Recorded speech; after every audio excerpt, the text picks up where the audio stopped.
The Book of Nehemiah. Chapter 1. The words of Nehemiah, the son of Hakaliah. And it came to pass in the month Chislew, in the 20th year, as I was in Shushan, the palace, that Hanani, one of my brethren, came, he and certain men of Judah, and I asked them concerning the Jews that had escaped, which were left of the captivity, and concerning Jerusalem. And they said unto me, the remnant that are left of the captivity there in the province are in great affliction and reproach. The wall of Jerusalem also is broken down, and the gates thereof are burned with fire. And it came to pass, when I heard these words, that I sat down and wept, and mourned certain days, and fasted, and prayed before the God of heaven, and said, I beseech thee, O Lord God of heaven, the great and terrible God that keepeth covenant and mercy for them that love him and observe his commandments. Let thine ear now be attentive, and thine eyes open, that thou mayest hear the prayer of thy servant, which I pray before thee now, day and night, for the children of Israel thy servants, and confess the sins of the children of Israel, which we have sinned against thee. Both I and my father's house have sinned.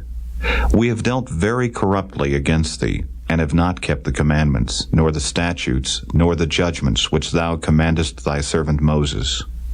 Remember, I beseech thee, the word that thou commandest thy servant Moses, saying, If ye transgress, I will scatter you abroad among the nations. But if ye turn unto me, and keep my commandments, and do them, though there were of you cast out unto the uttermost part of the heaven, yet will I gather them from thence, and will bring them unto the place that I have chosen to set my name there.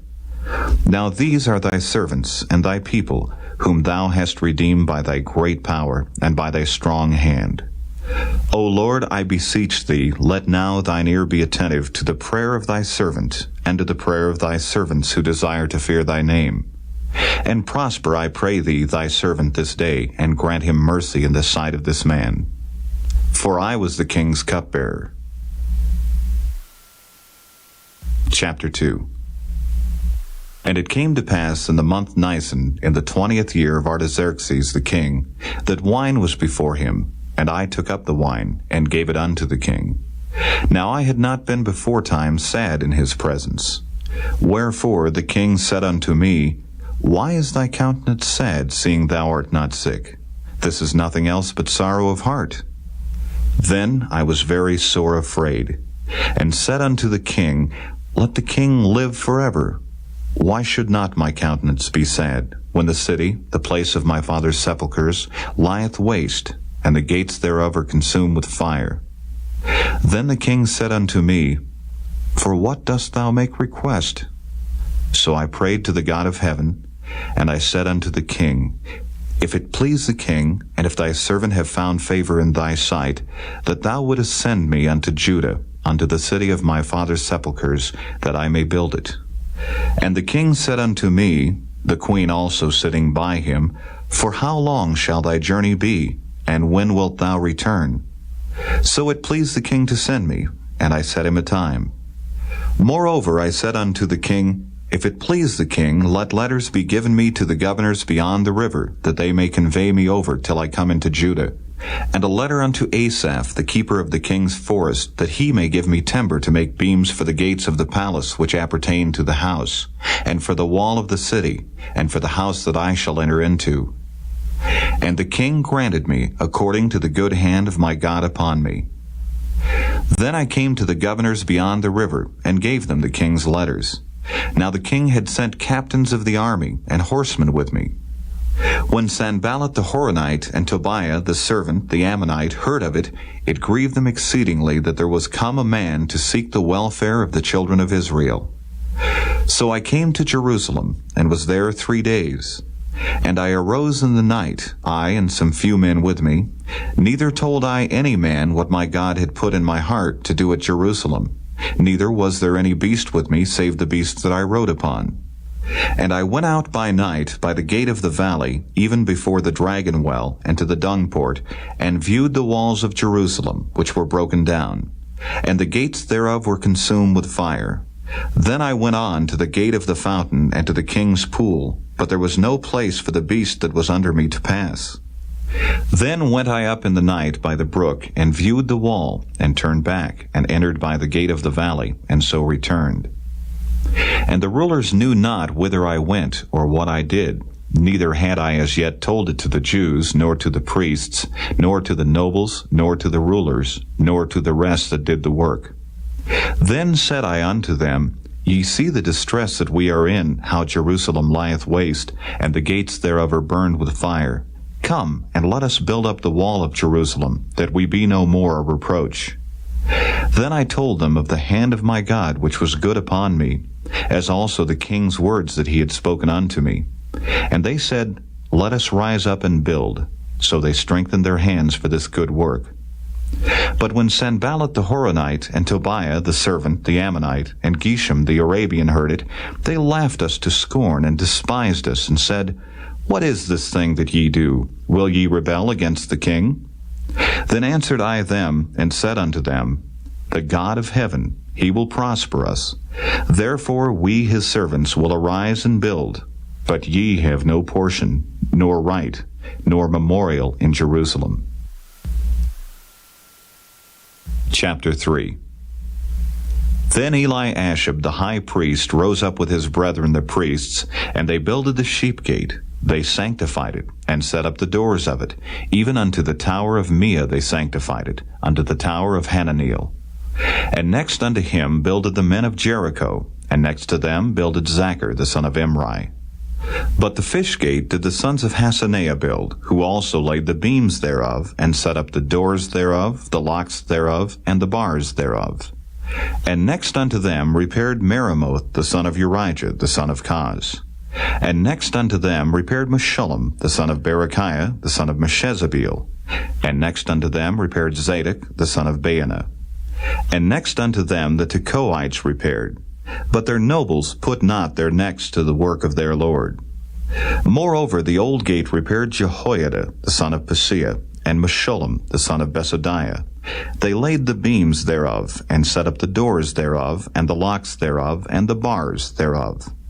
And next unto them repaired Melatiah the Gibeonite, and Jadon the Meronothite, the men of Gibeon, and of Mizpah, unto the throne of the governor on this side the river. Next unto him repaired Uzziel the son of Harhiah of the goldsmiths.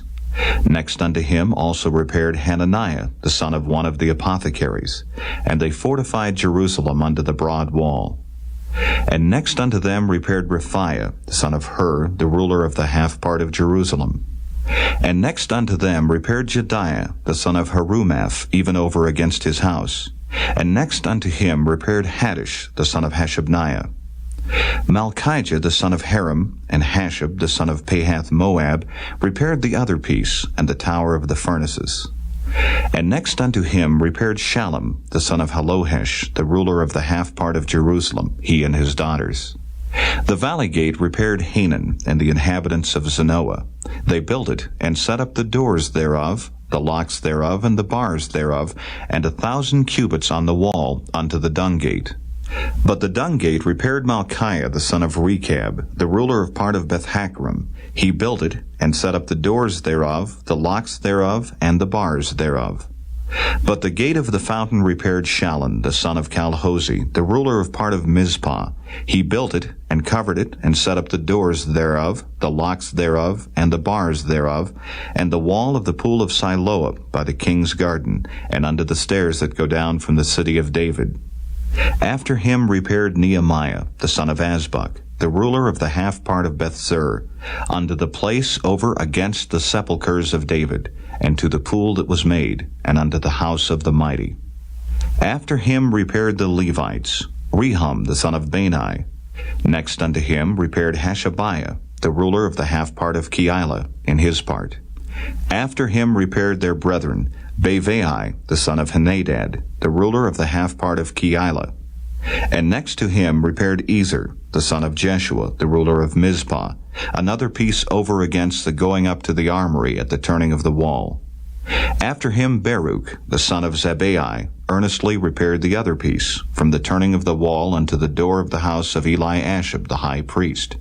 After him repaired Meremoth, the son of Urijah, the son of Koz, another piece, from the door of the house of Eliashib, even to the end of the house of Eliashib. And after him repaired the priests, the men of the plain. After him repaired Benjamin and Hashab over against their house. After him repaired Azariah, the son of Maaseiah, the son of Ananiah, by his house. After him repaired Binui, the son of Henadad, another piece, from the house of Azariah unto the turning of the wall, even unto the corner.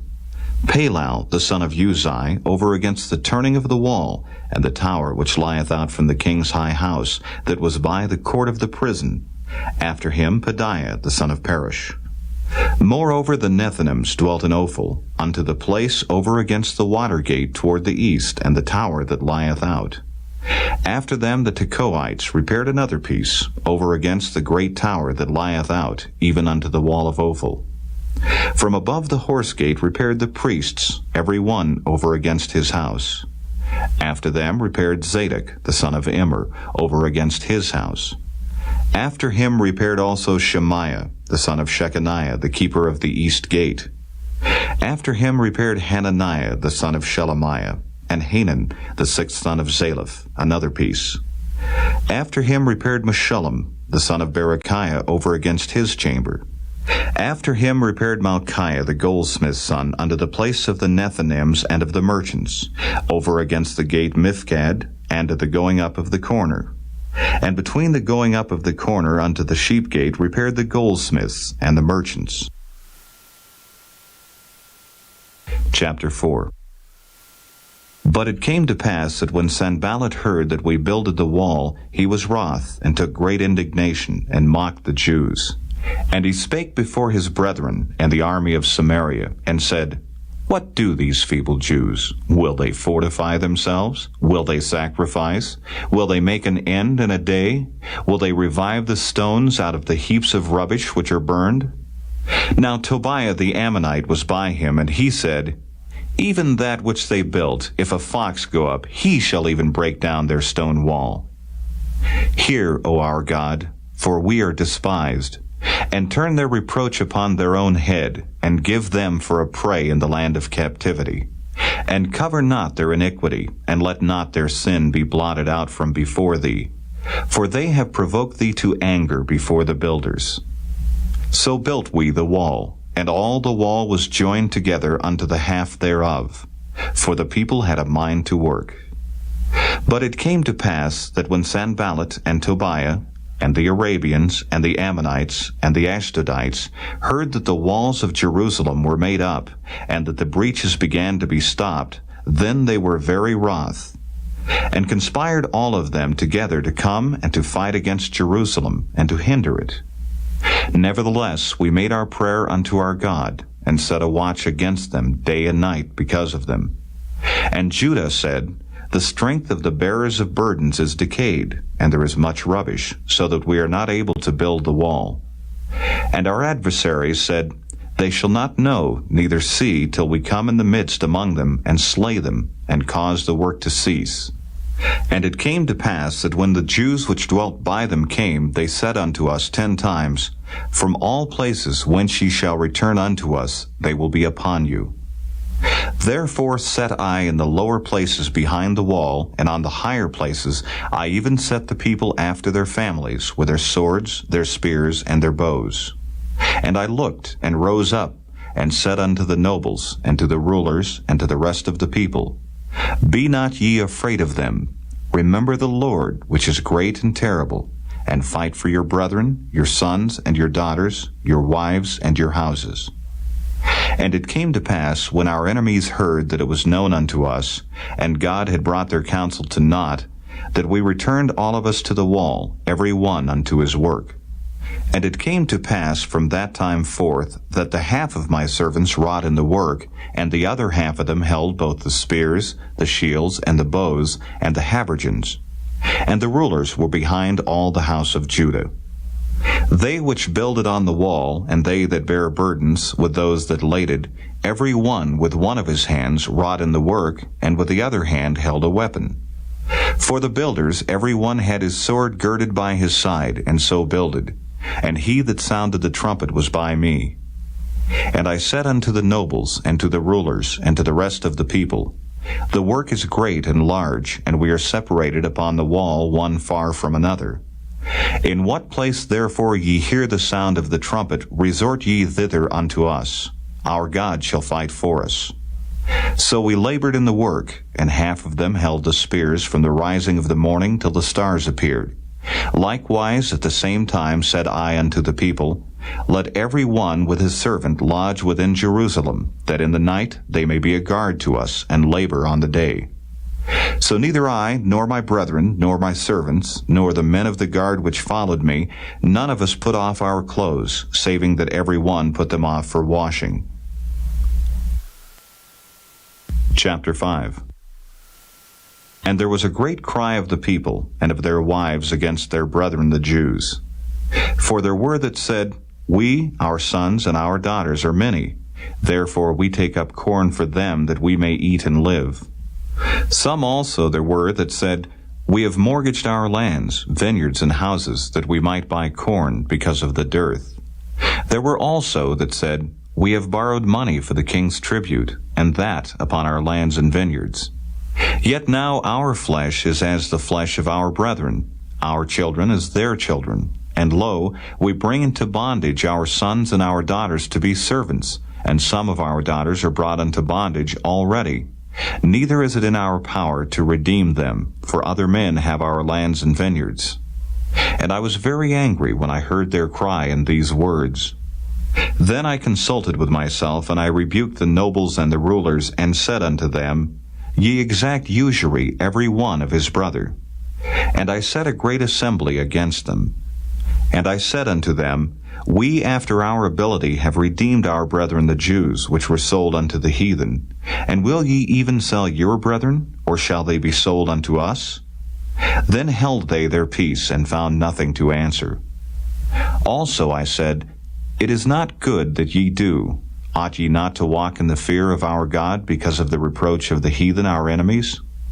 I likewise, and my brethren, and my servants, might exact of them money and corn. I pray you, let us leave off this usury. Restore, I pray you, to them, even this day, their lands, their vineyards, their olive yards, and their houses, also the 100th part of the money, and of the corn, the wine, and the oil, that ye exact of them. Then said they, We will restore them, and will require nothing of them. So will we do as thou sayest. Then I called the priests, and took an oath of them, that they should do according to this promise. Also I shook my lap, and said, So God shake out every man from his house, and from his labor, that performeth not this promise. Even thus be he shaken out, and emptied. And all the congregation said, Amen, and praised the Lord. And the people did according to this promise. Moreover, from the time that I was appointed to be their governor in the land of Judah, from the 20th year even unto the 32nd year of Artaxerxes the king, that is 12 years, I and my brethren have not eaten the bread of the governor. But the former governors that had been before me were chargeable unto the people, and had taken of them bread and wine, beside 40 shekels of silver. Yea, even their servants bare rule over the people. But so did not I, because of the fear of God. Yea, also I continued in the work of this wall, neither bought we any land, and all my servants were gathered thither unto the work. Moreover, there were at my table 150 of the Jews and rulers, beside those that came unto us from among the heathen that are about us. Now that which was prepared for me daily was 1 ox and 6 choice sheep. Also fowls were prepared for me, and once in 10 days store of all sorts of wine. Yet for all this required not I the bread of the governor, because the bondage was heavy upon this people. Think upon me, my God, for good, according to all that I have done for this people. Chapter 6. Now it came to pass, when Sanballat and Tobiah and Geshem the Arabian and the rest of our enemies heard that I had builded the wall, and that there was no breach left therein, though at that time I had not set up the doors upon the gates, that Sanballat and Geshem sent unto me, saying, Come, let us meet together in some one of the villages in the plain of Ono. But they thought to do me mischief. And I sent messengers unto them, saying, I am doing a great work, so that I cannot come down. Why should the work cease whilst I leave it and come down to you? Yet they sent unto me 4 times after this sort, and I answered them after the same manner. Then sent Sanballat his servant unto me in like manner the 5th time, with an open letter in his hand, wherein was written, It is reported among the heathen, and Gashmu saith it, that thou and the Jews think to rebel, for which cause thou buildest the wall, that thou mayest be their king, according to these words. And thou hast also appointed prophets to preach of thee at Jerusalem, saying, There is a king in Judah. And now shall it be reported to the king according to these words. Come now, therefore, and let us take counsel together. Then I sent unto him, saying, There are no such things done as thou sayest, but thou feignest them out of thine own heart. For they all made us afraid, saying, Their hand shall be weakened from the work, that it be not done. Now therefore, O God, strengthen my hands. Afterward I came unto the house of Shemaiah, the son of Delaiah, the son of Mehetabeel, who was shut up. And he said, Let us meet together in the house of God within the temple, and let us shut the doors of the temple. For they will come to slay thee, yea, in the night will they come to slay thee. And I said, Should such a man as I flee? And who is there that, being as I am, would go into the temple to save his life? I will not go in. And lo, I perceived that God had not sent him, but that he pronounced this prophecy against me. For Tobiah and Sanballat had hired him. Therefore was he hired, that I should be afraid, and do so, and sin, and that they might have matter for an evil report, that they might reproach me. My God, think thou upon Tobiah and Sanballat according to these their works, and on the prophetess Noadiah, and the rest of the prophets, that would have put me in fear. So the wall was finished in the 25th day of the month Elul, in 52 days. And it came to pass that when all our enemies heard thereof, and all the heathen that were about us saw these things, they were much cast down in their own eyes, for they perceived that this work was wrought of our God. Moreover, in those days the nobles of Judah sent many letters unto Tobiah, and the letters of Tobiah came unto them. For there were many in Judah sworn unto him, because he was the son-in-law of Shechaniah the son of Era, and his son Johanan had taken the daughter of Meshullam the son of Berechiah. Also they reported his good deeds before me, and uttered my words to him. And Tobiah sent letters to put me in fear. Chapter 7. Now it came to pass, when the wall was built, and I had set up the doors, and the porters and the singers and the Levites were appointed, that I gave my brother Hanani and Hananiah, the ruler of the palace, charge over Jerusalem. For he was a faithful man, and feared God above many. And I said unto them, Let not the gates of Jerusalem be opened until the sun be hot. And while they stand by, let them shut the doors and bar them, and appoint watches of the inhabitants of Jerusalem, every one in his watch, and every one to be over against his house. Now the city was large and great, but the people were few therein, and the houses were not builded. And my God put into mine heart to gather together the nobles, and the rulers, and the people, that they might be reckoned by genealogy. And I found a register of the genealogy of them which came up at the first, and found written therein, These are the children of the province that went up out of the captivity, of those that had been carried away, whom Nebuchadnezzar the king of Babylon had carried away, and came again to Jerusalem and to Judah, every one unto his city. Who came with Zerubbabel, Jeshua, Nehemiah, Azariah, Rehemiah, Nahamani, Mordecai, Bilshan, Mispereth, Bigvai, Nehum, Baanah. The number, I say, of the men of the people of Israel was this: the children of Perish, 2,172. The children of Shephatiah, 372. The children of Era, 652. The children of Pahath Moab, of the children of Jeshua and Joab, 2,818. The children of Elam, 1,254. The children of Zattu, 845. The children of Zacchaei, 760. The children of Benui, 640 The children of Bebai, 620 The children of Azgad, 2,322 The children of Adonikam, 667 The children of Bigvai, 2,367 The children of Aden, 655 The children of Ader of Hezekiah, 98 The children of Hashem, 328 The children of Bezai, 324 The children of Hariph, 112 The children of Gibeon, 95 The men of Bethlehem and Netophah, 168 The men of Anathoth, 128 The men of Beth Asmaveth, 42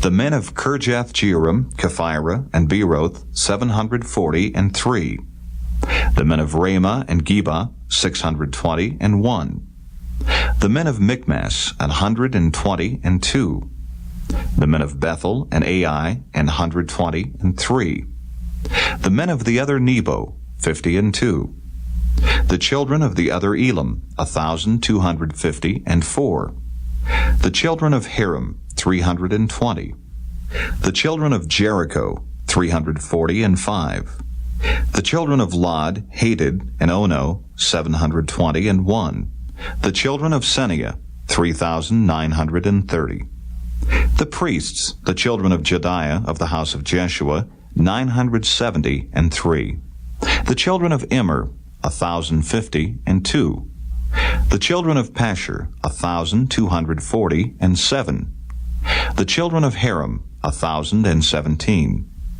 The Levites, the children of Jeshua, of Kadmiel, and of the children of Hodavah, 74 The singers, the children of Asaph, 148 The porters, the children of Shallum, the children of Ader, the children of Talmon, the children of Akab, the children of Hatita, the children of Shobai, 138 The Nethinims, the children of Zihah, the children of Hashupha, the children of Tabaoth, the children of Keros, the children of Siah, the children of Padan, the children of Labana, the children of Hagabah, the children of Shalmai, the children of Hanan, the children of Giddel, the children of Gahar, the children of Reiah, the children of Rezin, the children of Nekoda, the children of Gazam, the children of Uzzah, the children of Phasiah, the children of Besai, the children of Meunim, the children of Nephishisim, the children of Bakbuk, the children of Hakupha, the children of Harhur, the children of Baslith, the children of Mahida, the children of Harsha, the children of Barkis, the children of Sisera, the children of Tamah, the children of Neziah, the children of Hatipha, the children of Solomon's servants, the children of Sotai, the children of Sophereth, the children of Perida, the children of Jaela, the children of Darkon, the children of Giddel, the children of Shephatiah, the children of Haddel, the children of Pokereth of Zebaim, the children of Ammon. All the Nethinims and the children of Solomon's servants were 392. And these were they which went up also from Tel Melah, Tel Harisha, Cherub, Adon, and Immer. But they could not show their father's house, nor their seed, whether they were of Israel. The children of Deliah, the children of Tobiah, the children of Nekoda, 642.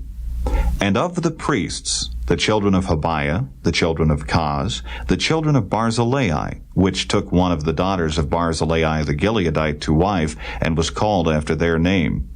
These sought their register among those that were reckoned by genealogy, but it was not found. Therefore were they, as polluted, put from the priesthood. And the Tershatha said unto them that they should not eat of the most holy things till there stood up a priest with Urim and Thummim.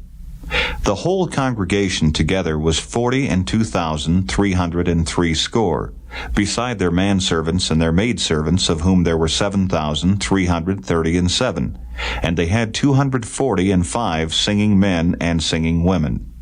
Their horses 736, their mules 245, their camels 435, 6,720 asses. And some of the chief of the fathers gave unto the work. The Tirshatha gave to the treasure 1,000 drams of gold, 50 basins, 530 priests' garments. And some of the chief of the fathers gave to the treasure of the work 20,000 drams of gold, and 2,200 pound of silver. And that which the rest of the people gave was 20,000 drams of gold, and 2,000 pound of silver, and 67 priests' garments. So the priests and the Levites, and the porters, and the singers, and some of the people, and the Nethinims, and all Israel dwelt in their cities. And when the 7th month came, the children of Israel were in their cities. Chapter 8. And all the people gathered themselves together as one man into the street that was before the water gate. And they spake unto Ezra the scribe to bring the book of the law of Moses, which the Lord had commanded to Israel. And Ezra the priest brought the law before the congregation, both of men and women, and all that could hear with understanding, upon the 1st day of the 7th month. And he read therein before the street that was before the water gate, from the morning until midday, before the men and the women, and those that could understand, and the ears of all the people were attentive unto the book of the law. And Ezra the scribe stood upon a pulpit of wood, which they had made for the purpose. And beside him stood Mattithiah, and Shema, and Ananiah, and Urijah, and Hilkiah, and Maaseiah on his right hand. And on his left hand Pedaiah, and Mishael, and Malchiah, and Hashem, and Hashbaddanah, Zechariah, and Meshullam. And Ezra opened the book in the sight of all the people, for he was above all the people. And when he opened it, all the people stood up. And Ezra blessed the Lord, the great God. And all the people answered, Amen, Amen, with lifting up their hands. And they bowed their heads and worshipped the Lord with their faces to the ground. Also Jeshua, and Bani, and Sherebiah, Jamin, Akab, Shabbathai, Hodijah, Maaseiah, Kelita, Azariah, Jozabad, Hanan, Peliah, and the Levites caused the people to understand the law, and the people stood in their place. So they read in the book in the law of God distinctly, and gave the sense, and caused them to understand the reading. And Nehemiah, which is the Tirshatha, and Ezra the priest, the scribe, and the Levites that taught the people, said unto all the people, This day is holy unto the Lord your God. Mourn not, nor weep. For all the people wept when they heard the words of the law. Then he said unto them, Go your way, eat the fat, and drink the sweet, and send portions unto them for whom nothing is prepared. For this day is holy unto our Lord. Neither be ye sorry, for the joy of the Lord is your strength. So the Levites stilled all the people, saying, Hold your peace, for the day is holy, neither be ye grieved. And all the people went their way to eat, and to drink, and to send portions, and to make great mirth, because they had understood the words that were declared unto them. And on the 2nd day were gathered together the chief of the fathers of all the people, the priests and the Levites, unto Ezra the scribe, even to understand the words of the law. And they found written in the law, which the Lord had commanded by Moses, that the children of Israel should dwell in booths in the feast of the 7th month. And that they should publish and proclaim in all their cities and in Jerusalem, saying, Go forth unto the mount, and fetch olive branches, and pine branches, and myrtle branches, and palm branches, and branches of thick trees to make booths, as it is written. So the people went forth and brought them, and made themselves booths, every one upon the roof of his house, and in their courts, and in the courts of the house of God, and in the street of the water gate, and in the street of the gate of Ephraim. And all the congregation of them that were come again out of the captivity made booths, and sat under the booths. For since the days of Jeshua the son of Nun unto that day had not the children of Israel done so, and there was very great gladness. Also day by day, from the 1st day unto the last day, he read in the book of the law of God. And they kept the feast 7 days. And on the 8th day was a solemn assembly according unto the manner. Chapter 9.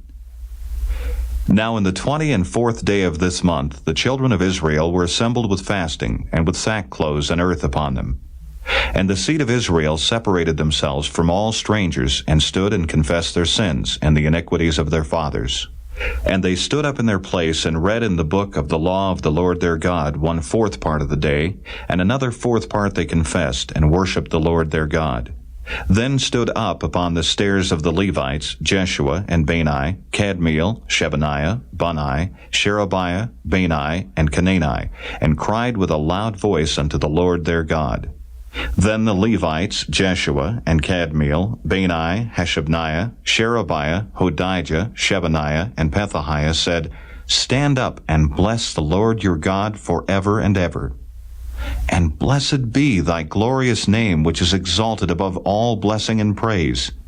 Thou, even thou, art Lord alone. Thou hast made heaven, the heaven of heavens, with all their host, the earth and all things that are therein, the seas and all that is therein, and thou preservest them all, and the host of heaven worshippeth thee.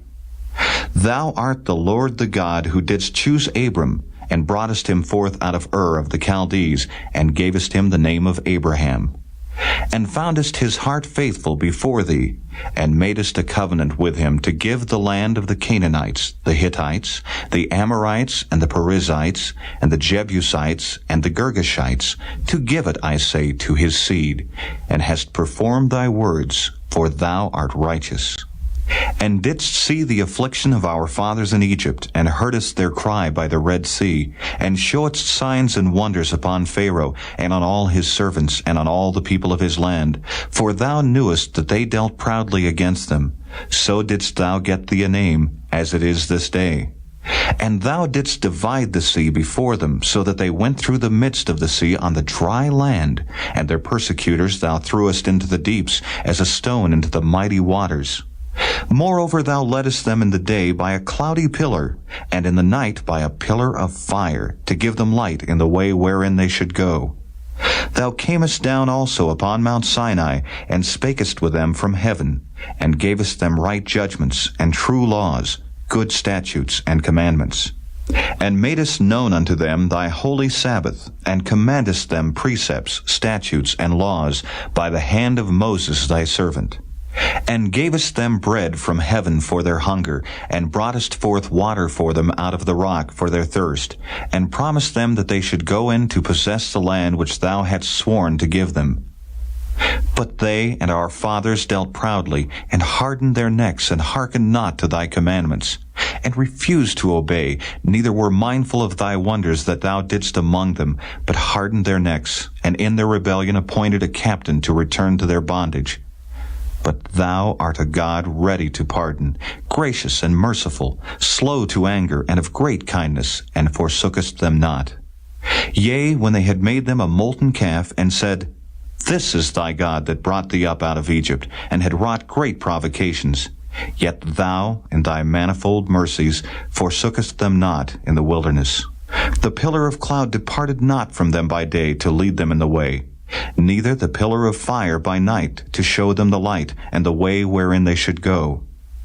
Thou gavest also thy good Spirit to instruct them, and withheldest not thy manna from their mouth, and gavest them water for their thirst. Yea, 40 years didst thou sustain them in the wilderness, so that they lacked nothing. Their clothes waxed not old, and their feet swelled not. Moreover, thou gavest them kingdoms and nations, and didst divide them into corners, so they possessed the land of Sihon, and the land of the king of Heshbon, and the land of Og king of Bashan. Their children also multipliedst thou as the stars of heaven, and broughtest them into the land concerning which thou hadst promised to their fathers, that they should go in to possess it. So the children went in and possessed the land, and thou subduedst before them the inhabitants of the land, the Canaanites, and gavest them into their hands with their kings, and the people of the land, that they might do with them as they would. And they took strong cities and a fat land, and possessed houses full of all goods, wells digged, vineyards and olive yards, and fruit trees in abundance. So they did eat, and were filled, and became fat, and delighted themselves in thy great goodness. Nevertheless, they were disobedient, and rebelled against thee, and cast thy law behind their backs, and slew thy prophets, which testified against them, to turn them to thee, and they wrought great provocations. Therefore thou deliveredst them into the hand of their enemies, who vexed them. And in the time of their trouble, when they cried unto thee, thou heardest them from heaven. And according to thy manifold mercies, thou gavest them saviors, who saved them out of the hand of their enemies. But after they had rest, they did evil again before thee. Therefore leftest thou them in the hand of their enemies, so that they had the dominion over them. Yet when they returned and cried unto thee, thou heardest them from heaven, and many times didst thou deliver them according to thy mercies, and testifiedst against them, that thou mightest bring them again unto thy law. Yet they dealt proudly, and hearkened not unto thy commandments, but sinned against thy judgments, which if a man do, he shall live in them, and withdrew the shoulder, and hardened their neck, and would not hear. Yet many years didst thou forbear them, and testifiedst against them by the Spirit in thy prophets. Yet would they not give ear. Therefore gavest thou them into the hand of the people of the lands. Nevertheless, for thy great mercy's sake, thou didst not utterly consume them, nor forsake them, for thou art a gracious and merciful God. Now, therefore, our God, the great, the mighty, and the terrible God, who keepest covenant and mercy, let not all the trouble seem little before thee that hath come upon us, on our kings, on our princes, and on our priests, and on our prophets, and on our fathers, and on all thy people, since the time of the kings of Assyria unto this day. Howbeit thou art just in all that is brought upon us, for thou hast done right, but we have done wickedly. Neither have our kings, our princes, our priests, nor our fathers kept thy law, nor hearkened unto thy commandments and thy testimonies, wherewith thou didst testify against them. For they have not served thee in their kingdom, and in thy great goodness that thou gavest them, and in the large and fat land which thou gavest before them, neither turned they from their wicked works. Behold, we are servants this day, and for the land that thou gavest unto our fathers to eat the fruit thereof, and the good thereof, behold, we are servants in it. And it yieldeth much increase unto the kings whom thou hast set over us because of our sins. Also they have dominion over our bodies, and over our cattle, at their pleasure, and we are in great distress. And because of all this, we make a sure covenant, and write it, and our princes, Levites, and priests seal unto it. Chapter 10. Now those that sealed were Nehemiah the Tirshatha, the son of Hakaliah, and Zidkijah, Sariah, Azariah, Jeremiah, Pashur, Amariah, Malchijah, Haddish, Shebaniah, Malach, Haram, Meremoth, Obadiah, Daniel, Ginnathan, Baruch, Meshullam, Abijah, Mijamin, Maaziah, Bilgai, Shemaiah. These were the priests. And the Levites, both Jeshua the son of Azaniah, Binnui of the sons of Henadad, Kadmiel, and their brethren, Shebaniah, Hodijah, Kelida, Peliah, Hanan, Micah, Rehab, Hashabiah, Zachar, Sherebiah, Shebaniah, Hodijah, Bani, Beninu.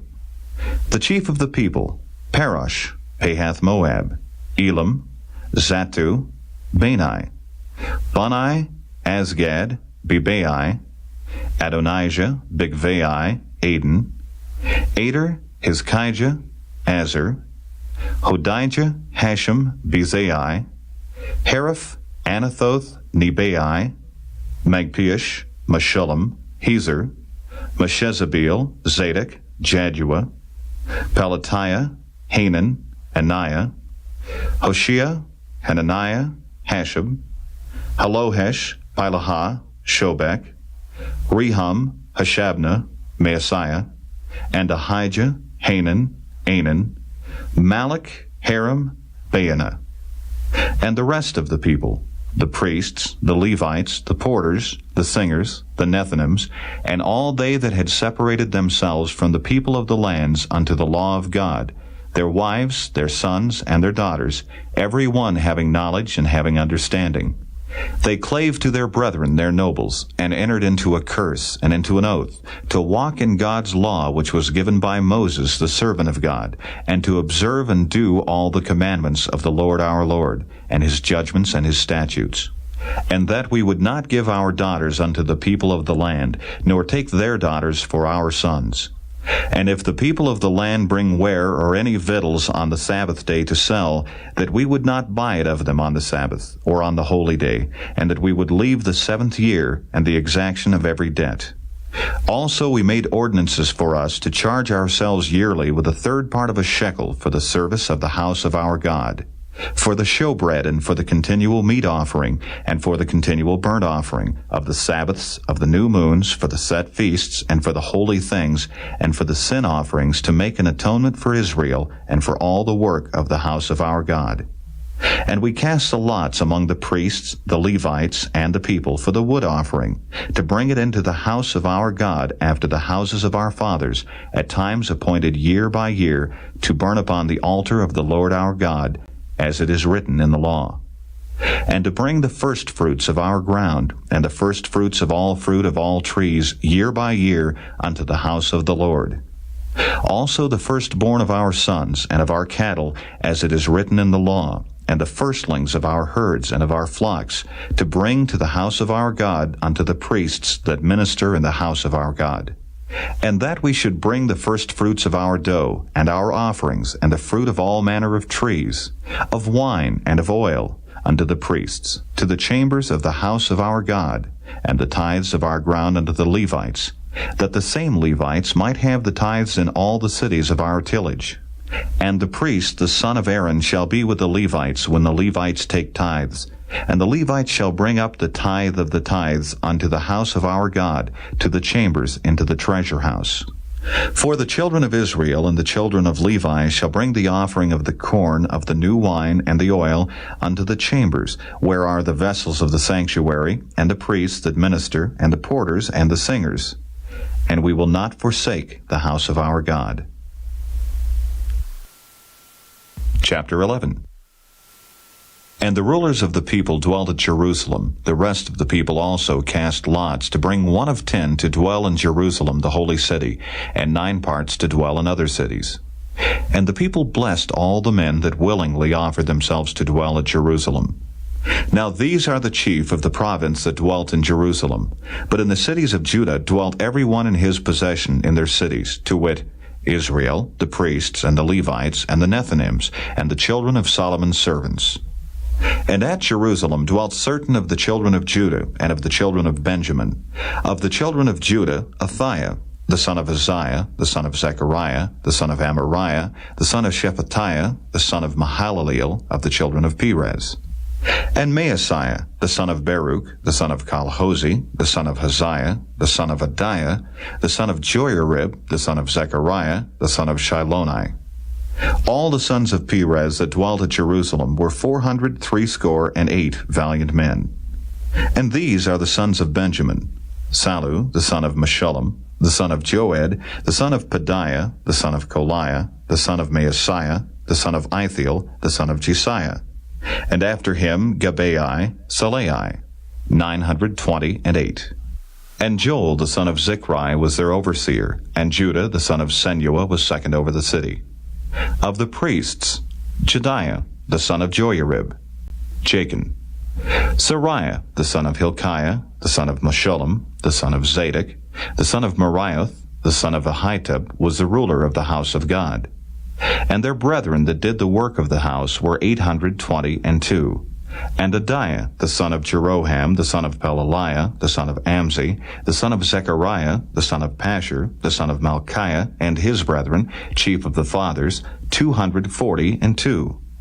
And Amashai, the son of Azareel, the son of Ahasai, the son of Meshillemoth, the son of Immer, and their brethren, mighty men of valor, 128.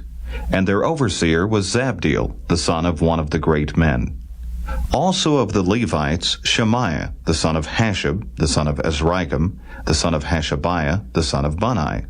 And Shabbathai and Jozabad of the chief of the Levites had the oversight of the outward business of the house of God. And Mattaniah, the son of Micah, the son of Zabdi, the son of Asaph, was the principal to begin the thanksgiving and prayer. And Bakbukiah the second among his brethren. And Abda, the son of Shammua, the son of Galal, the son of Jeduthun. All the Levites in the holy city were 284. Moreover, the porters, Achab, Talmon, and their brethren that kept the gates, were 172. And the residue of Israel, of the priests and the Levites, were in all the cities of Judah, every one in his inheritance. But the Nethinims dwelt in Ophel, and Zihah and Gizpah were over the Nethinims.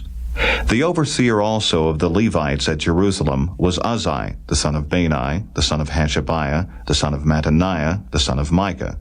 Of the sons of Asaph, the singers were over the business of the house of God. For it was the king's commandment concerning them that a certain portion should be for the singers due for every day. And Pethahiah, the son of Meshezabeel, of the children of Zerah, the son of Judah, was at the king's hand in all matters concerning the people. And for the villages with their fields, some of the children of Judah dwelt at Kirjath Arba, and in the villages thereof, and at Dibon, and in the villages thereof, and at Jekabzeel, and in the villages thereof, and at Jeshua, and at Moleda, and at Bethphelet, and at Hazar Shual, and at Beersheba, and in the villages thereof, and at Ziklag, and at Makona, and in the villages thereof, and at Enrimmon, and at Zeriah, and at Jarmuth, Zanoah, Adullam, and in their villages, at Lachish, and the fields thereof, at Azekah, and in the villages thereof. And they dwelt from Beersheba unto the valley of Hinnom. The children also of Benjamin from Geba dwelt at Michmash, and Aijah, and Bethel, and in their villages, and at Anathoth, Nob, Ananiah, Hazor, Ramah, Gittaim, Hadid, Zeboam, Neballat, Lod, and Ono, the valley of craftsmen. And of the Levites were divisions in Judah and in Benjamin. Chapter 12.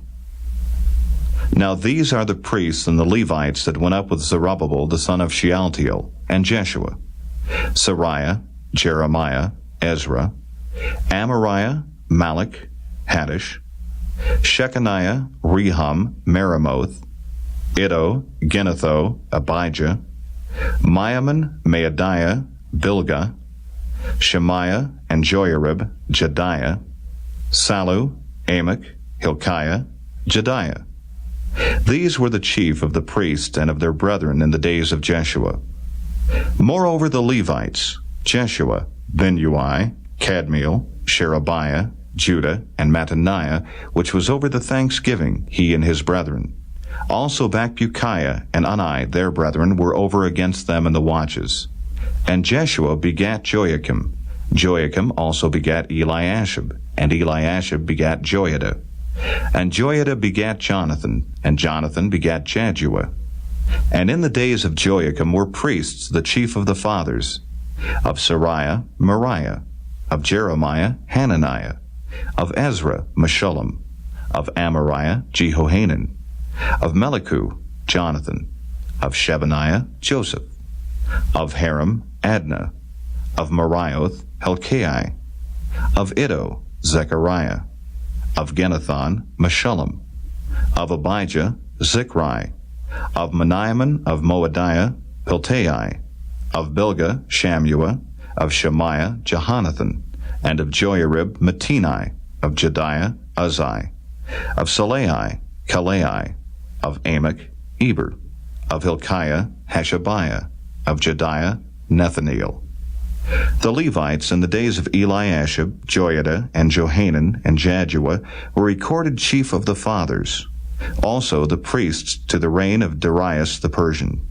The sons of Levi, the chief of the fathers, were written in the book of the Chronicles, even until the days of Johanan the son of Eliashib. And the chief of the Levites, Hashabiah, Sherebiah, and Jeshua the son of Kadmiel, with their brethren over against them, to praise and to give thanks according to the commandment of David, the man of God, ward over against ward. Mattaniah and Bakbukiah, Obadiah, Meshullam, Talmon, Achab, were porters keeping the ward at the thresholds of the gates. These were in the days of Joachim, the son of Jeshua, the son of Jozadak, and in the days of Nehemiah the governor, and of Ezra the priest, the scribe. And at the dedication of the wall of Jerusalem they sought the Levites out of all their places to bring them to Jerusalem, to keep the dedication with gladness, both with thanksgivings and with singing, with cymbals, psalteries, and with harps. And the sons of the singers gathered themselves together both out of the plain country round about Jerusalem, and from the villages of Netophathi, also from the house of Gilgal, and out of the fields of Geba and Azmaveth, for the singers had builded them villages round about Jerusalem. And the priests and the Levites purified themselves, and purified the people, and the gates, and the wall. Then I brought up the princes of Judah upon the wall, and appointed 2 great companies of them that gave thanks, whereof one went on the right hand upon the wall toward the dung gate, and after them went Hoshea and half of the princes of Judah, and Azariah, Ezra, and Meshullam, Judah and Benjamin, and Shemaiah, and Jeremiah, and certain of the priests' sons with trumpets, namely Zechariah, the son of Jonathan, the son of Shemaiah, the son of Mattaniah, the son of Micaiah, the son of Zachar, the son of Asaph, and his brethren Shemaiah and Azareel, Milalai, Gilalai, Maai, Nethaneel, and Judah, Hanani with the musical instruments of David the man of God, and Ezra the scribe before them. And at the fountain gate which was over against them, they went up by the stairs of the city of David at the going up of the wall, above the house of David, even unto the water gate eastward. And the other company of them that gave thanks went over against them, and I after them, and the half of the people upon the wall, from beyond the tower of the furnaces even unto the broad wall, and from above the gate of Ephraim, and above the old gate, and above the fish gate, and the tower of Hananeel, and the tower of Meah, even unto the sheep gate, and they stood still in the prison gate. So stood the 2 companies of them that gave thanks in the house of God, and I, and the half of the rulers with me.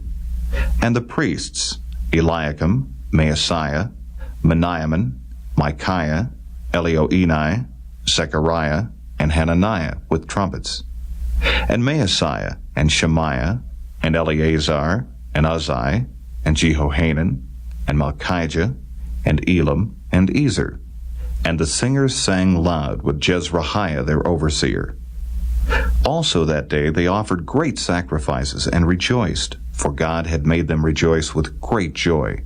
The wives also and the children rejoiced, so that the joy of Jerusalem was heard even afar off.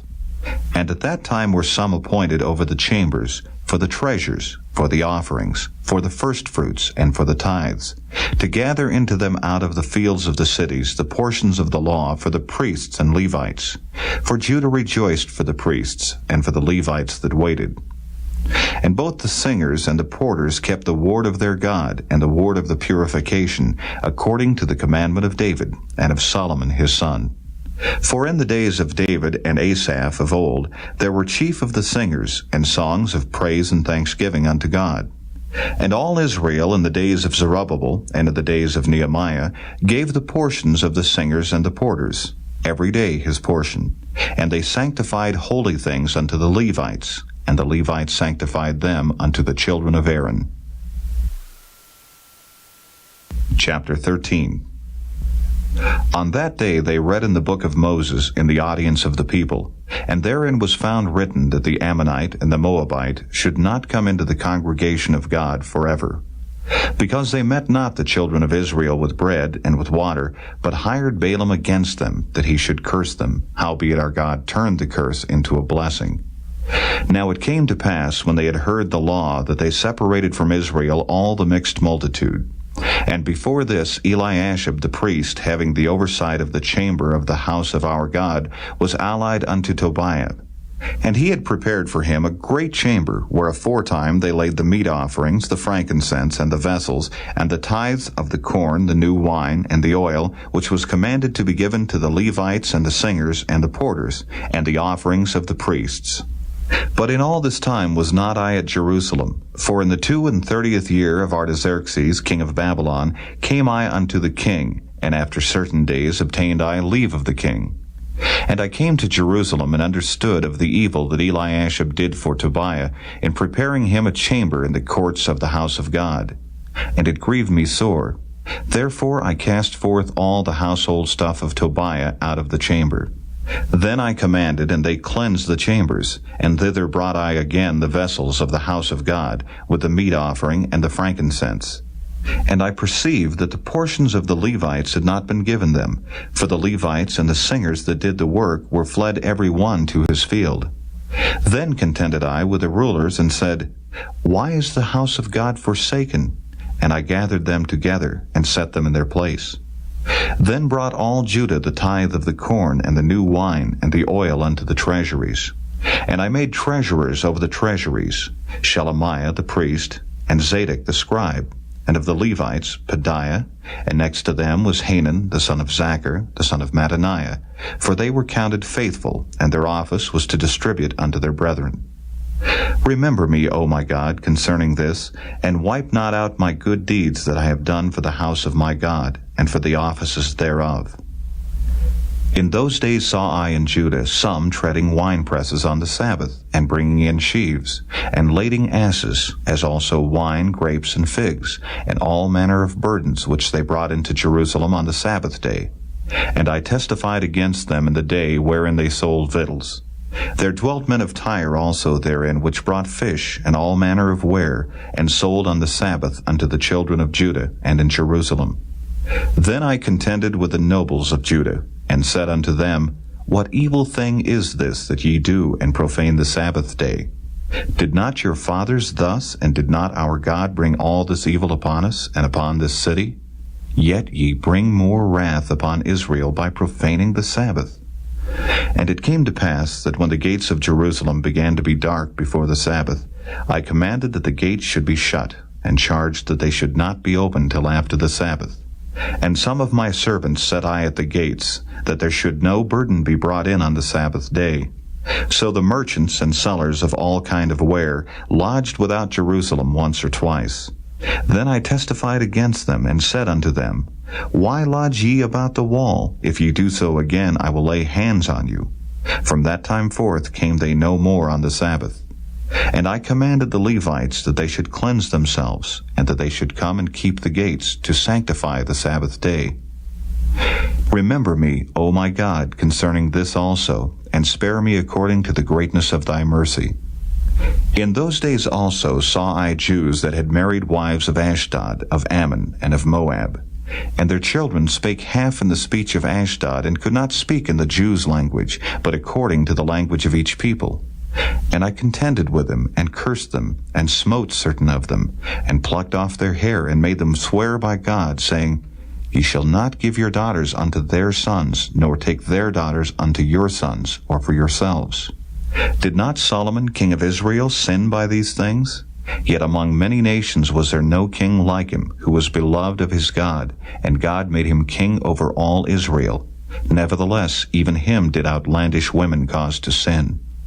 Shall we then hearken unto you to do all this great evil, to transgress against our God in marrying strange wives? And one of the sons of Joiada, the son of Eliashib the high priest, was son-in-law to Sanballat the Horonite. Therefore I chased him from me. Remember them, O my God, because they have defiled the priesthood, and the covenant of the priesthood, and of the Levites. Thus cleansed I them from all strangers, and appointed the wards of the priests and the Levites, every one in his business, and for the wood offering at times appointed, and for the first fruits. Remember me, O my God, for good.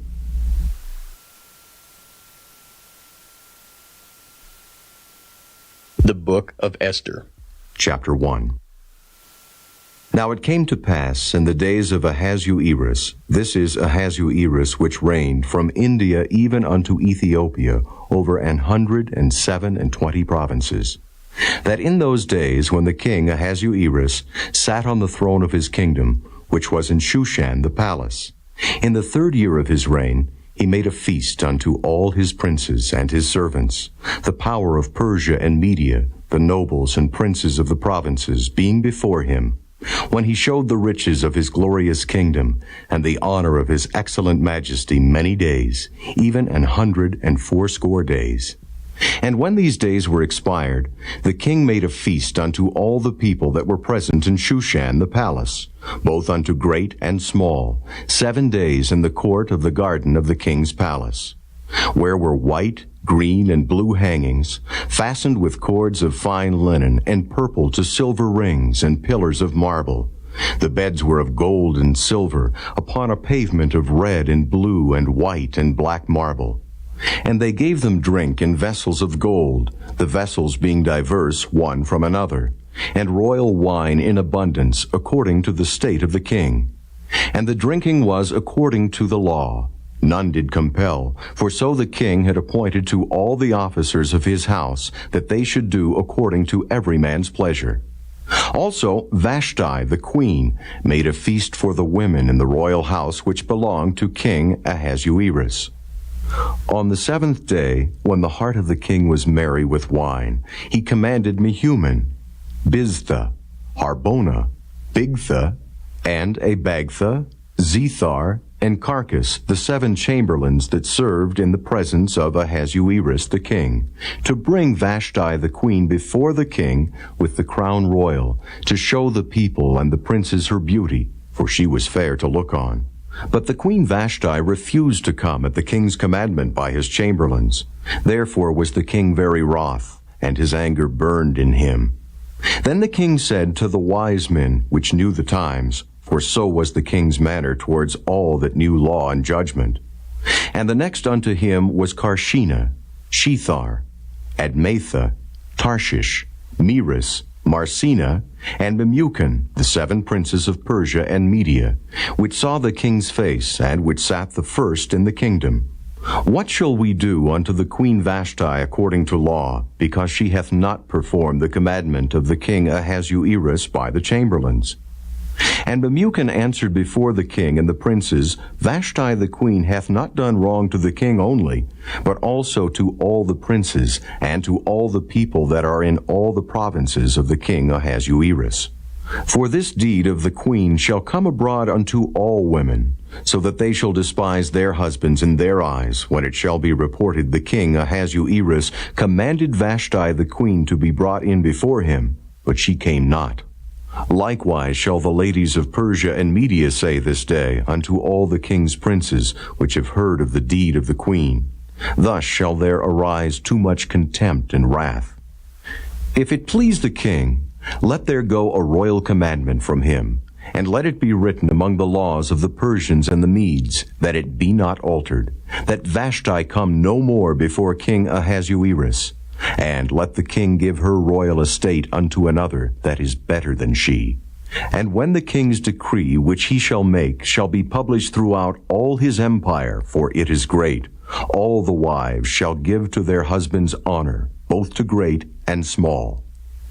And the saying pleased the king and the princes, and the king did according to the word of Memucan.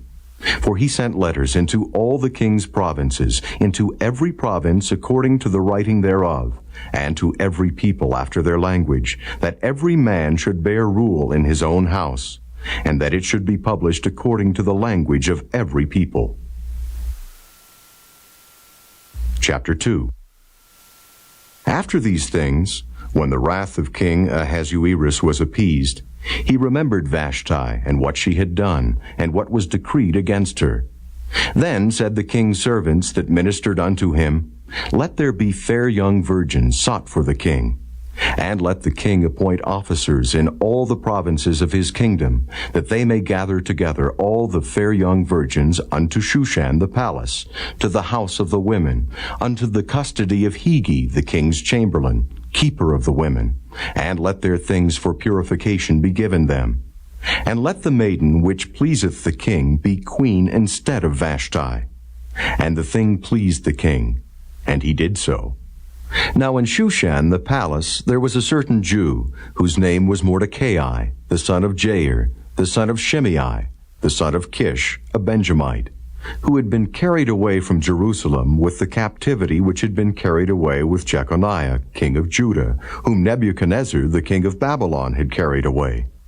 And he brought up Hadassah, that is Esther, his uncle's daughter, for she had neither father nor mother, and the maid was fair and beautiful, whom Mordecai, when her father and mother were dead, took for his own daughter. So it came to pass, when the king's commandment and his decree was heard, and when many maidens were gathered together unto Shushan the palace, to the custody of Hegi, that Esther was brought also unto the king's house, to the custody of Hegi, keeper of the women. And the maiden pleased him, and she obtained kindness of him, and he speedily gave her her things for purification, with such things as belonged to her, and 7 maidens which were meet to be given her out of the king's house. And he preferred her and her maids unto the best place of the house of the women. Esther had not showed her people nor her kindred, for Mordecai had charged her that she should not show it. And Mordecai walked every day before the court of the women's house, to know how Esther did, and what should become of her. Now when every maid's turn was come to go into King Ahasuerus, after that she had been 12 months, according to the manner of the women, for so were the days of their purifications accomplished, to wit, 6 months with oil of myrrh, and 6 months with sweet odors, and with other things for the purifying of the women. Then thus came every maiden unto the king. Whatsoever she desired was given her to go with her out of the house of the women unto the king's house. In the evening she went, and on the morrow she returned into the second house of the women, to the custody of Shaashgaz, the king's chamberlain, which kept the concubines. She came in unto the king no more, except the king delighted in her, and that she were called by name. Now when the turn of Esther, the daughter of Abihail, the uncle of Mordecai, who had taken her for his daughter, was come to go in unto the king, she required nothing but what Hegai, the king's chamberlain, the keeper of the women, appointed. And Esther obtained favor in the sight of all them that looked upon her. So Esther was taken unto King Ahasuerus into his house royal in the 10th month, which is the month Tebeth, in the 7th year of his reign. And the king loved Esther above all the women, and she obtained grace and favor in his sight more than all the virgins, so that he set the royal crown upon her head, and made her queen instead of Vashti. Then the king made a great feast unto all his princes and his servants, even Esther's feast. And he made a release to the provinces, and gave gifts according to the state of the king. And when the virgins were gathered together the second time, then Mordecai sat in the king's gate. Esther had not yet showed her kindred nor her people, as Mordecai had charged her. For Esther did the commandment of Mordecai, like as when she was brought up with him. In those days, while Mordecai sat in the king's gate, 2 of the king's chamberlains, Bigthan and Teresh, of those which kept the door, were wroth, and sought to lay hand on the king Ahasuerus. And the thing was known to Mordecai, who told it unto Esther the queen, and Esther certified the king thereof in Mordecai's name. And when inquisition was made of the matter, it was found out. Therefore they were both hanged on a tree, and it was written in the book of the Chronicles before the king. Chapter 3. After these things did King Ahasuerus promote Haman, the son of Hammedatha the Agagite, and advanced him, and set his seat above all the princes that were with him. And all the king's servants that were in the king's gate bowed and reverenced Haman, for the king had so commanded concerning him. But Mordecai bowed not, nor did him reverence. Then the king's servants, which were in the king's gate, said unto Mordecai, Why transgressest thou the king's commandment? Now it came to pass, when they spake daily unto him, and he hearkened not unto them, that they told Haman to see whether Mordecai's matters would stand, for he had told them that he was a Jew. And when Haman saw that Mordecai bowed not, nor did him reverence, then was Haman full of wrath. And he thought scorn to lay hands on Mordecai alone, for they had showed him the people of Mordecai. Wherefore Haman sought to destroy all the Jews that were throughout the whole kingdom of Ahasuerus, even the people of Mordecai. In the 1st month, that is, the month Nisan, in the 12th year of King Ahasuerus, they cast pur, that is, the lot, before Haman from day to day, and from month to month, to the 12th month, that is, the month Adar. And Haman said unto King Ahasuerus, There is a certain people scattered abroad and dispersed among the people in all the provinces of thy kingdom, and their laws are diverse from all people. Neither keep they the king's laws. Therefore it is not for the king's profit to suffer them. If it please the king, let it be written that they may be destroyed, and I will pay 10,000 talents of silver to the hands of those that have the charge of the business, to bring it unto the king's treasuries. And the king took his ring from his hand, and gave it unto Haman, the son of Hammedatha, the Agagite, the Jews' enemy. And the king said unto Haman, The silver is given to thee, the people also, to do with them as it seemeth good to thee. Then were the king's scribes called on the 13th day of the first month, and there was written according to all that Haman had commanded unto the king's lieutenants, and to the governors that were over every province, and to the rulers of every people of every province, according to the writing thereof, and to every people after their language. In the name of King Ahasuerus was it written, and sealed with the king's ring.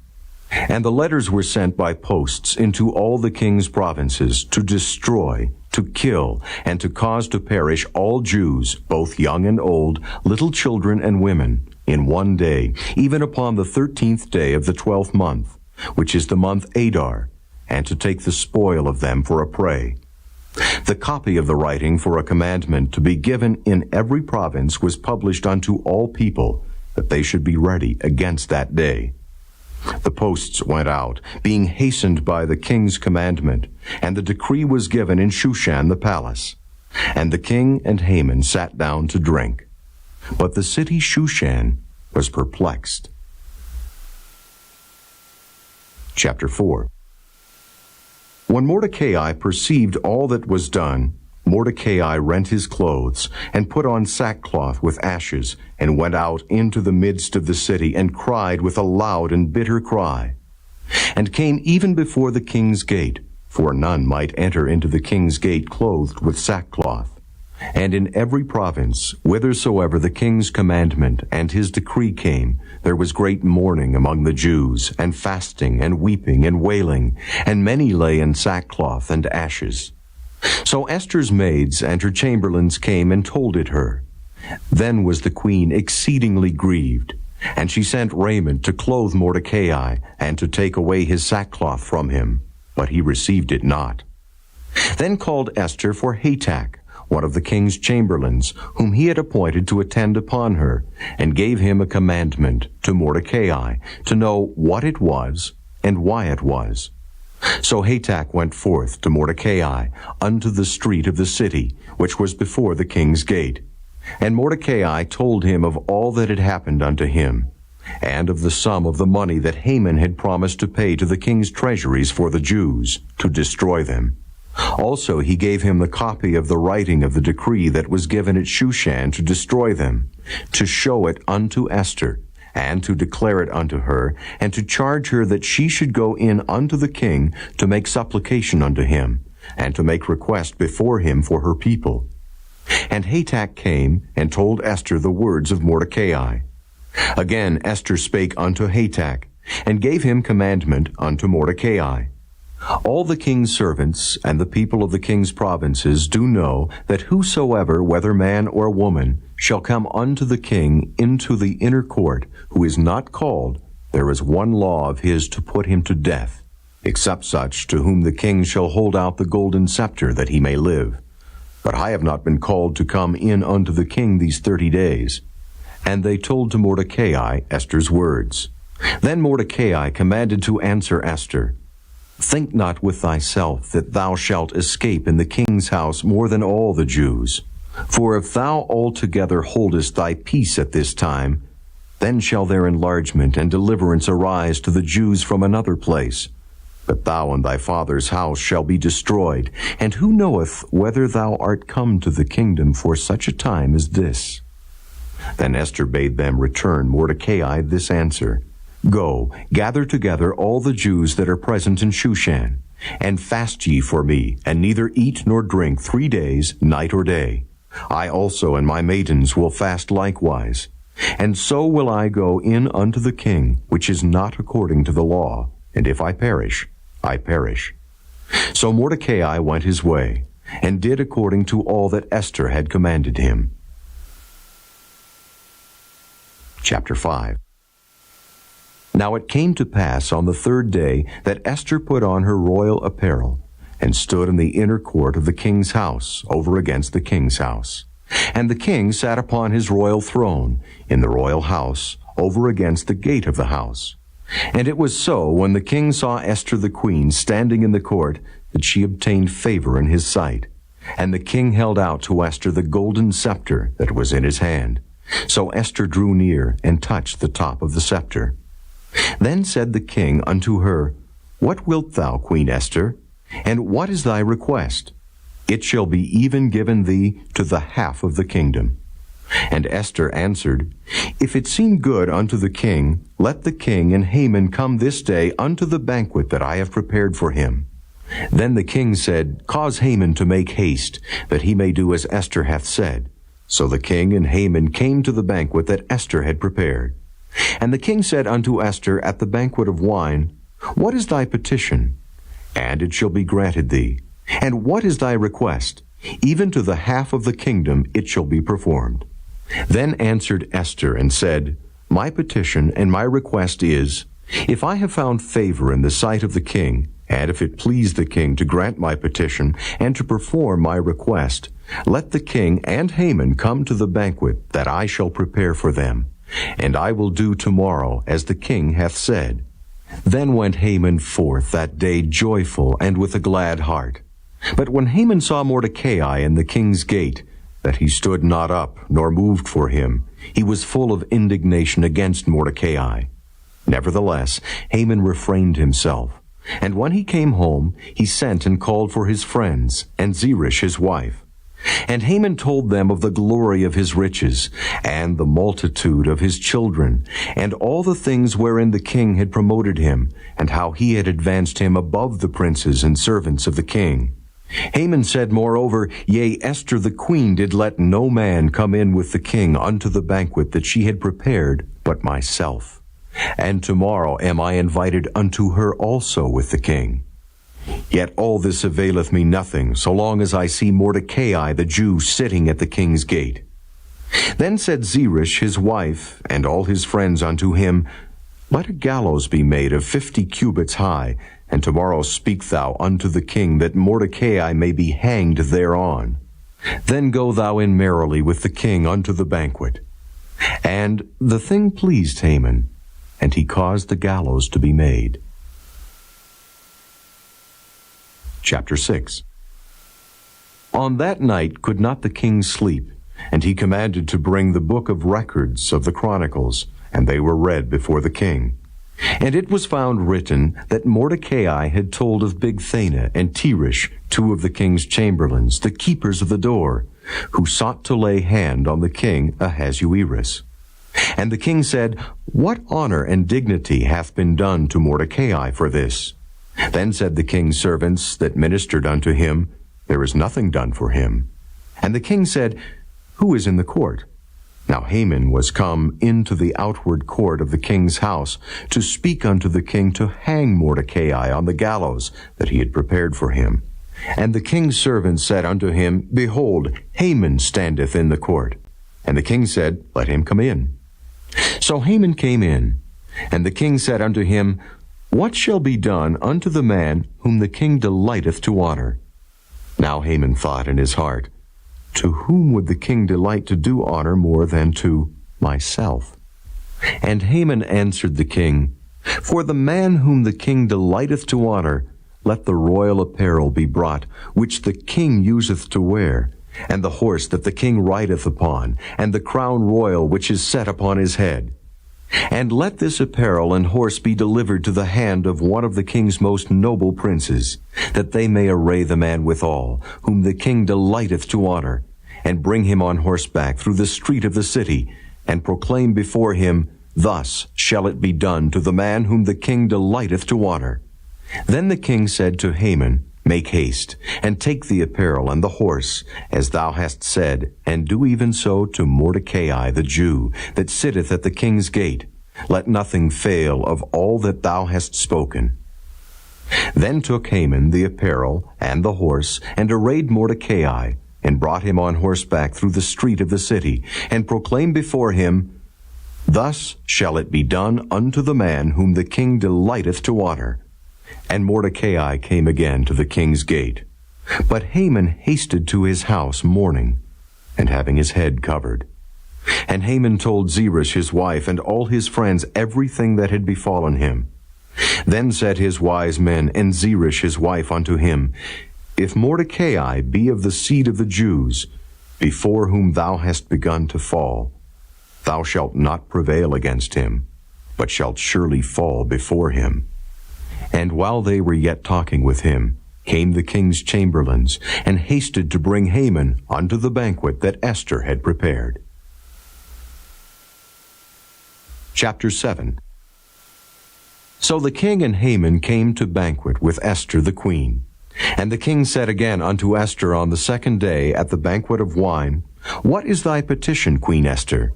And it shall be granted thee. And what is thy request? And it shall be performed, even to the half of the kingdom. Then Esther the queen answered and said, If I have found favor in thy sight, O king, and if it please the king, let my life be given me at my petition, and my people at my request. For we are sold, I and my people, to be destroyed, to be slain, and to perish. But if we had been sold for bondmen and bondwomen, I had held my tongue, although the enemy could not countervail the king's damage. Then the king Ahasuerus answered and said unto Esther the queen, Who is he, and where is he, that durst presume in his heart to do so? And Esther said, The adversary and enemy is this wicked Haman. Then Haman was afraid before the king and the queen. And the king, arising from the banquet of wine in his wrath, went into the palace garden. And Haman stood up to make request for his life to Esther the queen, for he saw that there was evil determined against him by the king. Then the king returned out of the palace garden into the place of the banquet of wine, and Haman was fallen upon the bed whereon Esther was. Then said the king, Will he force the queen also before me in the house? As the word went out of the king's mouth, they covered Haman's face.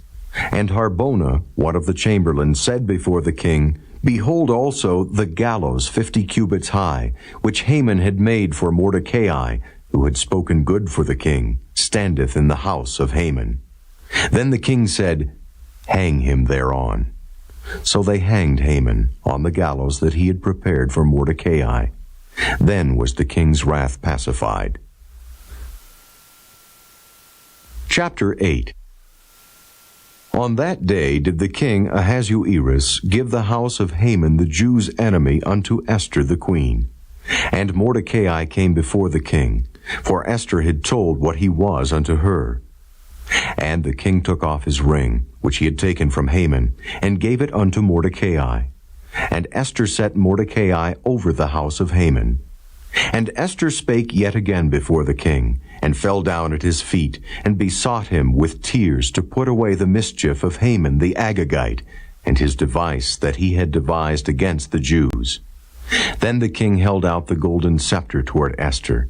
So Esther arose, and stood before the king, and said, If it please the king, and if I have found favor in his sight, and the thing seem right before the king, and I be pleasing in his eyes, let it be written to reverse the letters devised by Haman the son of Hammedatha the Agagite, which he wrote to destroy the Jews which are in all the king's provinces.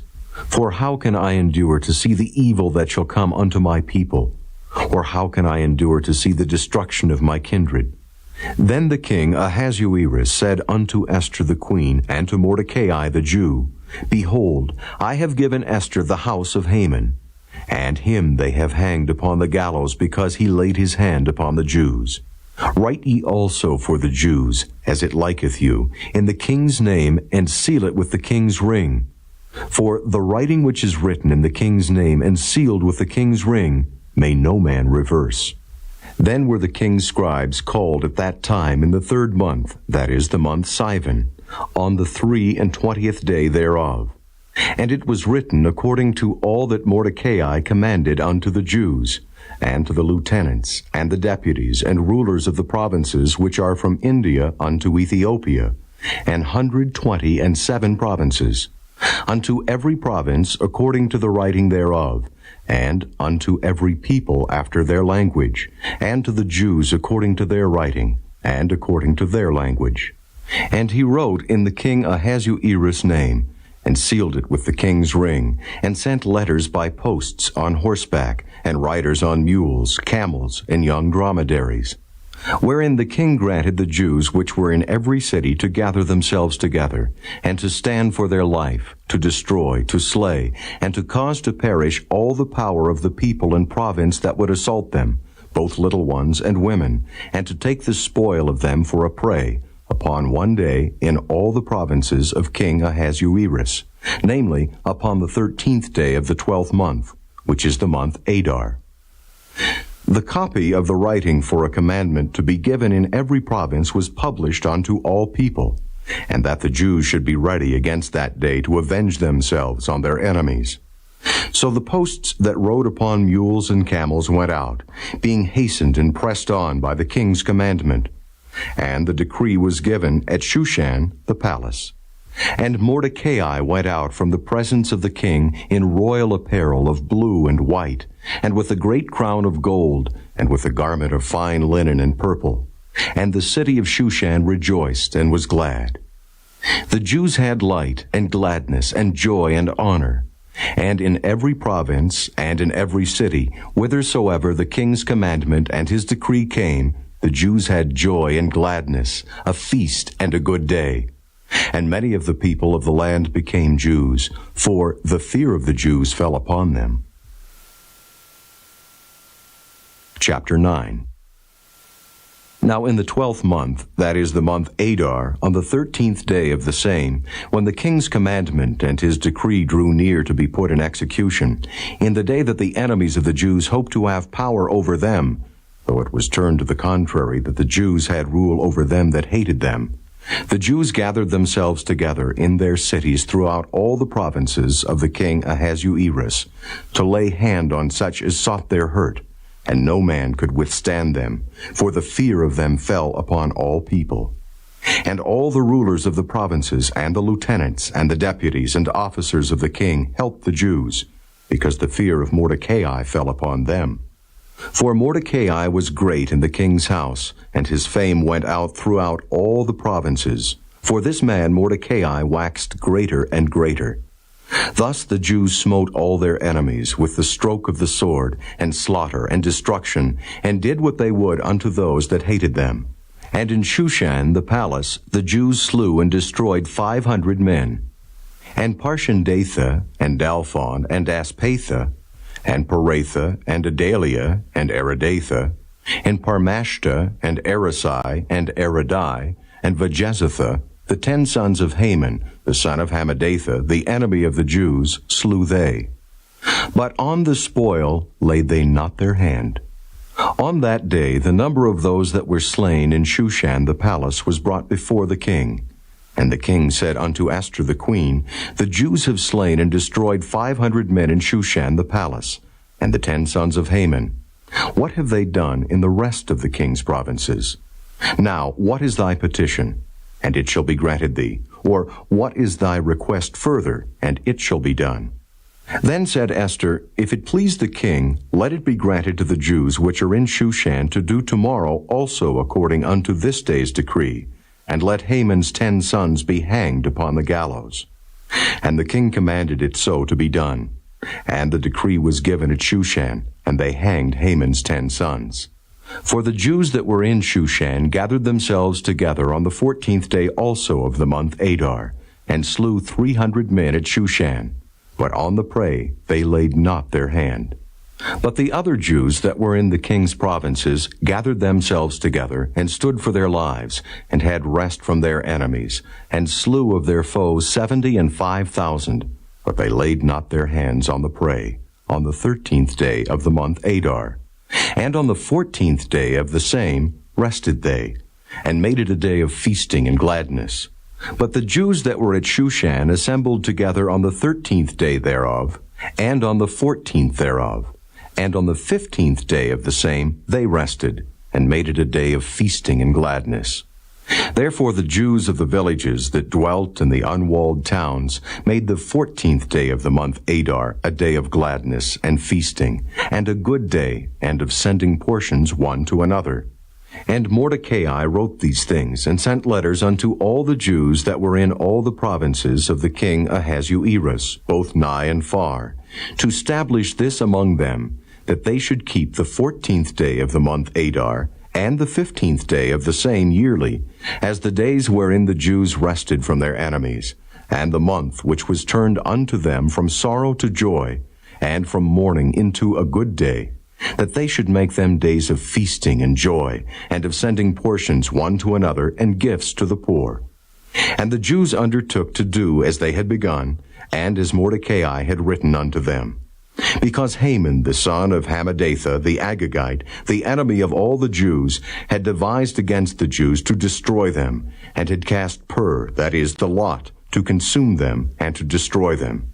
But when Esther came before the king, he commanded by letters that his wicked device, which he devised against the Jews, should return upon his own head, and that he and his son should be hanged on the gallows. Wherefore they called these days Purim, after the name of Pur. Therefore, for all the words of this letter, and of that which they had seen concerning this matter, and which had come unto them, the Jews ordained, and took upon them, and upon their seed, and upon all such as joined themselves unto them, so as it should not fail, that they would keep these 2 days according to their writing, and according to their appointed time every year. And that these days should be remembered and kept throughout every generation, every family, every province, and every city. And that these days of Purim should not fail from among the Jews, nor the memorial of them perish from their seed. Then Esther the queen, the daughter of Abihail, and Mordecai the Jew, wrote with all authority to confirm this second letter of Purim.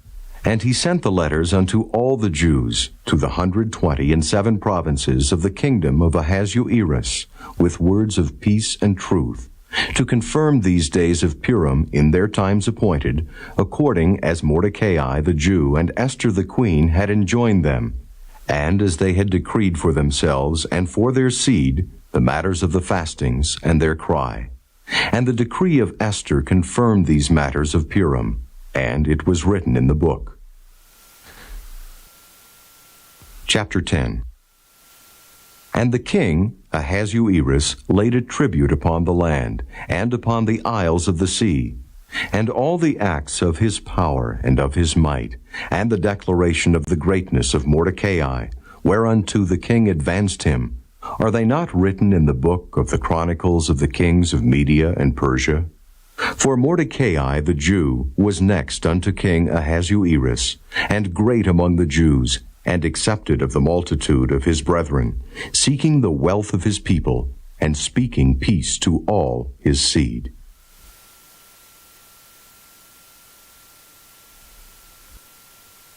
The Book of Job. Chapter 1.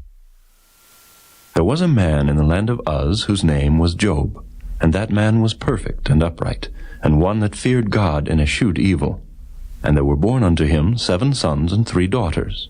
His substance also was 7,000 sheep, and 3,000 camels, and 500 yoke of oxen, and 500 she-asses, and a very great household, so that this man was the greatest of all the men of the east. And his sons went and feasted in their houses, every one his day, and sent and called for their 3 sisters to eat and to drink with them. And it was so, when the days of their feasting were gone about, that Job sent and sanctified them, and rose up early in the morning, and offered burnt offerings according to the number of them all. For Job said, It may be that my sons have sinned, and cursed God in their hearts. Thus did Job continually. Now there was a day when the sons of God came to present themselves before the Lord, and Satan came also among them. And the Lord said unto Satan, Whence comest thou? Then Satan answered the Lord, and said, From going to and fro in the earth, and from walking up and down in it. And the Lord said unto Satan, Hast thou considered my servant Job, that there is none like him in the earth, a perfect and an upright man, one that feareth God and escheweth evil? Then Satan answered the Lord, and said, Doth Job fear God for naught? Hast not thou made an hedge about him, and about his house, and about all that he hath on every side? Thou hast blessed the work of his hands, and his substance is increased in the land. But put forth thine hand now, and touch all that he hath, and he will curse thee to thy face. And the Lord said unto Satan, Behold, all that he hath is in thy power. Only upon himself put not forth thine hand. So Satan went forth from the presence of the Lord. And there was a day when his sons and his daughters were eating and drinking wine in their eldest brother's house. And there came a messenger unto Job, and said, The oxen were plowing, and the asses feeding beside them, and the Sabaeans fell upon them and took them away. Yea, they have slain the servants with the edge of the sword, and I only am escaped alone to tell thee. While he was yet speaking, there came also another, and said, The fire of God is fallen from heaven, and hath burned up the sheep and the servants, and consumed them. And I only am escaped alone to tell thee. While he was yet speaking, there came also another, and said, The Chaldeans made out 3 bands, and fell upon the camels, and have carried them away, yea, and slain the servants with the edge of the sword, and I only am escaped alone to tell thee. While he was yet speaking, there came also another, and said, Thy sons and thy daughters were eating and drinking wine in their eldest brother's house. And behold, there came a great wind from the wilderness, and smote the 4 corners of the house, and it fell upon the young men, and they are dead. And I only am escaped alone to tell thee. Then Job arose, and rent his mantle, and shaved his head, and fell down upon the ground, and worshipped, and said, Naked came I out of my mother's womb, and naked shall I return thither. The Lord gave, and the Lord hath taken away. Blessed be the name of the Lord. In all this Job sinned not, nor charged God foolishly. Chapter 2. Again there was a day when the sons of God came to present themselves before the Lord, and Satan came also among them to present himself before the Lord. And the Lord said unto Satan, From whence comest thou?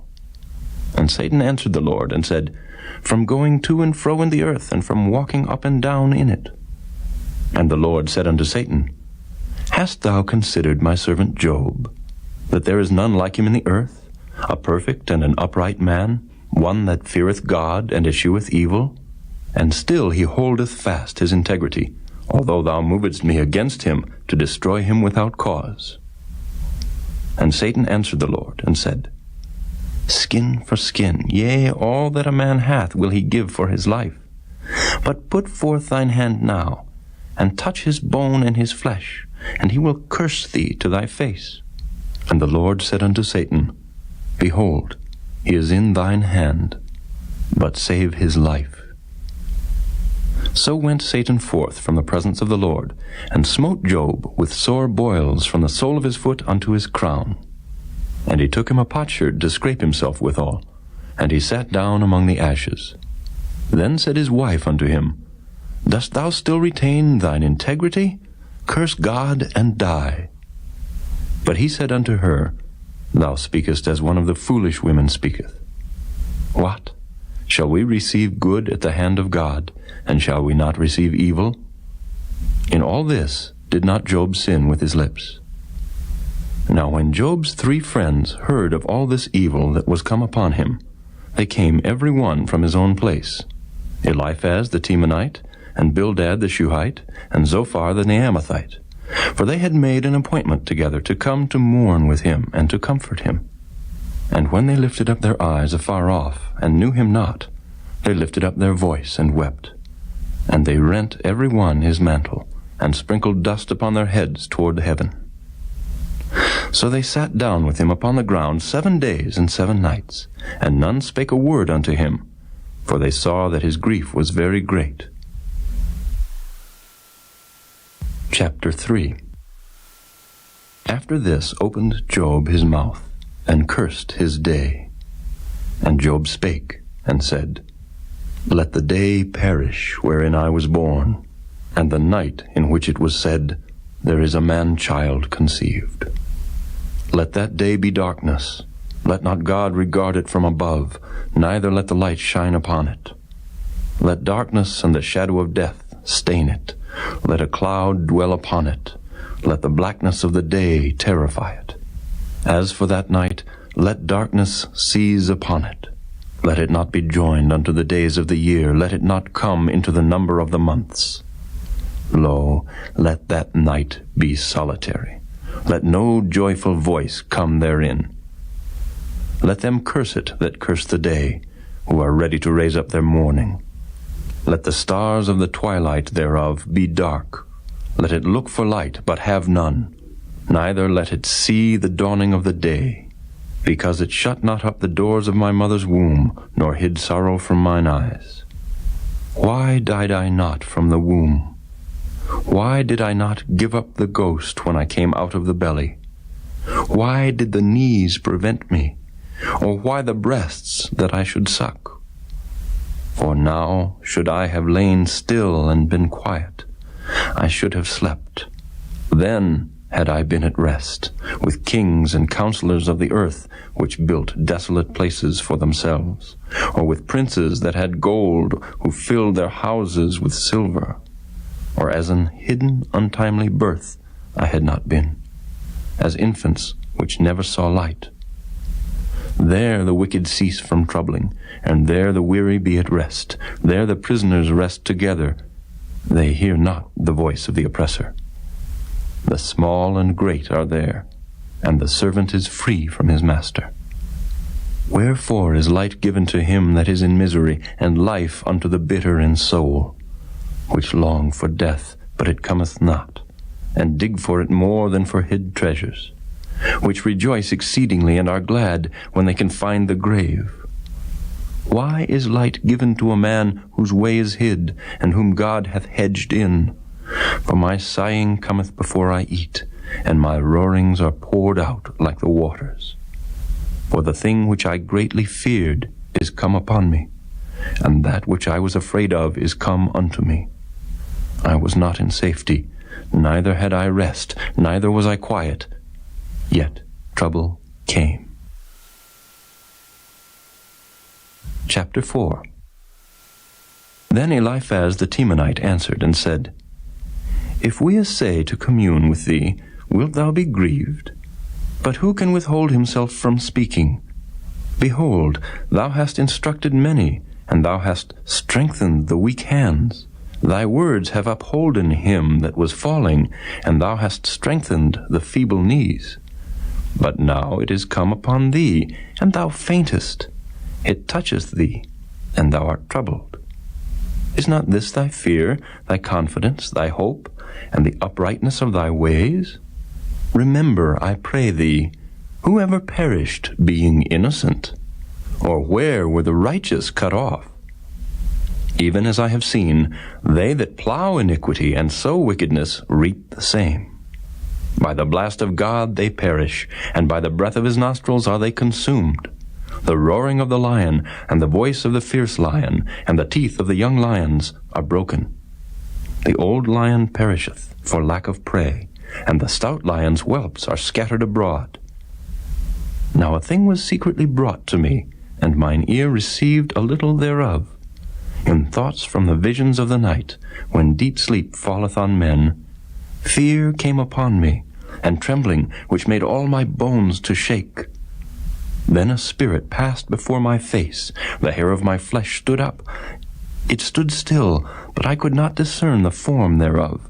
An image was before mine eyes. There was silence, and I heard a voice, saying, Shall mortal man be more just than God? Shall a man be more pure than his Maker? Behold, he put no trust in his servants, and his angels he charged with folly. How much less in them that dwell in houses of clay, whose foundation is in the dust, which are crushed before the moth? They are destroyed from morning to evening. They perish forever without any regarding it. Doth not their excellency, which is in them, go away? They die, even without wisdom. Chapter 5. Call now, if there be any that will answer thee, and to which of the saints wilt thou turn? For wrath killeth the foolish man, and envy slayeth the silly one. I have seen the foolish taking root, but suddenly I cursed his habitation. His children are far from safety, and they are crushed in the gate, neither is there any to deliver them. Whose harvest the hungry eateth up, and taketh it even out of the thorns, and the robber swalloweth up their substance. Although affliction cometh not forth of the dust, neither doth trouble spring out of the ground, yet man is born unto trouble, as the sparks fly upward. I would seek unto God, and unto God would I commit my cause, which doeth great things and unsearchable, marvelous things without number, who giveth rain upon the earth, and sendeth waters upon the fields, to set up on high those that be low, that those which mourn may be exalted to safety. He disappointeth the devices of the crafty, so that their hands cannot perform their enterprise. He taketh the wise in their own craftiness, and the counsel of the froward is carried headlong. They meet with darkness in the daytime, and grope in the noonday as in the night. But he saveth the poor from the sword, from their mouth, and from the hand of the mighty. So the poor hath hope, and iniquity stoppeth her mouth. Behold, happy is the man whom God correcteth. Therefore despise not thou the chastening of the Almighty, for he maketh sore and bindeth up. He woundeth, and his hands make whole. He shall deliver thee in 6 troubles. Yea, in 7 there shall no evil touch thee. In famine he shall redeem thee from death, and in war from the power of the sword. Thou shalt be hid from the scourge of the tongue, neither shalt thou be afraid of destruction when it cometh. At destruction and famine thou shalt laugh. Neither shalt thou be afraid of the beasts of the earth, for thou shalt be in league with the stones of the field, and the beasts of the field shall be at peace with thee. And thou shalt know that thy tabernacle shall be in peace, and thou shalt visit thy habitation, and shalt not sin. Thou shalt know also that thy seed shall be great, and thine offspring as the grass of the earth. Thou shalt come to thy grave in a full age, like as a shock of corn cometh in his season. Lo, this we have searched it, so it is. Hear it, and know thou it for thy good. Chapter 6.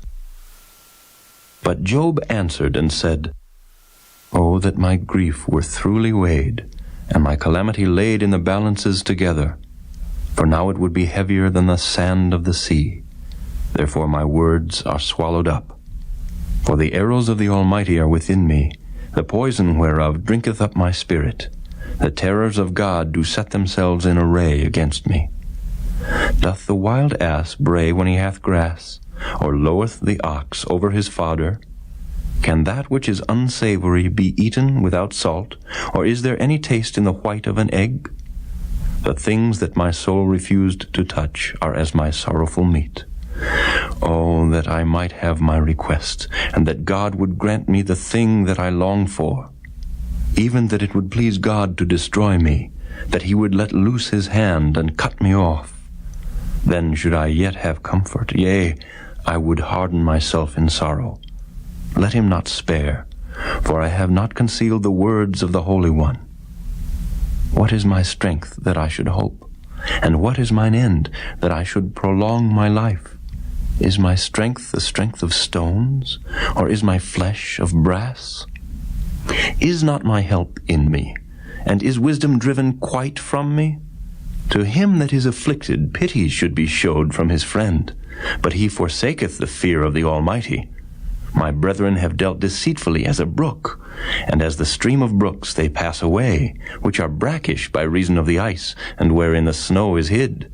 What time they wax warm, they vanish. When it is hot, they are consumed out of their place. The paths of their way are turned aside. They go to nothing, and perish. The troops of Tema looked. The companies of Sheba waited for them. They were confounded because they had hoped.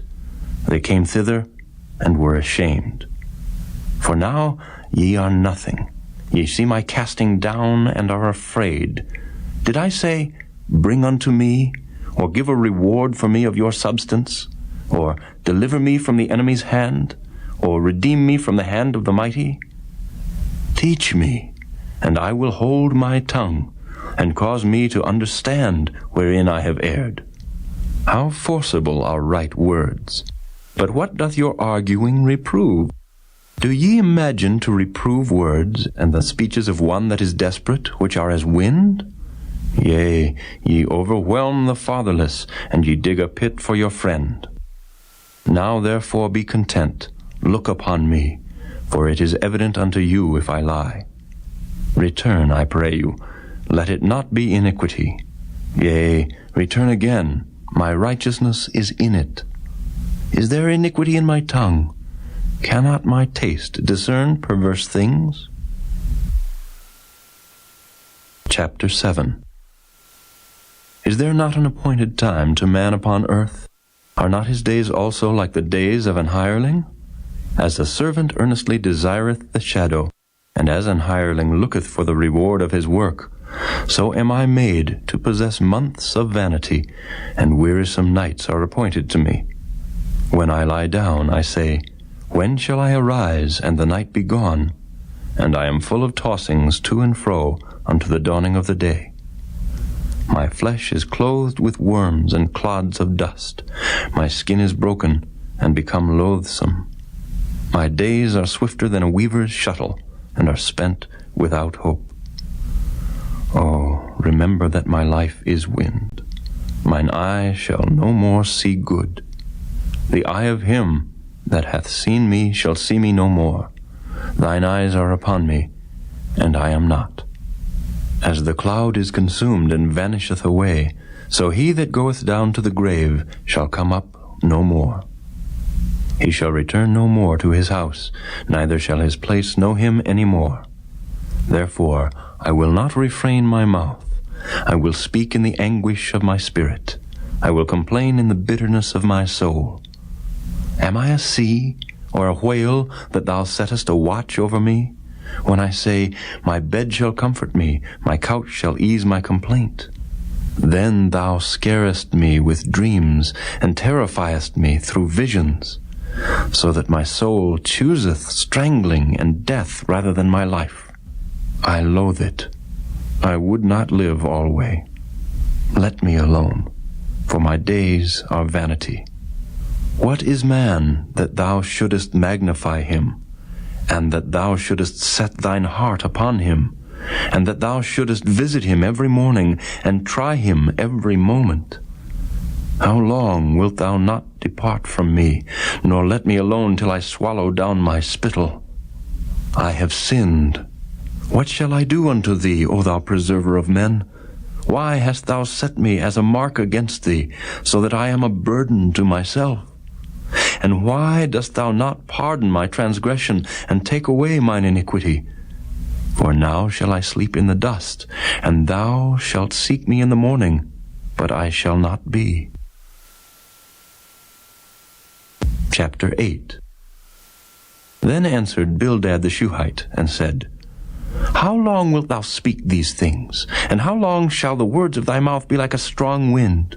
Doth God pervert judgment, or doth the Almighty pervert justice? If thy children have sinned against him, and he have cast them away for their transgression, if thou wouldest seek unto God betimes, and make thy supplication to the Almighty, if thou wert pure and upright, surely now he would awake for thee, and make the habitation of thy righteousness prosperous. Though thy beginning was small, yet thy latter end should greatly increase. For inquire, I pray thee, of the former age, and prepare thyself to the search of their fathers. For we are but of yesterday, and know nothing, because our days upon earth are a shadow. Shall not they teach thee, and tell thee, and utter words out of their heart? Can the rush grow up without mire? Can the flag grow without water? Whilst it is yet in his greenness, and not cut down, it withereth before any other herb. So are the paths of all that forget God, and the hypocrite's hope shall perish, whose hope shall be cut off, and whose trust shall be a spider's web. He shall lean upon his house, but it shall not stand. He shall hold it fast, but it shall not endure. He is green before the sun, and his branch shooteth forth in his garden. His roots are wrapped about the heap, and seeth the place of stones. If he destroy him from his place, then it shall deny him, saying, I have not seen thee. Behold, this is the joy of his way, and out of the earth shall others grow. Behold, God will not cast away a perfect man, neither will he help the evildoers, till he fill thy mouth with laughing, and thy lips with rejoicing. They that hate thee shall be clothed with shame, and the dwelling place of the wicked shall come to naught. Chapter 9. Then Job answered and said, I know it is so of a truth, but how should man be just with God? If he will contend with him, he cannot answer him 1 of 1,000. He is wise in heart, and mighty in strength. Who hath hardened himself against him, and hath prospered? Which removeth the mountains, and they know not? Which overturneth them in his anger? Which shaketh the earth out of her place, and the pillars thereof tremble? Which commandeth the sun, and it riseth not, and sealeth up the stars? Which alone spreadeth out the heavens, and treadeth upon the waves of the sea? Which maketh Arcturus, Orion, and Pleiades, and the chambers of the south? Which doeth great things past finding out, yea, and wonders without number? Lo, he goeth by me, and I see him not. He passeth on also, but I perceive him not. Behold, he taketh away. Who can hinder him? Who will say unto him, What doest thou? If God will not withdraw his anger, the proud helpers do stoop under him. How much less shall I answer him, and choose out my words to reason with him, whom, though I were righteous, yet would I not answer, but I would make supplication to my judge. If I had called, and he had answered me, yet would I not believe that he had hearkened unto my voice. For he breaketh me with a tempest, and multiplieth my wounds without cause. He will not suffer me to take my breath, but filleth me with bitterness. If I speak of strength, lo, he is strong. And if of judgment, who shall set me a time to plead? If I justify myself, mine own mouth shall condemn me. If I say, I am perfect, it shall also prove me perverse. Though I were perfect, yet would I not know my soul, I would despise my life. This is one thing, therefore I said it. He destroyeth the perfect and the wicked. If the scourge slay suddenly, he will laugh at the trial of the innocent. The earth is given into the hand of the wicked. He covereth the faces of the judges thereof. If not, where and who is he? Now my days are swifter than a post. They flee away, they see no good. They are passed away as the swift ships, as the eagle that hasteth to the prey. If I say, I will forget my complaint, I will leave off my heaviness and comfort myself, I am afraid of all my sorrows. I know that thou wilt not hold me innocent. If I be wicked, why then labor I in vain? If I wash myself with snow water, and make my hands never so clean, yet shalt thou plunge me in the ditch, and mine own clothes shall abhor me. For he is not a man, as I am, that I should answer him, and we should come together in judgment. Neither is there any daysman betwixt us, that might lay his hand upon us both. Let him take his rod away from me, and let not his fear terrify me. Then would I speak, and not fear him. But it is not so with me. Chapter 10. My soul is weary of my life. I will leave my complaint upon myself. I will speak in the bitterness of my soul. I will say unto God, Do not condemn me. Show me wherefore thou contendest with me. Is it good unto thee that thou shouldest oppress, that thou shouldest despise the work of thine hands, and shine upon the counsel of the wicked? Hast thou eyes of flesh, or seest thou as man seeth? Are thy days as the days of man? Are thy years as man's days, that thou inquirest after mine iniquity, and searchest after my sin? Thou knowest that I am not wicked, and there is none that can deliver out of thine hand. Thine hands have made me and fashioned me together round about. Yet thou dost destroy me. Remember, I beseech thee, that thou hast made me as the clay, and wilt thou bring me into dust again? Hast thou not poured me out as milk, and curdled me like cheese? Thou hast clothed me with skin and flesh, and hast fenced me with bones and sinews. Thou hast granted me life and favor, and thy visitation hath preserved my spirit. And these things hast thou hid in thine heart. I know that this is with thee. If I sin, then thou markest me, and thou wilt not acquit me from mine iniquity. If I be wicked, woe unto me. And if I be righteous, yet will I not lift up my head. I am full of confusion. Therefore see thou mine affliction, for it increaseth. Thou huntest me as a fierce lion, and again thou showest thyself marvelous upon me. Thou renewest thy witnesses against me, and increasest thine indignation upon me.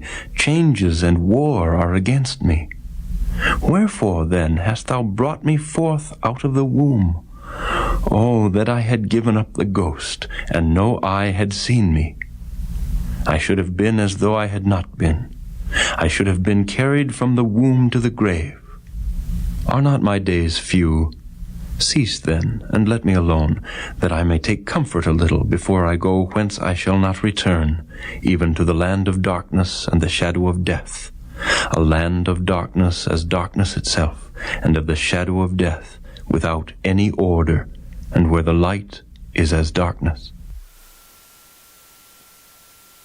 Chapter 11. Then answered Zophar the Naamathite, and said, Should not the multitude of words be answered? And should a man full of talk be justified? Should thy lies make men hold their peace? And when thou mockest, shall no man make thee ashamed? For thou hast said, My doctrine is pure, and I am clean in thine eyes. But oh, that God would speak, and open his lips against thee, and that he would show thee the secrets of wisdom, that they are double to that which is. Know therefore that God exacteth of thee less than thine iniquity deserveth. Canst thou by searching find out God? Canst thou find out the Almighty unto perfection? It is as high as heaven. What canst thou do? Deeper than hell. What canst thou know? The measure thereof is longer than the earth, and broader than the sea. If he cut off, and shut up, or gather together, then who can hinder him? For he knoweth vain men.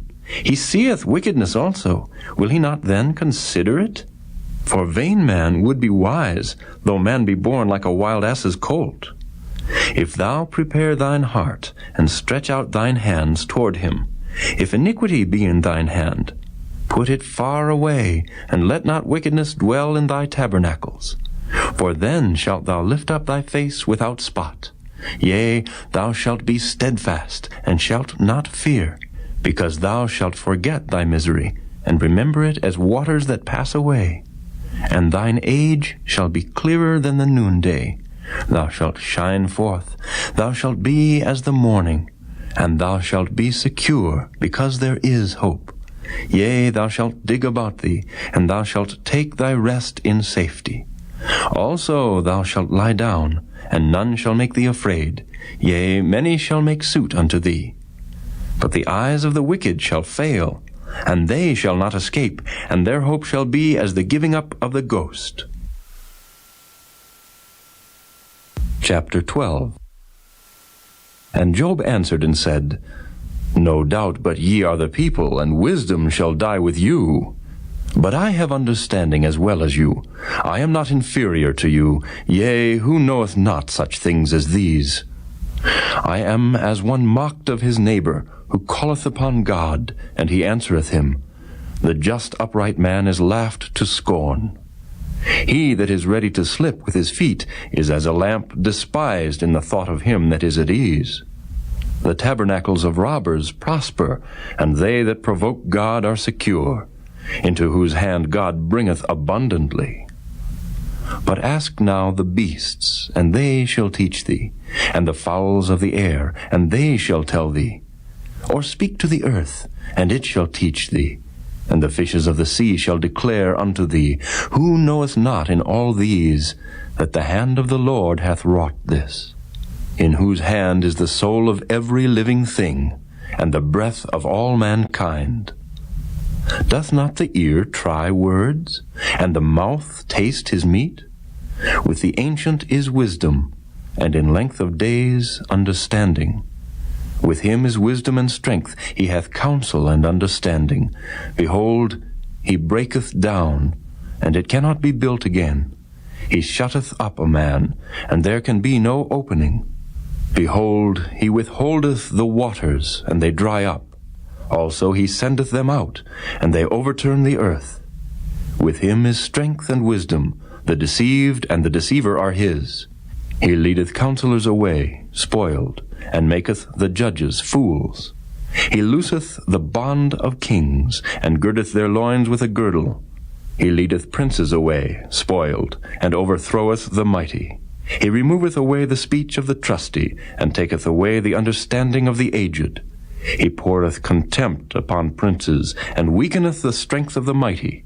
He discovereth deep things out of darkness, and bringeth out to light the shadow of death. He increaseth the nations, and destroyeth them. He enlargeth the nations, and straightενeth them again. He taketh away the heart of the chief of the people of the earth, and causeth them to wander in a wilderness where there is no way. They grope in the dark without light, and he maketh them to stagger like a drunken man. Chapter 13. Lo, mine eye hath seen all this, mine ear hath heard and understood it. What ye know, the same do I know also. I am not inferior unto you. Surely I would speak to the Almighty, and I desire to reason with God. But ye are forgers of lies, ye are all physicians of no value. Oh, that ye would altogether hold your peace, and it should be your wisdom. Hear now my reasoning, and hearken to the pleadings of my lips. Will ye speak wickedly for God, and talk deceitfully for him? Will ye accept his person? Will ye contend for God? Is it good that he should search you out? Or as one man mocketh another, do ye so mock him? He will surely reprove you, if ye do secretly accept persons. Shall not his excellency make you afraid, and his dread fall upon you? Your remembrances are like unto ashes, your bodies to bodies of clay. Hold your peace. Let me alone, that I may speak, and let come on me what will. Wherefore do I take my flesh in my teeth, and put my life in mine hand? Though he slay me, yet will I trust in him. But I will maintain mine own ways before him. He also shall be my salvation, for an hypocrite shall not come before him.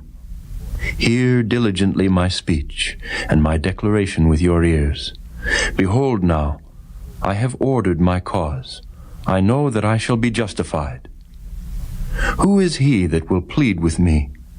For now, if I hold my tongue, I shall give up the ghost. Only do not two things unto me, then will I not hide myself from thee. Withdraw thine hand far from me, and let not thy dread make me afraid. Then call thou, and I will answer, or let me speak, and answer thou me. How many are mine iniquities and sins? Make me to know my transgression and my sin. Wherefore hidest thou thy face, and holdest me for thine enemy? Wilt thou break a leaf driven to and fro, and wilt thou pursue the dry stubble? For thou writest bitter things against me, and makest me to possess the iniquities of my youth. Thou puttest my feet also in the stocks, and lookest narrowly unto all my paths. Thou settest a print upon the heels of my feet. And he, as a rotten thing, consumeth, as a garment that is moth-eaten. Chapter 14. Man that is born of a woman is of few days, and full of trouble. He cometh forth like a flower, and is cut down. He fleeth also as a shadow, and continueth not. And dost thou open thine eyes upon such an one, and bringest me into judgment with thee? Who can bring a clean thing out of an unclean? Not one. Seeing his days are determined, the number of his months are with thee, thou hast appointed his bounds that he cannot pass. Turn from him, that he may rest till he shall accomplish, as an hireling, his day. For there is hope of a tree, if it be cut down, that it will sprout again, and that the tender branch thereof will not cease. Though the root thereof wax old in the earth, and the stock thereof die in the ground, yet through the scent of water it will bud, and bring forth boughs like a plant. But man dieth, and wasteth away. Yea, man giveth up the ghost. And where is he? As the waters fail from the sea, and the flood decayeth and drieth up, so man lieth down, and riseth not.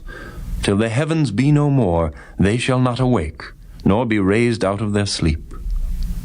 Oh, that thou wouldest hide me in the grave, that thou wouldest keep me secret, until thy wrath be past, that thou wouldest appoint me a set time, and remember me. If a man die, shall he live again? All the days of my appointed time will I wait, till my change come. Thou shalt call, and I will answer thee. Thou wilt have a desire to the work of thine hands.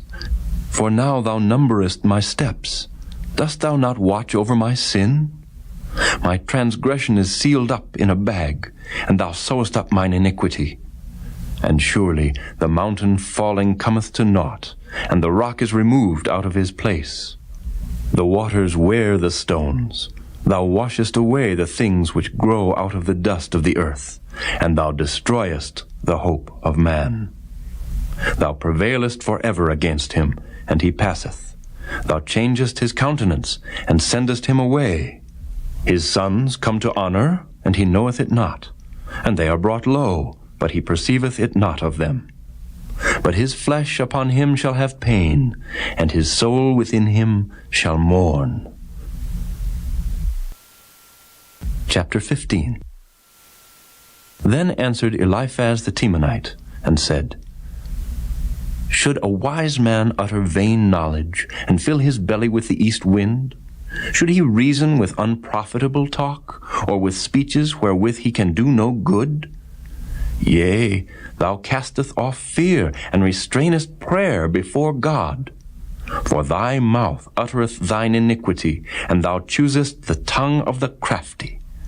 Thine own mouth condemneth thee, and not I. Yea, thine own lips testify against thee. Art thou the first man that was born? Or wast thou made before the hills? Hast thou heard the secret of God? And dost thou restrain wisdom to thyself? What knowest thou that we know not? What understandest thou which is not in us? With us are both the gray-headed and very aged men, much elder than thy father. Are the consolations of God small with thee? Is there any secret thing with thee? Why doth thine heart carry thee away? And what do thy eyes wink at, that thou turnest thy spirit against God, and lettest such words go out of thy mouth? What is man, that he should be clean, and he which is born of a woman, that he should be righteous? Behold, he putteth no trust in his saints. Yea, the heavens are not clean in his sight. How much more abominable and filthy is man, which drinketh iniquity like water? I will show thee, hear me, and that which I have seen I will declare, which wise men have told from their fathers, and have not hid it, unto whom alone the earth was given, and no stranger passed among them. The wicked man travaileth with pain all his days, and the number of years is hidden to the oppressor. A dreadful sound is in his ears. In prosperity the destroyer shall come upon him. He believeth not that he shall return out of darkness, and he is waited for of the sword. He wandereth abroad for bread, saying, Where is it? He knoweth that the day of darkness is ready at his hand. Trouble and anguish shall make him afraid. They shall prevail against him as a king ready to the battle. For he stretcheth out his hand against God, and strengtheneth himself against the Almighty. He runneth upon him, even on his neck, upon the thick bosses of his bucklers, because he covereth his face with his fatness, and maketh collops of fat on his flanks. And he dwelleth in desolate cities, and in houses which no man inhabiteth, which are ready to become heaps. He shall not be rich, neither shall his substance continue, neither shall he prolong the perfection thereof upon the earth. He shall not depart out of darkness, the flame shall dry up his branches, and by the breath of his mouth shall he go away. Let not him that is deceived trust in vanity, for vanity shall be his recompense. It shall be accomplished before his time, and his branch shall not be green. He shall shake off his unripe grape as the vine, and shall cast off his flower as the olive. For the congregation of hypocrites shall be desolate, and fire shall consume the tabernacles of bribery. They conceive mischief, and bring forth vanity, and their belly prepareth deceit. Chapter 16. Then Job answered and said, I have heard many such things. Miserable comforters are ye all. Shall vain words have an end? Or what emboldeneth thee that thou answerest? I also could speak as ye do. If your soul were in my soul's stead, I could heap up words against you, and shake mine head at you. But I would strengthen you with my mouth, and the moving of my lips should assuage your grief. Though I speak, my grief is not assuaged. And though I forbear, what am I eased? But now he hath made me weary. Thou hast made desolate all my company. And thou hast filled me with wrinkles, which is a witness against me. And my leanness rising up in me beareth witness to my face. He teareth me in his wrath, who hateth me. He gnasheth upon me with his teeth. Mine enemy sharpeneth his eyes upon me. They have gaped upon me with their mouth. They have smitten me upon the cheek reproachfully. They have gathered themselves together against me. God hath delivered me to the ungodly, and turned me over into the hands of the wicked. I was at ease, but he hath broken me asunder. He hath also taken me by my neck, and shaken me to pieces, and set me up for his mark. His archers compass me round about. He cleaveth my reins asunder, and doth not spare. He poureth out my gall upon the ground. He breaketh me with breach upon breach. He runneth upon me like a giant. I have sewed sackcloth upon my skin, and defiled my horn in the dust. My face is foul with weeping, and on my eyelids is the shadow of death. Not for any injustice in mine hands. Also my prayer is pure. O earth, cover not thou my blood, and let my cry have no place.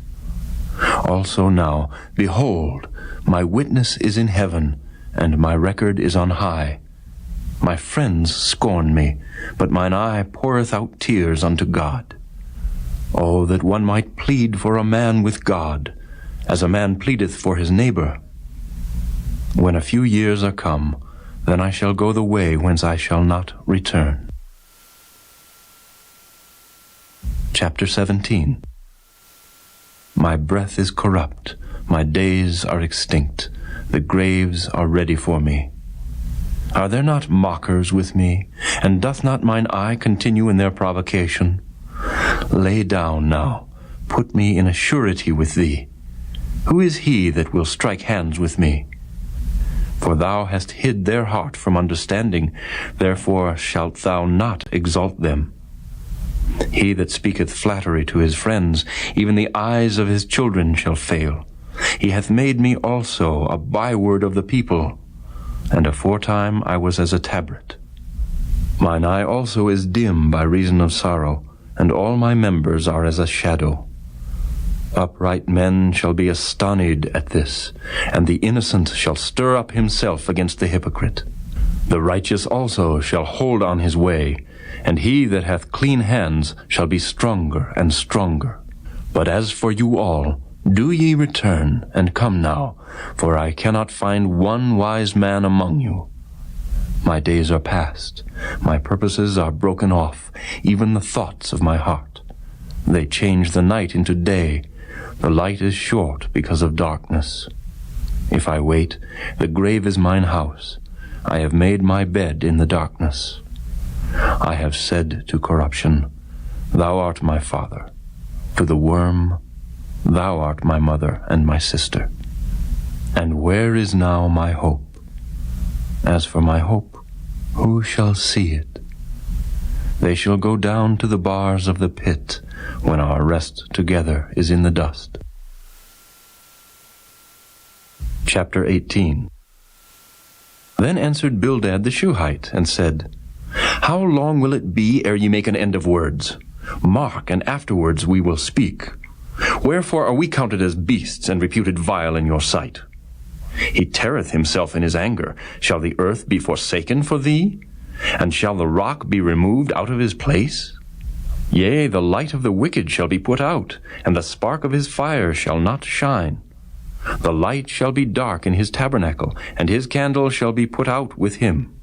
The steps of his strength shall be straitened, and his own counsel shall cast him down.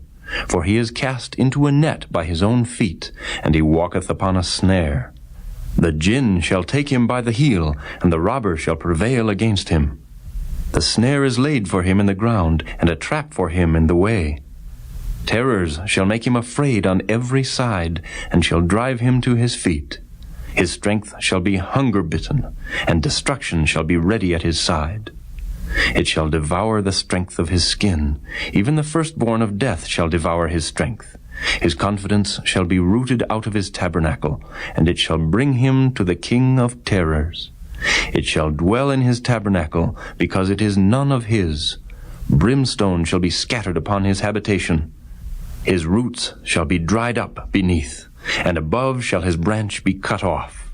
His remembrance shall perish from the earth, and he shall have no name in the street. He shall be driven from light into darkness, and chased out of the world. He shall neither have son nor nephew among his people, nor any remaining in his dwellings. They that come after him shall be astonied at his day, as they that went before were affrighted.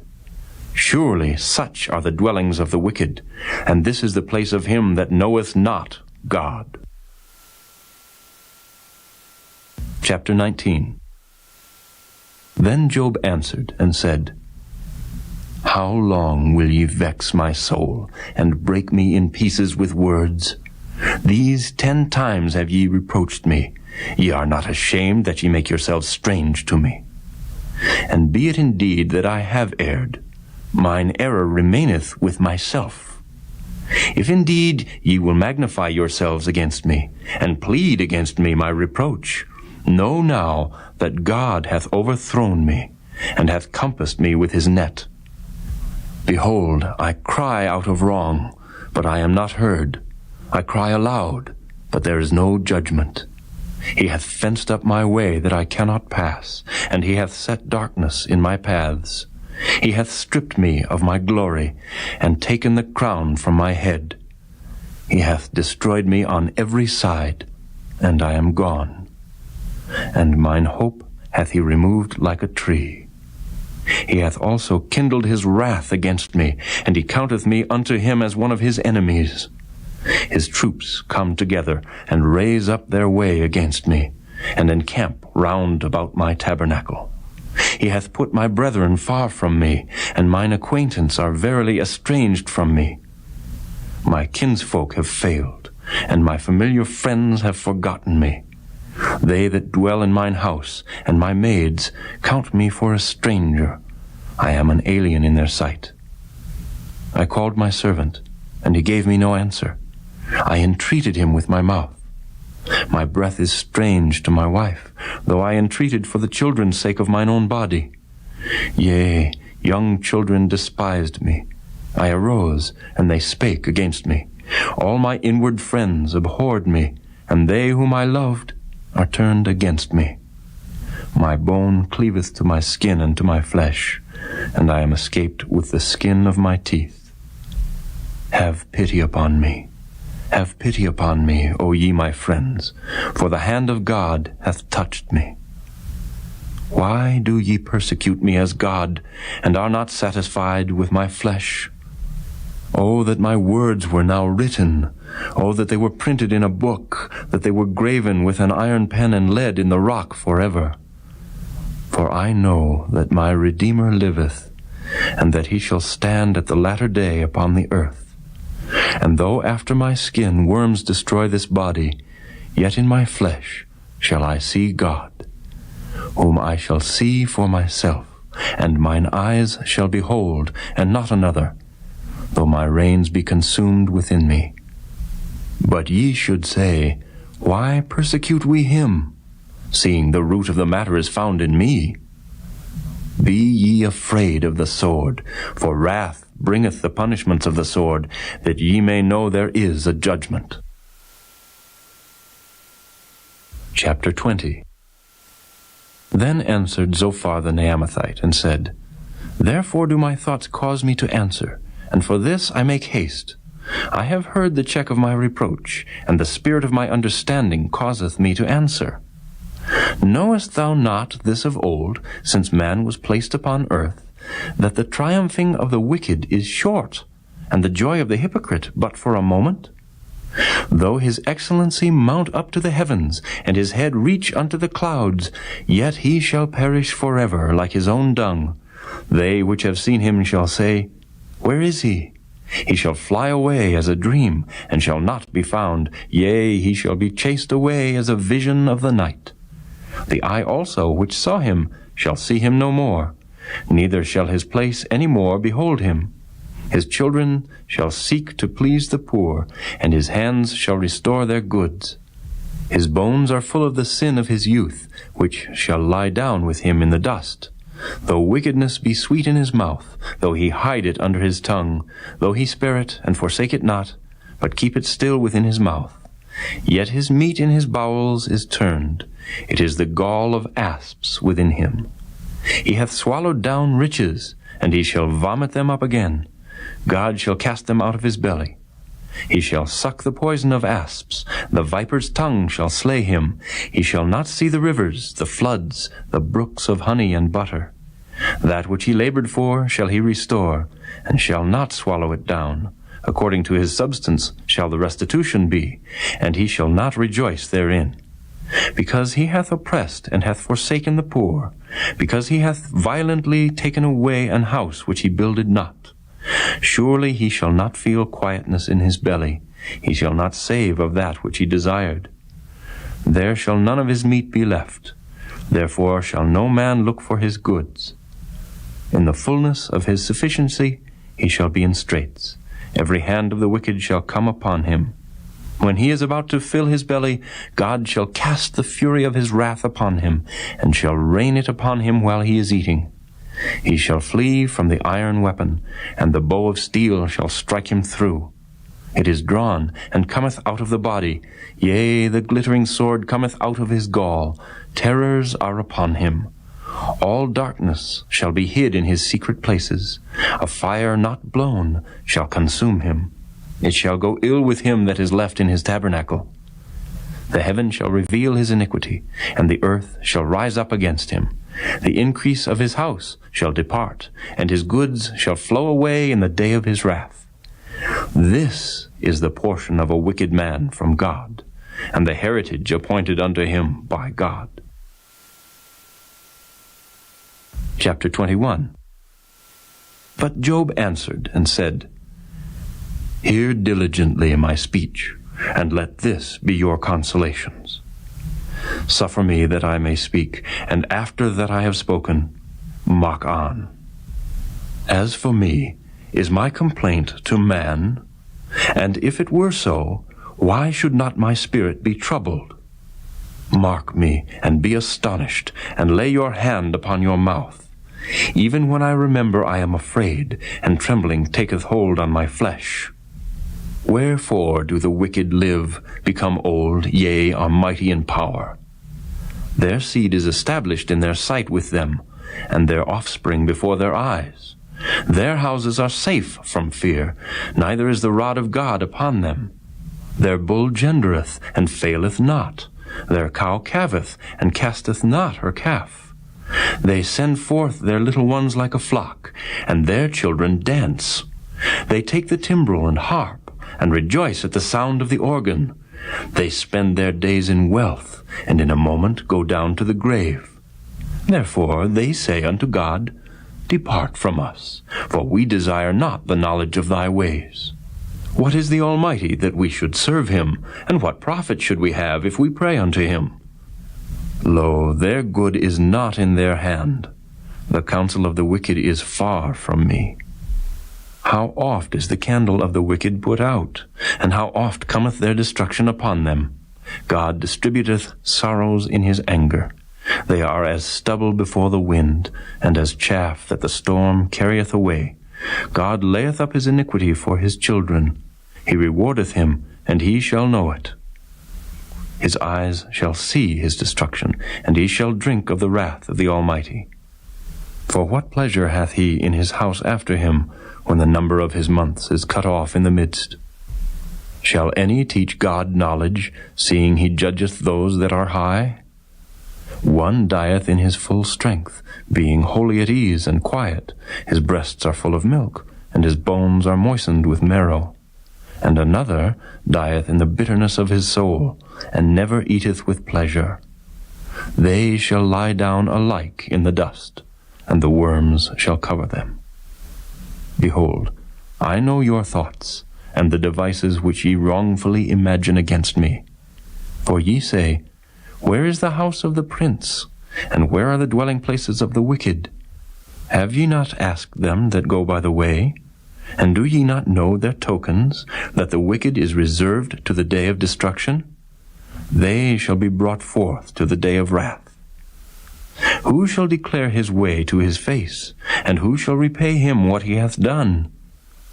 Yet shall he be brought to the grave, and shall remain in the tomb. The clods of the valley shall be sweet unto him, and every man shall draw after him, as there are innumerable before him. How then comfort ye me in vain, seeing in your answers there remaineth falsehood? Chapter 22. Then Eliphaz the Temanite answered and said, Can a man be profitable unto God, as he that is wise may be profitable unto himself? Is it any pleasure to the Almighty that thou art righteous? Or is it gain to him that thou makest thy ways perfect? Will he reprove thee for fear of thee? Will he enter with thee into judgment? Is not thy wickedness great, and thine iniquities infinite? For thou hast taken a pledge from thy brother for naught, and stripped the naked of their clothing. Thou hast not given water to the weary to drink, and thou hast withholden bread from the hungry. But as for the mighty man, he had the earth, and the honorable man dwelt in it. Thou hast sent widows away empty, and the arms of the fatherless have been broken. Therefore snares are round about thee, and sudden fear troubleth thee, or darkness that thou canst not see, and abundance of waters cover thee. Is not God in the height of heaven? And behold, the height of the stars, how high they are! And thou sayest, How doth God know? Can he judge through the dark cloud? Thick clouds are a covering to him, that he seeth not, and he walketh in the circuit of heaven. Hast thou marked the old way which wicked men have trodden, which were cut down out of time, whose foundation was overflown with a flood, which said unto God, Depart from us, and what can the Almighty do for them? Yet he filled their houses with good things, but the counsel of the wicked is far from me. The righteous see it, and are glad, and the innocent laugh them to scorn. Whereas our substance is not cut down, but the remnant of them the fire consumeth. Acquaint now thyself with him, and be at peace. Thereby good shall come unto thee. Receive, I pray thee, the law from his mouth, and lay up his words in thine heart. If thou return to the Almighty, thou shalt be built up.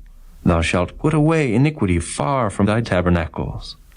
Then shalt thou lay up gold as dust, and the gold of Ophir as the stones of the brooks.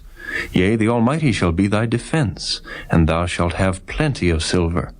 For then shalt thou have thy delight in the Almighty, and shalt lift up thy face unto God. Thou shalt make thy prayer unto him, and he shall hear thee, and thou shalt pay thy vows. Thou shalt also decree a thing, and it shall be established unto thee, and the light shall shine upon thy ways. When men are cast down, then thou shalt say, There is lifting up, and he shall save the humble person. He shall deliver the island of the innocent, and it is delivered by the pureness of thine hands. Chapter 23. Then Job answered and said, Even today is my complaint bitter. My stroke is heavier than my groaning. Oh, that I knew where I might find him, that I might come even to his seat. I would order my cause before him, and fill my mouth with arguments. I would know the words which he would answer me, and understand what he would say unto me. Will he plead against me with his great power? No, but he would put strength in me. There the righteous might dispute with him, so should I be delivered forever from my judge. Behold, I go forward, but he is not there, and backward, but I cannot perceive him. On the left hand where he doth work, but I cannot behold him. He hideth himself on the right hand, that I cannot see him. But he knoweth the way that I take. When he hath tried me, I shall come forth as gold. My foot hath held his steps. His way have I kept, and not declined. Neither have I gone back from the commandment of his lips. I have esteemed the words of his mouth more than my necessary food. But he is in one mind, and who can turn him? And what his soul desireth, even that he doeth. For he performeth the thing that is appointed for me, and many such things are with him. Therefore am I troubled at his presence. When I consider, I am afraid of him. For God maketh my heart soft, and the Almighty troubleth me, because I was not cut off before the darkness, neither hath he covered the darkness from my face. Chapter 24. Why, seeing times are not hidden from the Almighty, do they that know him not see his days? Some remove the landmarks. They violently take away flocks, and feed thereof. They drive away the ass of the fatherless. They take the widow's ox for a pledge. They turn the needy out of the way. The poor of the earth hide themselves together. Behold, as wild asses in the desert, go they forth to their work. Rising betimes for a prey, the wilderness yieldeth food for them and for their children. They reap every one his corn in the field, and they gather the vintage of the wicked. They cause the naked to lodge without clothing, that they have no covering in the cold. They are wet with the showers of the mountains, and embrace the rock for want of a shelter. They pluck the fatherless from the breast, and take a pledge of the poor. They cause him to go naked without clothing, and they take away the sheaf from the hungry, which make oil within their walls, and tread their winepresses, and suffer thirst. Men groan from out of the city, and the soul of the wounded crieth out, yet God layeth not folly to them. They are of those that rebel against the light. They know not the ways thereof, nor abide in the paths thereof. The murderer rising with the light killeth the poor and needy, and in the night is as a thief. The eye also of the adulterer waiteth for the twilight, saying, No eye shall see me, and disguiseth his face. In the dark they dig through houses, which they had marked for themselves in the daytime. They know not the light. For the morning is to them even as the shadow of death. If one know them, they are in the terrors of the shadow of death. He is swift as the waters. Their portion is cursed in the earth. He beholdeth not the way of the vineyards. Drought and heat consume the snow waters. So doth the grave those which have sinned. The womb shall forget him. The worm shall feed sweetly on him. He shall be no more remembered, and wickedness shall be broken as a tree. He evil entreateth the barren that beareth not, and doeth not good to the widow. He draweth also the mighty with his power. He riseth up, and no man is sure of life. Though it be given him to be in safety, whereon he resteth, yet his eyes are upon their ways.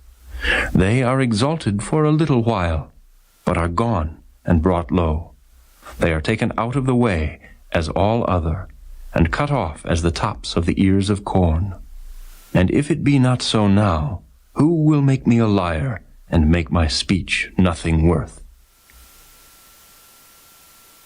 Chapter 25. Then answered Bildad the Shuhite, and said, Dominion and fear are with him. He maketh peace in his high places. Is there any number of his armies? And upon whom doth not his light arise? How then can man be justified with God?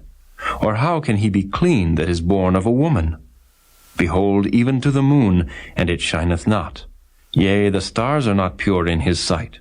How much less man that is a worm, and the Son of Man which is a worm? Chapter 26. But Job answered and said, How hast thou helped him that is without power? How savest thou the arm that hath no strength? How hast thou counseled him that hath no wisdom? And how hast thou plentifully declared the thing as it is? To whom hast thou uttered words? And whose spirit came from thee? Dead things are formed from under the waters, and the inhabitants thereof. Hell is naked before him, and destruction hath no covering. He stretcheth out the north over the empty place, and hangeth the earth upon nothing. He bindeth up the waters in his thick clouds, and the cloud is not rent under them. He holdeth back the face of his throne, and spreadeth his cloud upon it. He hath compassed the waters with bounds, until the day and night come to an end. The pillars of heaven tremble and are astonished at his reproof. He divideth the sea with his power, and by his understanding he smiteth through the proud. By his spirit he hath garnished the heavens. His hand hath formed the crooked serpent. Lo, these are parts of his ways, but how little a portion is heard of him. But the thunder of his power, who can understand? Chapter 27.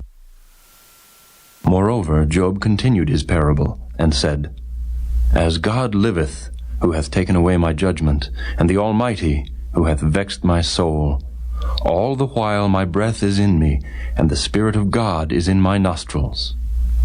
My lips shall not speak wickedness, nor my tongue utter deceit. God forbid that I should justify you. Till I die, I will not remove mine integrity from me. My righteousness I hold fast, and will not let it go. My heart shall not reproach me so long as I live. Let mine enemy be as the wicked, and he that riseth up against me as the unrighteous. For what is the hope of the hypocrite, though he hath gained, when God taketh away his soul? Will God hear his cry when trouble cometh upon him? Will he delight himself in the Almighty? Will he always call upon God? I will teach you by the hand of God. That which is with the Almighty will I not conceal. Behold, all ye yourselves have seen it. Why then are ye thus altogether vain? This is the portion of a wicked man with God, and the heritage of oppressors, which they shall receive of the Almighty. If his children be multiplied, it is for the sword, and his offspring shall not be satisfied with bread. Those that remain of him shall be buried in death, and his widows shall not weep. Though he heap up silver as the dust, and prepare raiment as the clay, he may prepare it, but the just shall put it on, and the innocent shall divide the silver. He buildeth his house as a moth, and as a booth that the keeper maketh. The rich man shall lie down, but he shall not be gathered. He openeth his eyes, and he is not. Terrors take hold on him as waters. A tempest stealeth him away in the night. The east wind carrieth him away, and he departeth, and as a storm hurleth him out of his place. For God shall cast upon him, and not spare. He would fain flee out of his hand. Men shall clap their hands at him, and shall hiss him out of his place. Chapter 28. Surely there is a vein for the silver, and a place for gold where they fine it. Iron is taken out of the earth, and brass is molten out of the stone. He setteth an end to darkness, and searcheth out all perfection, the stones of darkness, and the shadow of death. The flood breaketh out from the inhabitant, even the waters forgotten of the foot. They are dried up, they are gone away from men. As for the earth, out of it cometh bread, and under it is turned up as it were fire. The stones of it are the place of sapphires, and it hath dust of gold. There is a path which no fowl knoweth, and which the vulture's eye hath not seen. The lion's whelps have not trodden it, nor the fierce lion passed by it. He putteth forth his hand upon the rock. He overturneth the mountains by the roots. He cutteth out rivers among the rocks, and his eye seeth every precious thing. He bindeth the floods from overflowing, and the thing that is hid bringeth he forth to light. But where shall wisdom be found? And where is the place of understanding? Man knoweth not the price thereof, neither is it found in the land of the living. The depth saith, It is not in me, and the sea saith, It is not with me. It cannot be gotten for gold, neither shall silver be weighed for the price thereof. It cannot be valued with the gold of Ophir, with the precious onyx or the sapphire. The gold and the crystal cannot equal it, and the exchange of it shall not be for jewels of fine gold. No mention shall be made of coral or of pearls, for the price of wisdom is above rubies. The topaz of Ethiopia shall not equal it, neither shall it be valued with pure gold. Whence then cometh wisdom? And where is the place of understanding, seeing it is hid from the eyes of all living, and kept close from the fowls of the air? Destruction and death say, We have heard the fame thereof with our ears. God understandeth the way thereof, and he knoweth the place thereof. For he looketh to the ends of the earth, and seeth under the whole heaven, to make the weight for the winds, and he weigheth the waters by measure. When he made a decree for the rain, and a way for the lightning of the thunder, then did he see it, and declare it. He prepared it, yea, and searched it out. And unto man he said, Behold, the fear of the Lord, that is wisdom, and to depart from evil is understanding. Chapter 29. Moreover, Job continued his parable, and said, Oh, that I were as in months past, as in the days when God preserved me, when his candle shined upon my head, and when by his light I walked through darkness, as I was in the days of my youth, when the secret of God was upon my tabernacle, when the Almighty was yet with me, when my children were about me, when I washed my steps with butter, and the rock poured me out rivers of oil, when I went out to the gate through the city, when I prepared my seat in the street. The young men saw me and hid themselves, and the aged arose and stood up. The princes refrained talking, and laid their hand on their mouth. The nobles held their peace, and their tongue cleaved to the roof of their mouth. When the ear heard me, then it blessed me, and when the eye saw me, it gave witness to me. Because I delivered the poor that cried, and the fatherless, and him that had none to help him. The blessing of him that was ready to perish came upon me, and I caused the widow's heart to sing for joy. I put on righteousness, and it clothed me. My judgment was as a robe and a diadem. I was eyes to the blind, and feet was I to the lame. I was a father to the poor, and the cause which I knew not I searched out. And I brake the jaws of the wicked, and plucked the spoil out of his teeth. Then I said, I shall die in my nest, and I shall multiply my days as the sand. My root was spread out by the waters, and the dew lay all night upon my branch. My glory was fresh in me, and my bow was renewed in my hand. Unto me men gave ear, and waited, and kept silence at my counsel. After my words they spake not again, and my speech dropped upon them. And they waited for me as for the rain, and they opened their mouth wide as for the latter rain. If I laughed on them, they believed it not, and the light of my countenance they cast not down. I chose out their way, and sat chief, and dwelt as a king in the army, as one that comforteth the mourners. Chapter 30. But now they that are younger than I have me in derision, whose fathers I would have disdained to have set with the dogs of my flock. Yea, whereto might the strength of their hands profit me, in whom old age was perished? For want and famine they were solitary, fleeing into the wilderness in former time, desolate and waste, who cut up mallows by the bushes, and juniper roots for their meat. They were driven forth from among men. They cried after them as after a thief, to dwell in the cliffs of the valleys, in caves of the earth, and in the rocks. Among the bushes they brayed, under the nettles they were gathered together. They were children of fools, yea, children of base men. They were viler than the earth. And now am I their song, yea, I am their byword. They abhor me, they flee far from me, and spare not to spit in my face. Because he hath loosed my cord, and afflicted me, they have also let loose the bridle before me. Upon my right hand rise the youth. They push away my feet, and they raise up against me the ways of their destruction. They mar my path. They set forward my calamity. They have no helper. They came upon me as a wide breaking in of waters. In the desolation they rolled themselves upon me. Terrors are turned upon me. They pursue my soul as the wind, and my welfare passeth away as a cloud.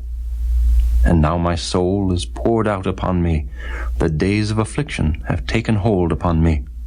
My bones are pierced in me in the night season, and my sinews take no rest. By the great force of my disease is my garment changed. It bindeth me about as the collar of my coat. He hath cast me into the mire, and I am become like dust and ashes. I cry unto thee, and thou dost not hear me. I stand up, and thou regardest me not. Thou art become cruel to me. With thy strong hand thou opposest thyself against me. Thou liftest me up to the wind, thou causest me to ride upon it, and dissolvest my substance. For I know that thou wilt bring me to death, and to the house appointed for all living. Howbeit he will not stretch out his hand to the grave, though they cry in his destruction. Did not I weep for him that was in trouble? Was not my soul grieved for the poor? When I looked for good, then evil came unto me. And when I waited for light, there came darkness. My bowels boiled, and rested not. The days of affliction prevented me. I went mourning without the sun. I stood up, and I cried in the congregation. I am a brother to dragons, and a companion to owls. My skin is black upon me, and my bones are burned with heat. My harp also is turned to mourning, and my organ into the voice of them that weep. Chapter 31. I made a covenant with mine eyes.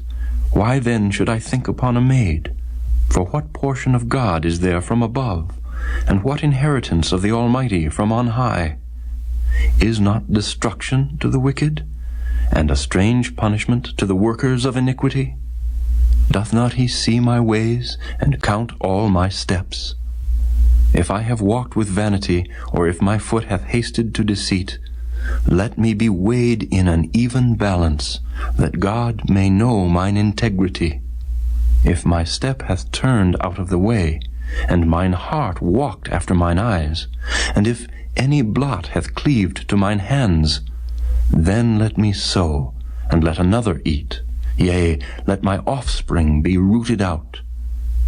If mine heart have been deceived by a woman, or if I have laid wait at my neighbor's door, then let my wife grind unto another, and let others bow down upon her.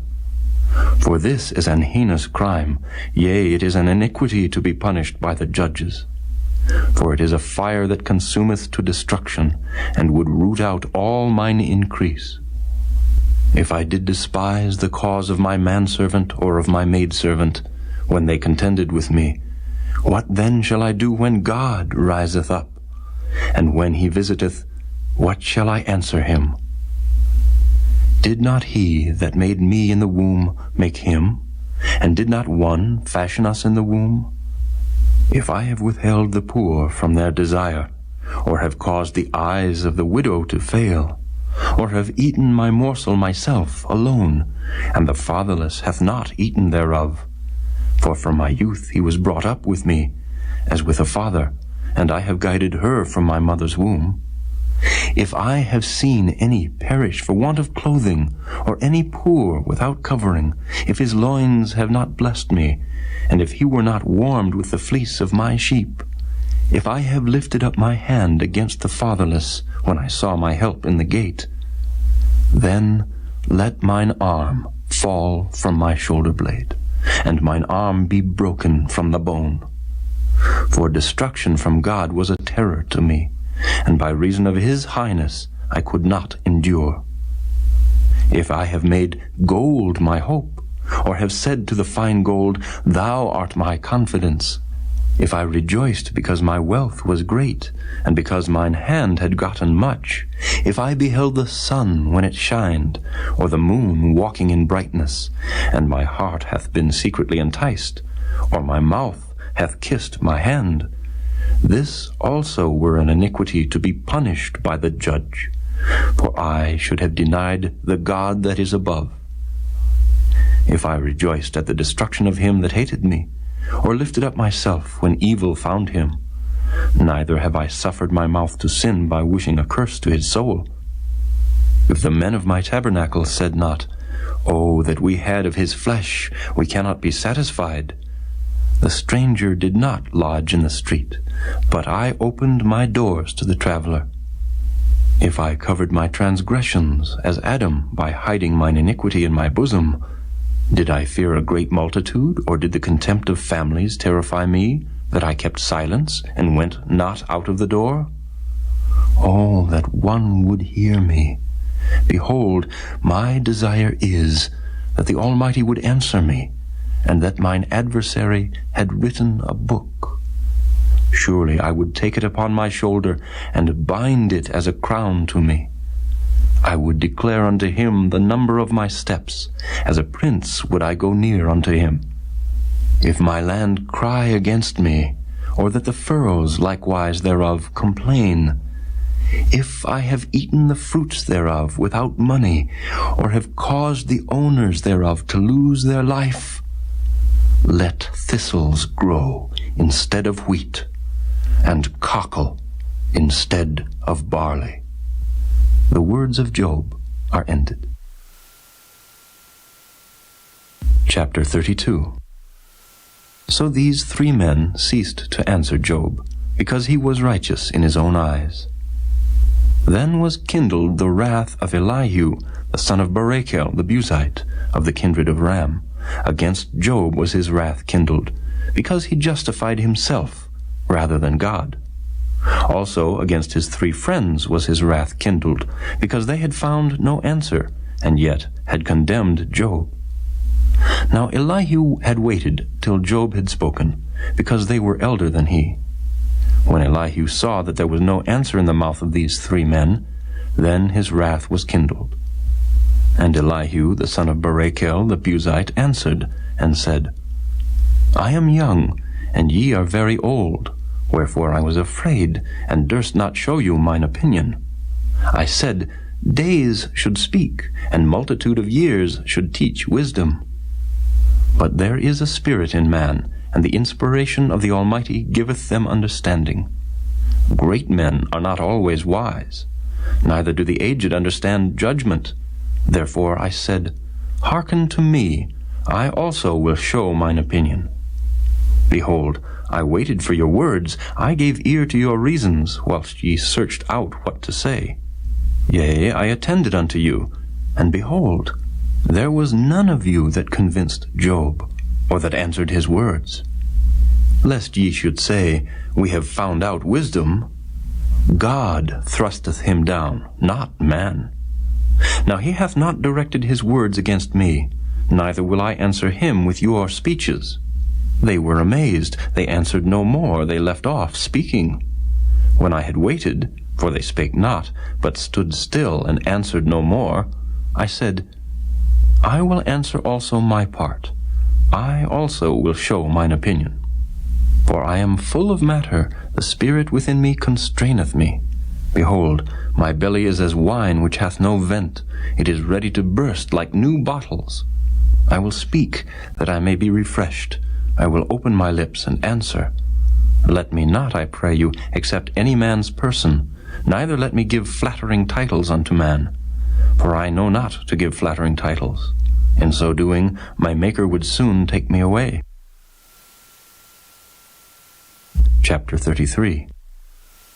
Wherefore, Job, I pray thee, hear my speeches, and hearken to all my words. Behold, now I have opened my mouth, my tongue hath spoken in my mouth. My words shall be of the uprightness of my heart, and my lips shall utter knowledge clearly. The Spirit of God hath made me, and the breath of the Almighty hath given me life. If thou canst answer me, set thy words in order before me, stand up. Behold, I am according to thy wish in God's stead. I also am formed out of the clay. Behold, my terror shall not make thee afraid, neither shall my hand be heavy upon thee. Surely thou hast spoken in mine hearing, and I have heard the voice of thy words, saying, I am clean without transgression. I am innocent, neither is there iniquity in me. Behold, he findeth occasions against me, he counteth me for his enemy. He putteth my feet in the stocks, he marketh all my paths. Behold, in this thou art not just. I will answer thee, that God is greater than man. Why dost thou strive against him? For he giveth not account of any of his matters. For God speaketh once, yea, twice, yet man perceiveth it not. In a dream, in a vision of the night, when deep sleep falleth upon men, in slumberings upon the bed, then he openeth the ears of men, and sealeth their instruction, that he may withdraw man from his purpose, and hide pride from man. He keepeth back his soul from the pit, and his life from perishing by the sword. He is chastened also with pain upon his bed, and the multitude of his bones with strong pain, so that his life abhorreth bread, and his soul dainty meat. His flesh is consumed away, that it cannot be seen, and his bones that were not seen stick out. Yea, his soul draweth near unto the grave, and his life to the destroyers. If there be a messenger with him, an interpreter, one among 1,000, to show unto man his uprightness, then he is gracious unto him, and saith, Deliver him from going down to the pit. I have found a ransom. His flesh shall be fresher than a child's. He shall return to the days of his youth. He shall pray unto God, and he will be favorable unto him, and he shall see his face with joy, for he will render unto man his righteousness. He looketh upon men, and if any say, I have sinned, and perverted that which was right, and it profited me not, he will deliver his soul from going into the pit, and his life shall see the light. Lo, all these things worketh God oftentimes with man, to bring back his soul from the pit, to be enlightened with the light of the living. Mark well, O Job, hearken unto me. Hold thy peace, and I will speak. If thou hast anything to say, answer me. Speak, for I desire to justify thee. If not, hearken unto me. Hold thy peace, and I shall teach thee wisdom. Chapter 34. Furthermore, Elihu answered and said, Hear my words, O ye wise men, and give ear unto me, ye that have knowledge. For the ear trieth words, as the mouth tasteth meat. Let us choose to us judgment. Let us know among ourselves what is good. For Job hath said, I am righteous, and God hath taken away my judgment. Should I lie against my right? My wound is incurable without transgression. What man is like Job, who drinketh up scorning like water, which goeth in company with the workers of iniquity, and walketh with wicked men? For he hath said, It profiteth a man nothing that he should delight himself with God. Therefore hearken unto me, ye men of understanding. Far be it from God that he should do wickedness, and from the Almighty that he should commit iniquity. For the work of a man shall he render unto him, and cause every man to find according to his ways. Yea, surely God will not do wickedly, neither will the Almighty pervert judgment. Who hath given him a charge over the earth? Or who hath disposed the whole world? If he set his heart upon man, if he gather unto himself his spirit and his breath, all flesh shall perish together, and man shall turn again unto dust. If now thou hast understanding, hear this, hearken to the voice of my words. Shall even he that hateth right govern? And wilt thou condemn him that is most just? Is it fit to say to a king, Thou art wicked, and to princes, Ye are ungodly? How much less to him that accepteth not the persons of princes, nor regardeth the rich more than the poor? For they all are the work of his hands. In a moment shall they die, and the people shall be troubled at midnight, and pass away, and the mighty shall be taken away without hand. For his eyes are upon the ways of man, and he seeth all his goings. There is no darkness nor shadow of death, where the workers of iniquity may hide themselves. For he will not lay upon man more than right, that he should enter into judgment with God. He shall break in pieces mighty men without number, and set others in their stead. Therefore he knoweth their works, and he overturneth them in the night, so that they are destroyed. He striketh them as wicked men in the open sight of others, because they turned back from him, and would not consider any of his ways, so that they cause the cry of the poor to come unto him, and he heareth the cry of the afflicted. When he giveth quietness, who then can make trouble? And when he hideth his face, who then can behold him? Whether it be done against a nation, or against a man only, that the hypocrite reign not, lest the people be ensnared. Surely it is meet to be said unto God, I have borne chastisement, I will not offend any more. That which I see not, teach thou me. If I have done iniquity, I will do no more. Should it be according to thy mind, he will recompense it, whether thou refuse or whether thou choose, and not I. Therefore speak what thou knowest. Let men of understanding tell me, and let a wise man hearken unto me. Job hath spoken without knowledge, and his words were without wisdom.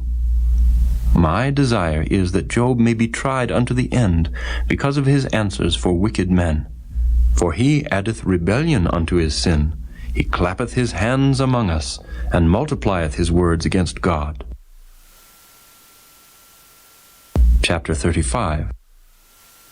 Elihu spake moreover, and said, Thinkest thou this to be right, that thou saidst, My righteousness is more than God's? For thou saidst, What advantage will it be unto thee? And, What profit shall I have if I be cleansed from my sin? I will answer thee, and thy companions with thee. Look unto the heavens, and see, and behold the clouds which are higher than thou. If thou sinnest, what doest thou against him? Or if thy transgressions be multiplied, what doest thou unto him? If thou be righteous, what givest thou him? Or what receiveth he of thine hand? Thy wickedness may hurt a man as thou art, and thy righteousness may profit the Son of Man. By reason of the multitude of oppressions they make the oppressed to cry. They cry out by reason of the arm of the mighty. But none saith, Where is God my Maker, who giveth songs in the night, who teacheth us more than the beasts of the earth, and maketh us wiser than the fowls of heaven? There they cry, but none giveth answer, because of the pride of evil men. Surely God will not hear vanity, neither will the Almighty regard it. Although thou sayest thou shalt not see him, yet judgment is before him. Therefore trust thou in him. But now, because it is not so, he hath visited in his anger, yet he knoweth it not in great extremity. Therefore doth Job open his mouth in vain. He multiplieth words without knowledge. Chapter 36. Elihu also proceeded and said, Suffer me a little, and I will show thee that I have yet to speak on God's behalf. I will fetch my knowledge from afar, and will ascribe righteousness to my Maker. For truly my words shall not be false. He that is perfect in knowledge is with thee. Behold, God is mighty, and despiseth not any. He is mighty in strength and wisdom. He preserveth not the life of the wicked, but giveth right to the poor. He withdraweth not his eyes from the righteous, but with kings are they on the throne. Yea, he doth establish them forever, and they are exalted. And if they be bound in fetters, and be holden in cords of affliction, then he showeth them their work, and their transgressions that they have exceeded. He openeth also their ear to discipline, and commandeth that they return from iniquity. If they obey and serve him, they shall spend their days in prosperity, and their years in pleasures. But if they obey not, they shall perish by the sword, and they shall die without knowledge. But the hypocrites in heart heap up wrath. They cry not when he bindeth them. They die in youth, and their life is among the unclean. He delivereth the poor in his affliction, and openeth their ears in oppression. Even so would he have removed thee out of the strait into a broad place, where there is no straightness, and that which should be set on thy table should be full of fatness. But thou hast fulfilled the judgment of the wicked. Judgment and justice take hold on thee. Because there is wrath, beware, lest he take thee away with his stroke. Then a great ransom cannot deliver thee. Will he esteem thy riches? No, not gold, nor all the forces of strength. Desire not the night, when people are cut off in their place. Take heed, regard not iniquity, for this hast thou chosen rather than affliction. Behold, God exalteth by his power. Who teacheth like him? Who hath enjoined him his way? Or who can say, Thou hast wrought iniquity? Remember that thou magnify his work, which men behold. Every man may see it, man may behold it afar off. Behold, God is great, and we know him not, neither can the number of his years be searched out. For he maketh small the drops of water, they pour down rain according to the vapor thereof, which the clouds do drop, and distill upon man abundantly. Also, can any understand the spreadings of the clouds, or the noise of his tabernacle? Behold, he spreadeth his light upon it, and covereth the bottom of the sea. For by them judgeth he the people. He giveth meat in abundance. With clouds he covereth the light, and commandeth it not to shine by the cloud that cometh betwixt. The noise thereof showeth concerning it, the cattle also concerning the vapor. Chapter 37. At this also my heart trembleth, and is moved out of his place. Hear attentively the noise of his voice, and the sound that goeth out of his mouth. He directeth it under the whole heaven, and his lightning unto the ends of the earth. After it a voice roareth, he thundereth with the voice of his excellency, and he will not stay them when his voice is heard. God thundereth marvelously with his voice. Great things doeth he, which we cannot comprehend. For he saith to the snow, Be thou on the earth, likewise to the small rain, and to the great rain of his strength. He sealeth up the hand of every man, that all men may know his work. Then the beasts go into dens, and remain in their places. Out of the south cometh the whirlwind, and cold out of the north. By the breath of God frost is given, and the breadth of the waters is straitened. Also by watering he wearieth the thick cloud. He scattereth his bright cloud, and it is turned round about by his counsels, that they may do whatsoever he commandeth them upon the face of the world in the earth. He causeth it to come, whether for correction, or for his land, or for mercy. Hearken unto this, O Job. Stand still, and consider the wondrous works of God. Dost thou know when God disposed them, and caused the light of his cloud to shine? Dost thou know the balancings of the clouds, the wondrous works of him which is perfect in knowledge? How thy garments are warm when he quieteth the earth by the south wind? Hast thou with him spread out the sky, which is strong, and as a molten looking-glass?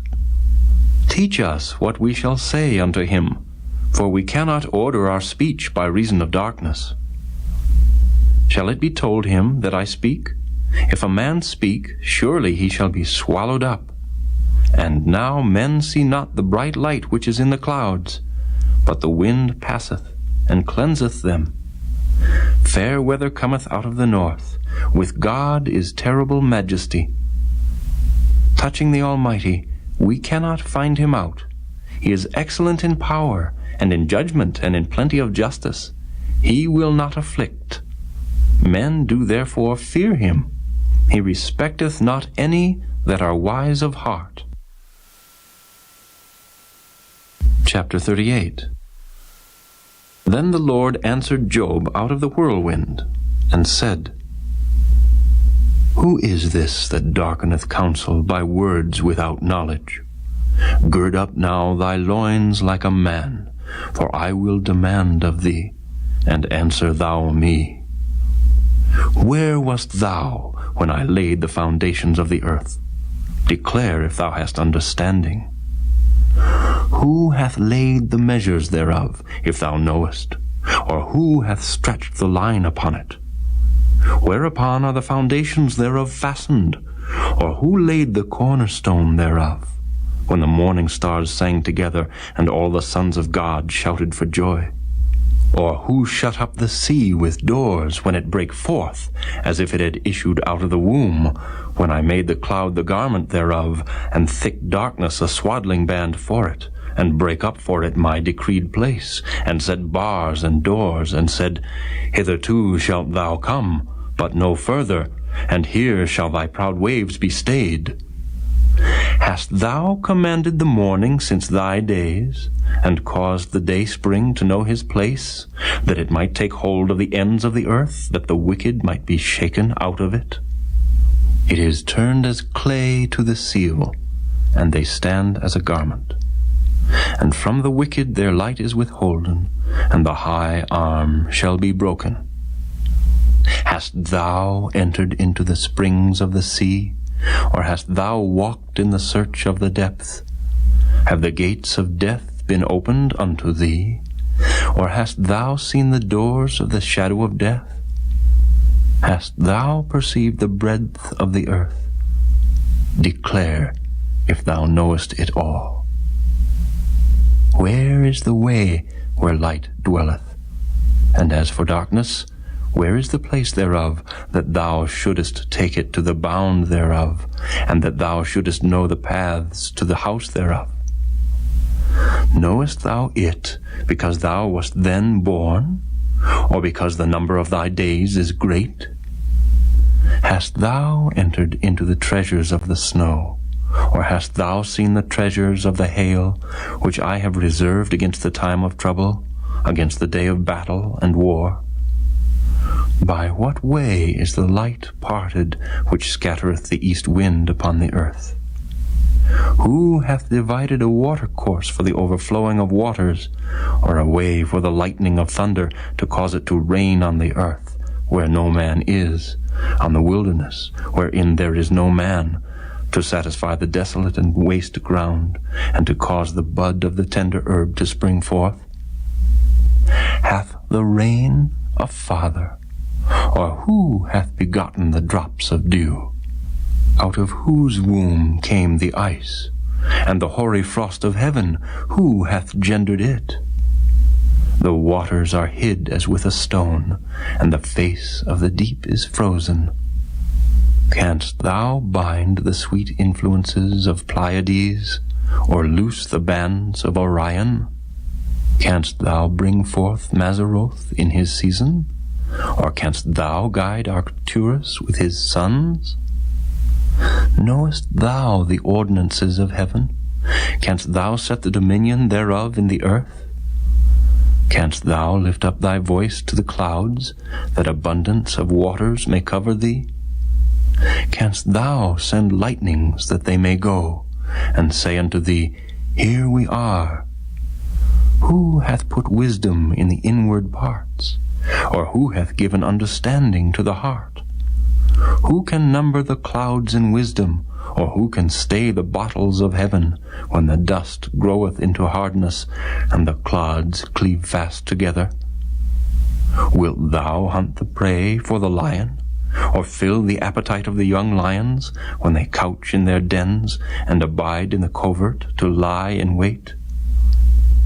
Who provideth for the raven his food, when his young ones cry unto God, they wander for lack of meat? Chapter 39. Knowest thou the time when the wild goats of the rock bring forth? Or canst thou mark when the hinds do calve? Canst thou number the months that they fulfill? Or knowest thou the time when they bring forth? They bow themselves, they bring forth their young ones, they cast out their sorrows. Their young ones are in good liking, they grow up with corn, they go forth, and return not unto them. Who hast sent out the wild ass free, or who hath loosed the bands of the wild ass, whose house I have made the wilderness, and the barren land his dwellings? He scorneth the multitude of the city, neither regardeth he the crying of the driver. The range of the mountains is his pasture, and he searcheth after every green thing. Will the unicorn be willing to serve thee, or abide by thy crib? Canst thou bind the unicorn with his band in the furrow, or will he harrow the valleys after thee? Wilt thou trust him, because his strength is great? Or wilt thou leave thy labor to him? Wilt thou believe him, that he will bring home thy seed, and gather it into thy barn? Gavest thou the goodly wings unto the peacocks, or wings and feathers unto the ostrich, which leaveth her eggs in the earth, and warmeth them in dust, and forgetteth that the foot may crush them, or that the wild beast may break them? She is hardened against her young ones, as though they were not hers. Her labor is in vain without fear, because God hath deprived her of wisdom, neither hath he imparted to her understanding. What time she lifteth up herself on high, she scorneth the horse and his rider. Hast thou given the horse strength? Hast thou clothed his neck with thunder? Canst thou make him afraid as a grasshopper? The glory of his nostrils is terrible. He paweth in the valley, and rejoiceth in his strength. He goeth on to meet the armed men. He mocketh at fear, and is not affrighted, neither turneth he back from the sword. The quiver rattleth against him, the glittering spear and the shield. He swalloweth the ground with fierceness and rage, neither believeth he that it is the sound of the trumpet. He saith among the trumpets, Ha, ha! And he smelleth the battle afar off, the thunder of the captains and the shouting. Doth the hawk fly by thy wisdom, and stretch her wings toward the south? Doth the eagle mount up at thy command, and make her nest on high? She dwelleth and abideth on the rock, upon the crag of the rock and the strong place. From thence she seeketh the prey, and her eyes behold afar off.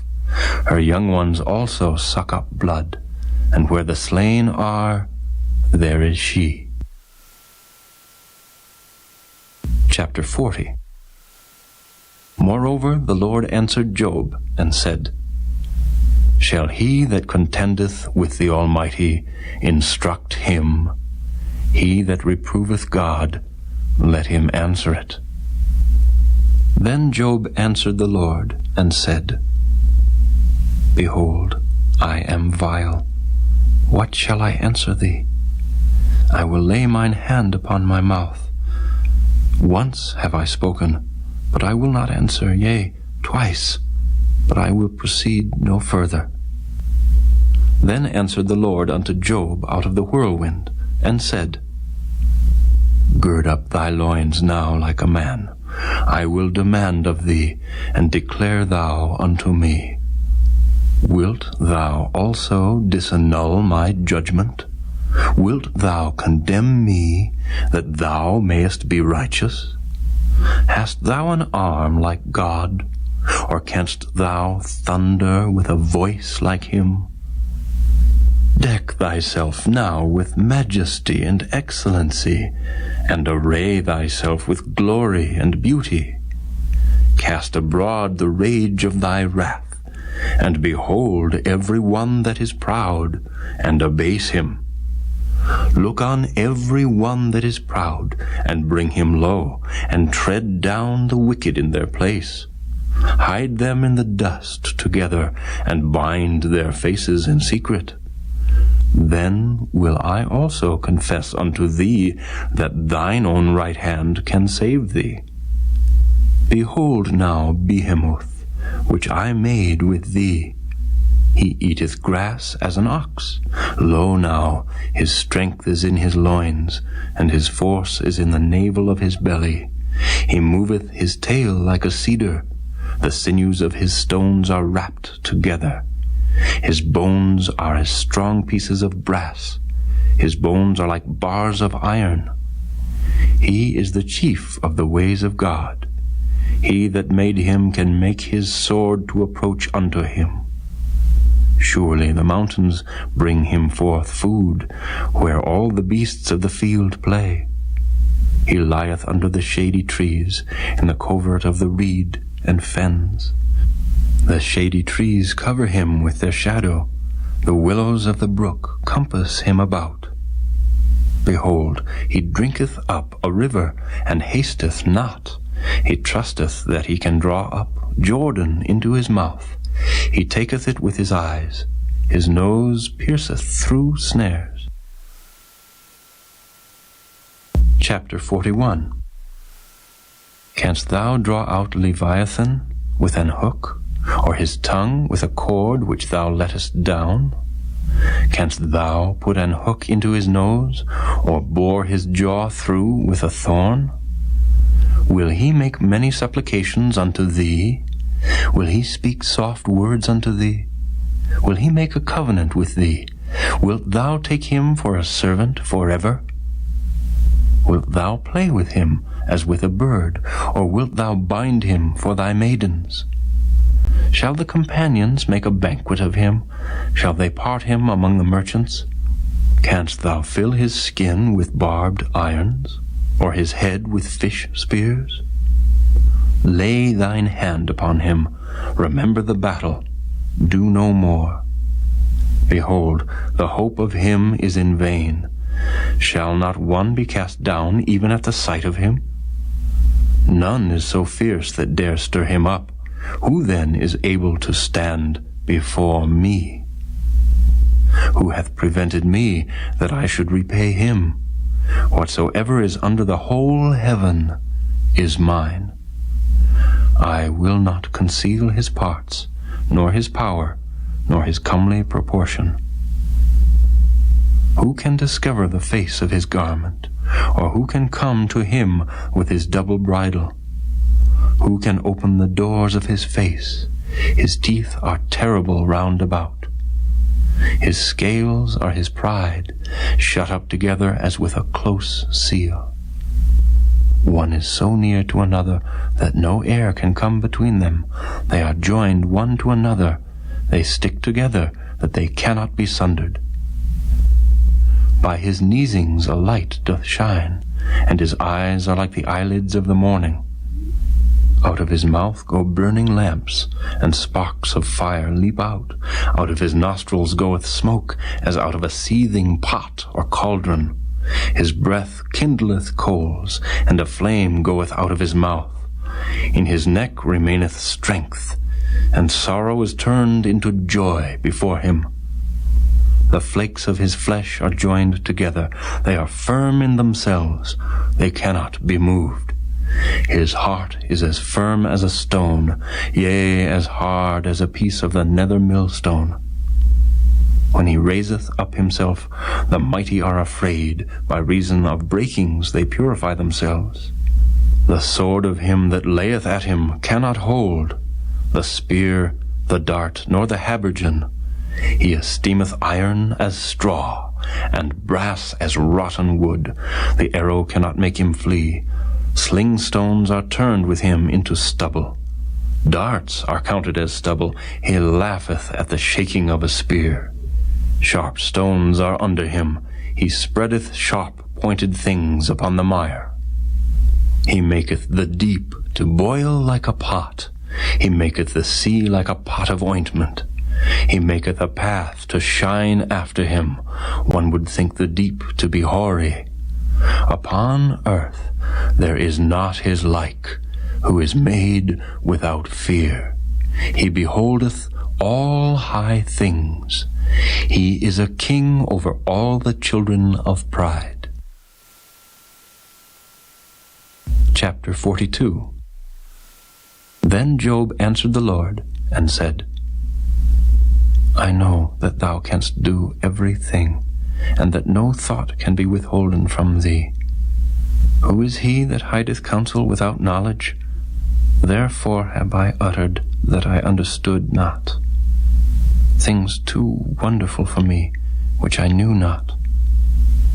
Hear, I beseech thee, and I will speak. I will demand of thee, and declare thou unto me. I have heard of thee by the hearing of the ear, but now mine eye seeth thee. Wherefore I abhor myself, and repent in dust and ashes. And it was so, that after the Lord had spoken these words unto Job, the Lord said to Eliphaz the Temanite, My wrath is kindled against thee, and against thy two friends, for ye have not spoken of me the thing that is right, as my servant Job hath. Therefore take unto you now 7 bullocks and 7 rams, and go to my servant Job, and offer up for yourselves a burnt offering, and my servant Job shall pray for you. For him will I accept, lest I deal with you after your folly, and that ye have not spoken of me the thing which is right, like my servant Job. So Eliphaz the Temanite, and Bildad the Shuhite, and Zophar the Naamathite went, and did according as the Lord commanded them. The Lord also accepted Job. And the Lord turned the captivity of Job, when he prayed for his friends. Also the Lord gave Job twice as much as he had before. Then came there unto him all his brethren, and all his sisters, and all they that had been of his acquaintance before, and did eat bread with him in his house. And they bemoaned him, and comforted him over all the evil that the Lord had brought upon him. Every man also gave him a piece of money, and every one an earring of gold. So the Lord blessed the latter end of Job more than his beginning, for he had 14,000 sheep, and 6,000 camels, and 1,000 yoke of oxen, and 1,000 she-asses. He had also 7 sons and 3 daughters, and he called the name of the first Jemimah, and the name of the second Keziah, and the name of the third Keren-Happuch. And in all the land were no women found so fair as the daughters of Job, and their father gave them inheritance among their brethren. After this lived Job 140 years, and saw his sons and his sons' sons, even 4 generations. So Job died, being old and full of days.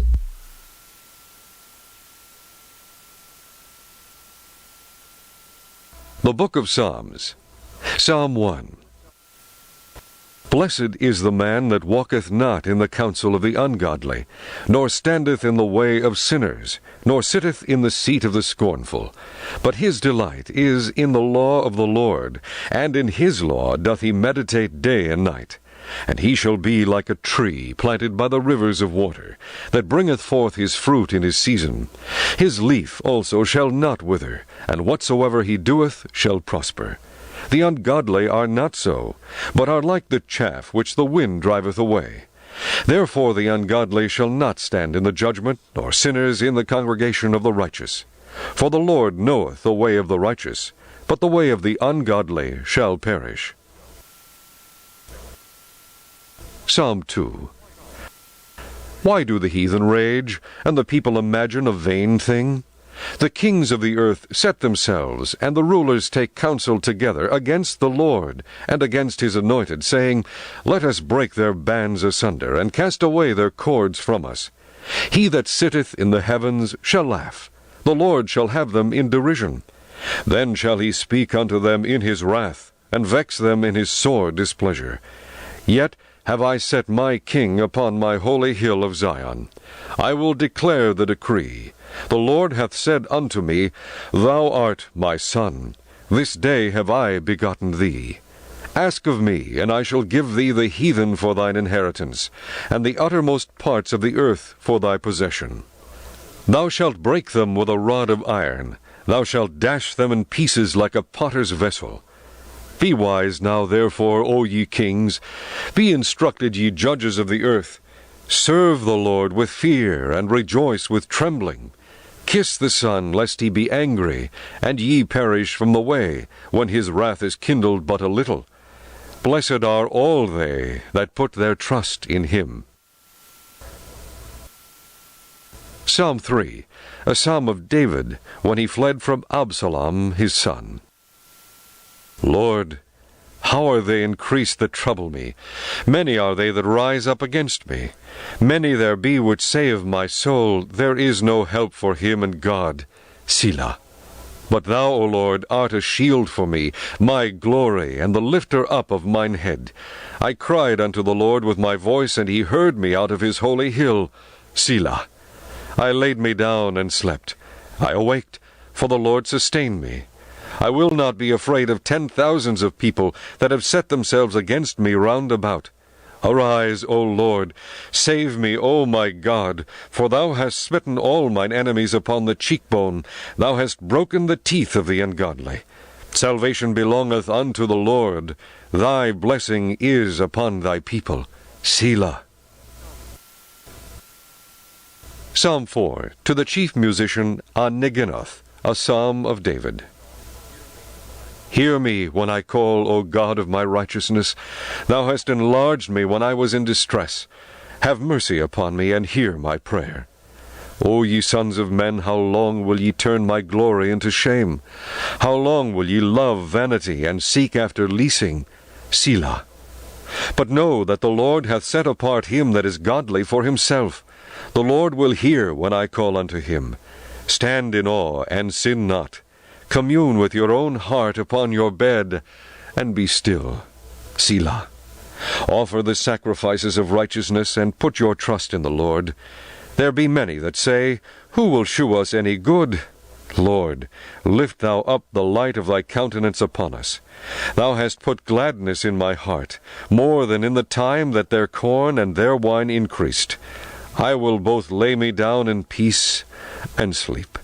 For thou, Lord, only makest me dwell in safety. Psalm 5, to the chief musician upon Nehiloth, a psalm of David. Give ear to my words, O Lord, consider my meditation. Hearken unto the voice of my cry, my King and my God, for unto thee will I pray. My voice shalt thou hear in the morning, O Lord. In the morning will I direct my prayer unto thee, and will look up. For thou art not a God that hath pleasure in wickedness, neither shall evil dwell with thee. The foolish shall not stand in thy sight. Thou hatest all workers of iniquity. Thou shalt destroy them that speak leasing. The Lord will abhor the bloody and deceitful man. But as for me, I will come into thy house in the multitude of thy mercy, and in thy fear will I worship toward thy holy temple. Lead me, O Lord, in thy righteousness, because of mine enemies. Make thy way straight before my face. For there is no faithfulness in their mouth. Their inward part is very wickedness. Their throat is an open sepulchre. They flatter with their tongue. Destroy thou them, O God. Let them fall by their own counsels. Cast them out in the multitude of their transgressions, for they have rebelled against thee. But let all those that put their trust in thee rejoice. Let them ever shout for joy, because thou defendest them. Let them also that love thy name be joyful in thee. For thou, Lord, wilt bless the righteous. With favor wilt thou compass him as with a shield. Psalm 6, to the chief musician on Neginoth, upon Sheminith, a psalm of David. O Lord, rebuke me not in thine anger, neither chasten me in thy hot displeasure. Have mercy upon me, O Lord, for I am weak.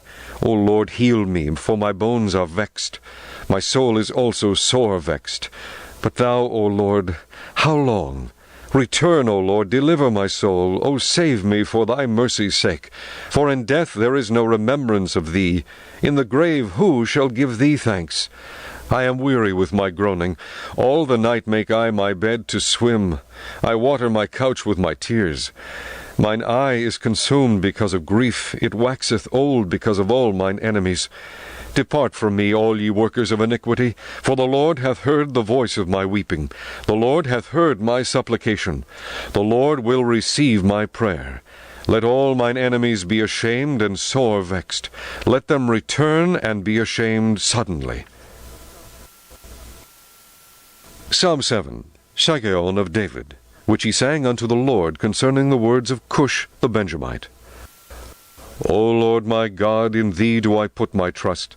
Save me from all them that persecute me, and deliver me, lest he tear my soul like a lion, rending it in pieces while there is none to deliver.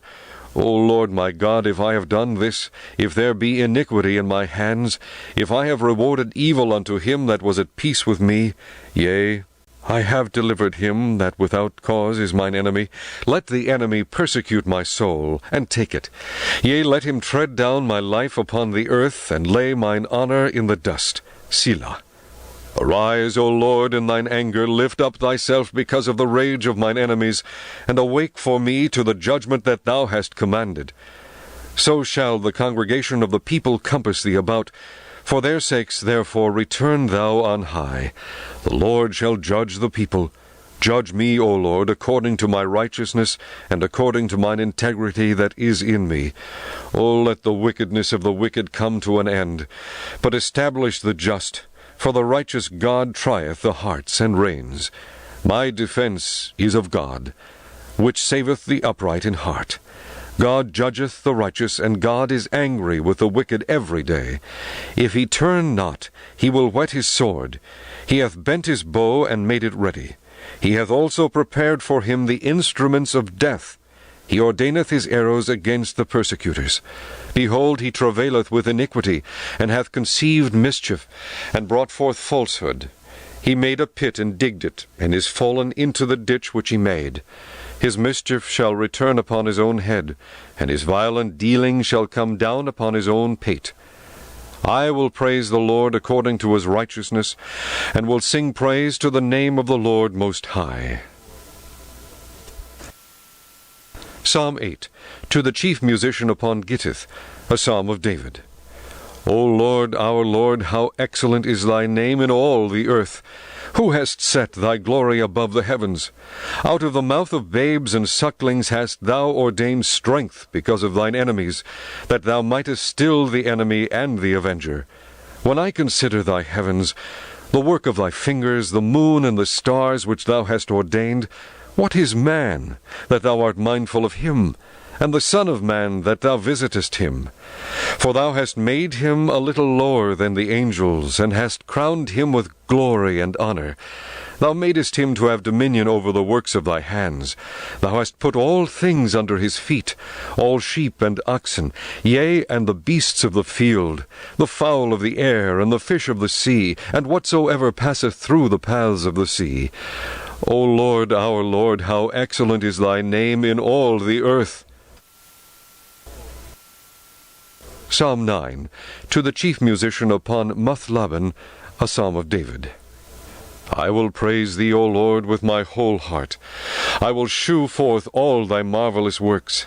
I will be glad and rejoice in thee. I will sing praise to thy name, O thou most high. When mine enemies are turned back, they shall fall and perish at thy presence. For thou hast maintained my right and my cause. Thou sattest in the throne judging right. Thou hast rebuked the heathen. Thou hast destroyed the wicked. Thou hast put out their name for ever and ever. O thou enemy, destructions are come to a perpetual end, and thou hast destroyed cities. Their memorial is perished with them. But the Lord shall endure forever. He hath prepared his throne for judgment, and he shall judge the world in righteousness. He shall minister judgment to the people in uprightness. The Lord also will be a refuge for the oppressed, a refuge in times of trouble. And they that know thy name will put their trust in thee. For thou, Lord, hast not forsaken them that seek thee. Sing praises to the Lord which dwelleth in Zion. Declare among the people his doings. When he maketh inquisition for blood, he remembereth them. He forgetteth not the cry of the humble. Have mercy upon me, O Lord. Consider my trouble which I suffer of them that hate me. Thou that liftest me up from the gates of death, that I may shew forth all thy praise in the gates of the daughter of Zion. I will rejoice in thy salvation.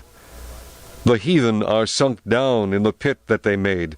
In the net which they hid is their own foot taken. The Lord is known by the judgment which he executeth. The wicked are snared in the work of his own hands. Higgaion, Selah. The wicked shall be turned into hell, and all the nations that forget God. For the needy shall not always be forgotten. The expectation of the poor shall not perish forever. Arise, O Lord, let not man prevail. Let the heathen be judged in thy sight. Put them in fear, O Lord, that the nations may know themselves to be but men. Selah. Psalm 10. Why standest thou afar off, O Lord? Why hidest thou thyself in times of trouble? The wicked in his pride doth persecute the poor. Let them be taken in the devices that they have imagined. For the wicked boasteth of his heart's desire, and blesseth the covetous, whom the Lord abhorreth. The wicked, through the pride of his countenance, will not seek after God. God is not in all his thoughts. His ways are always grievous. Thy judgments are far above out of his sight. As for all his enemies, he puffeth at them. He hath said in his heart, I shall not be moved, for I shall never be in adversity. His mouth is full of cursing and deceit and fraud. Under his tongue is mischief and vanity. He sitteth in the lurking places of the villages. In the secret places doth he murder the innocent. His eyes are privily set against the poor. He lieth in wait secretly as a lion in his den. He lieth in wait to catch the poor. He doth catch the poor when he draweth him into his net. He croucheth and humbleth himself, that the poor may fall by his strong ones. He hath said in his heart, God hath forgotten. He hideth his face, he will never see it. Arise, O Lord, O God, lift up thine hand. Forget not the humble. Wherefore doth the wicked contemn God? He hath said in his heart, Thou wilt not require it. Thou hast seen it, for thou beholdest mischief and spite, to requite it with thy hand. The poor committeth himself unto thee. Thou art the helper of the fatherless. Break thou the arm of the wicked and the evil man. Seek out his wickedness till thou find none. The Lord is king for ever and ever. The heathen are perished out of his land. Lord, thou hast heard the desire of the humble. Thou wilt prepare their heart. Thou wilt cause thine ear to hear, to judge the fatherless and the oppressed, that the man of the earth may no more oppress. Psalm 11. To the chief musician, a psalm of David. In the Lord put I my trust. How say ye to my soul, Flee as a bird to your mountain? For lo, the wicked bend their bow, they make ready their arrow upon the string, that they may privily shoot at the upright in heart. If the foundations be destroyed, what can the righteous do? The Lord is in his holy temple. The Lord's throne is in heaven. His eyes behold, his eyelids try the children of men. The Lord trieth the righteous, but the wicked and him that loveth violence his soul hateth.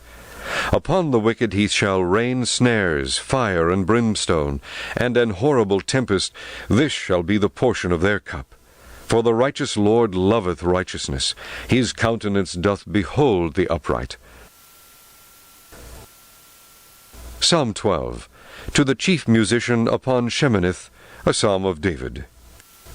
Help, Lord, for the godly man ceaseth, for the faithful fail from among the children of men. They speak vanity every one with his neighbor. With flattering lips and with a double heart do they speak.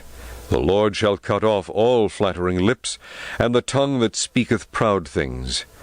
Who have said, With our tongue will we prevail? Our lips are our own. Who is Lord over us?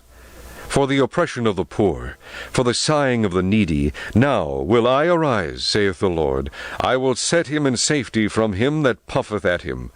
The words of the Lord are pure words, as silver tried in a furnace of earth, purified 7 times. Thou shalt keep them, O Lord. Thou shalt preserve them from this generation forever. The wicked walk on every side, when the vilest men are exalted. Psalm 13.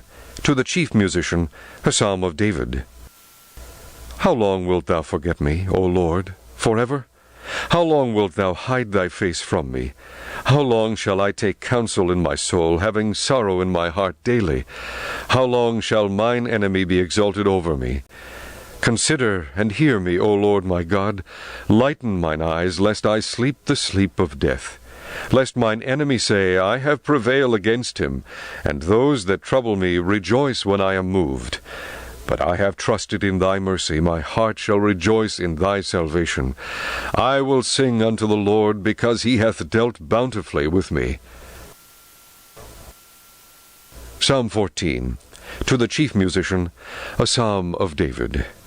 The fool hath said in his heart, There is no God. They are corrupt. They have done abominable works. There is none that doeth good. The Lord looked down from heaven upon the children of men, to see if there were any that did understand, and seek God. They are all gone aside. They are altogether become filthy. There is none that doeth good, no, not one. Have all the workers of iniquity no knowledge, who eat up my people as they eat bread, and call not upon the Lord? There were they in great fear, for God is in the generation of the righteous. Ye have shamed the counsel of the poor, because the Lord is his refuge. O that the salvation of Israel were come out of Zion, when the Lord bringeth back the captivity of his people. Jacob shall rejoice, and Israel shall be glad. Psalm 15, a psalm of David. Lord, who shall abide in thy tabernacle? Who shall dwell in thy holy hill? He that walketh uprightly, and worketh righteousness, and speaketh the truth in his heart. He that backbiteth not with his tongue, nor doeth evil to his neighbor, nor taketh up a reproach against his neighbor. In whose eyes a vile person is contemned. But he honoureth them that fear the Lord. He that sweareth to his own hurt, and changeth not. He that putteth not out his money to usury, nor taketh reward against the innocent. He that doeth these things shall never be moved. Psalm 16, Miktan of David. Preserve me, O God, for in thee do I put my trust. O my soul, thou hast said unto the Lord, Thou art my Lord. My goodness extendeth not to thee, but to the saints that are in the earth, and to the excellent, in whom is all my delight. Their sorrows shall be multiplied that hasten after another God. Their drink offerings of blood will I not offer, nor take up their names into my lips. The Lord is the portion of mine inheritance and of my cup. Thou maintainest my lot. The lines are fallen unto me in pleasant places. Yea, I have a goodly heritage. I will bless the Lord, who hath given me counsel. My reins also instruct me in the night seasons. I have set the Lord always before me. Because he is at my right hand, I shall not be moved. Therefore my heart is glad, and my glory rejoiceth. My flesh also shall rest in hope. For thou wilt not leave my soul in hell, neither wilt thou suffer thine Holy One to see corruption. Thou wilt shew me the path of life. In thy presence is fullness of joy. At thy right hand there are pleasures for evermore. Psalm 17, a prayer of David. Hear the right, O Lord, attend unto my cry. Give ear unto my prayer that goeth not out of feigned lips. Let my sentence come forth from thy presence. Let thine eyes behold the things that are equal. Thou hast proved mine heart. Thou hast visited me in the night. Thou hast tried me, and shalt find nothing. I am purposed that my mouth shall not transgress. Concerning the works of men, by the word of thy lips I have kept me from the paths of the destroyer. Hold up my goings in thy paths, that my footsteps slip not. I have called upon thee, for thou wilt hear me, O God. Incline thine ear unto me, and hear my speech. Shew thy marvelous loving kindness, O thou that savest by thy right hand them which put their trust in thee from those that rise up against them. Keep me as the apple of the eye. Hide me under the shadow of thy wings, from the wicked that oppress me, from my deadly enemies who compass me about. They are enclosed in their own fat. With their mouth they speak proudly.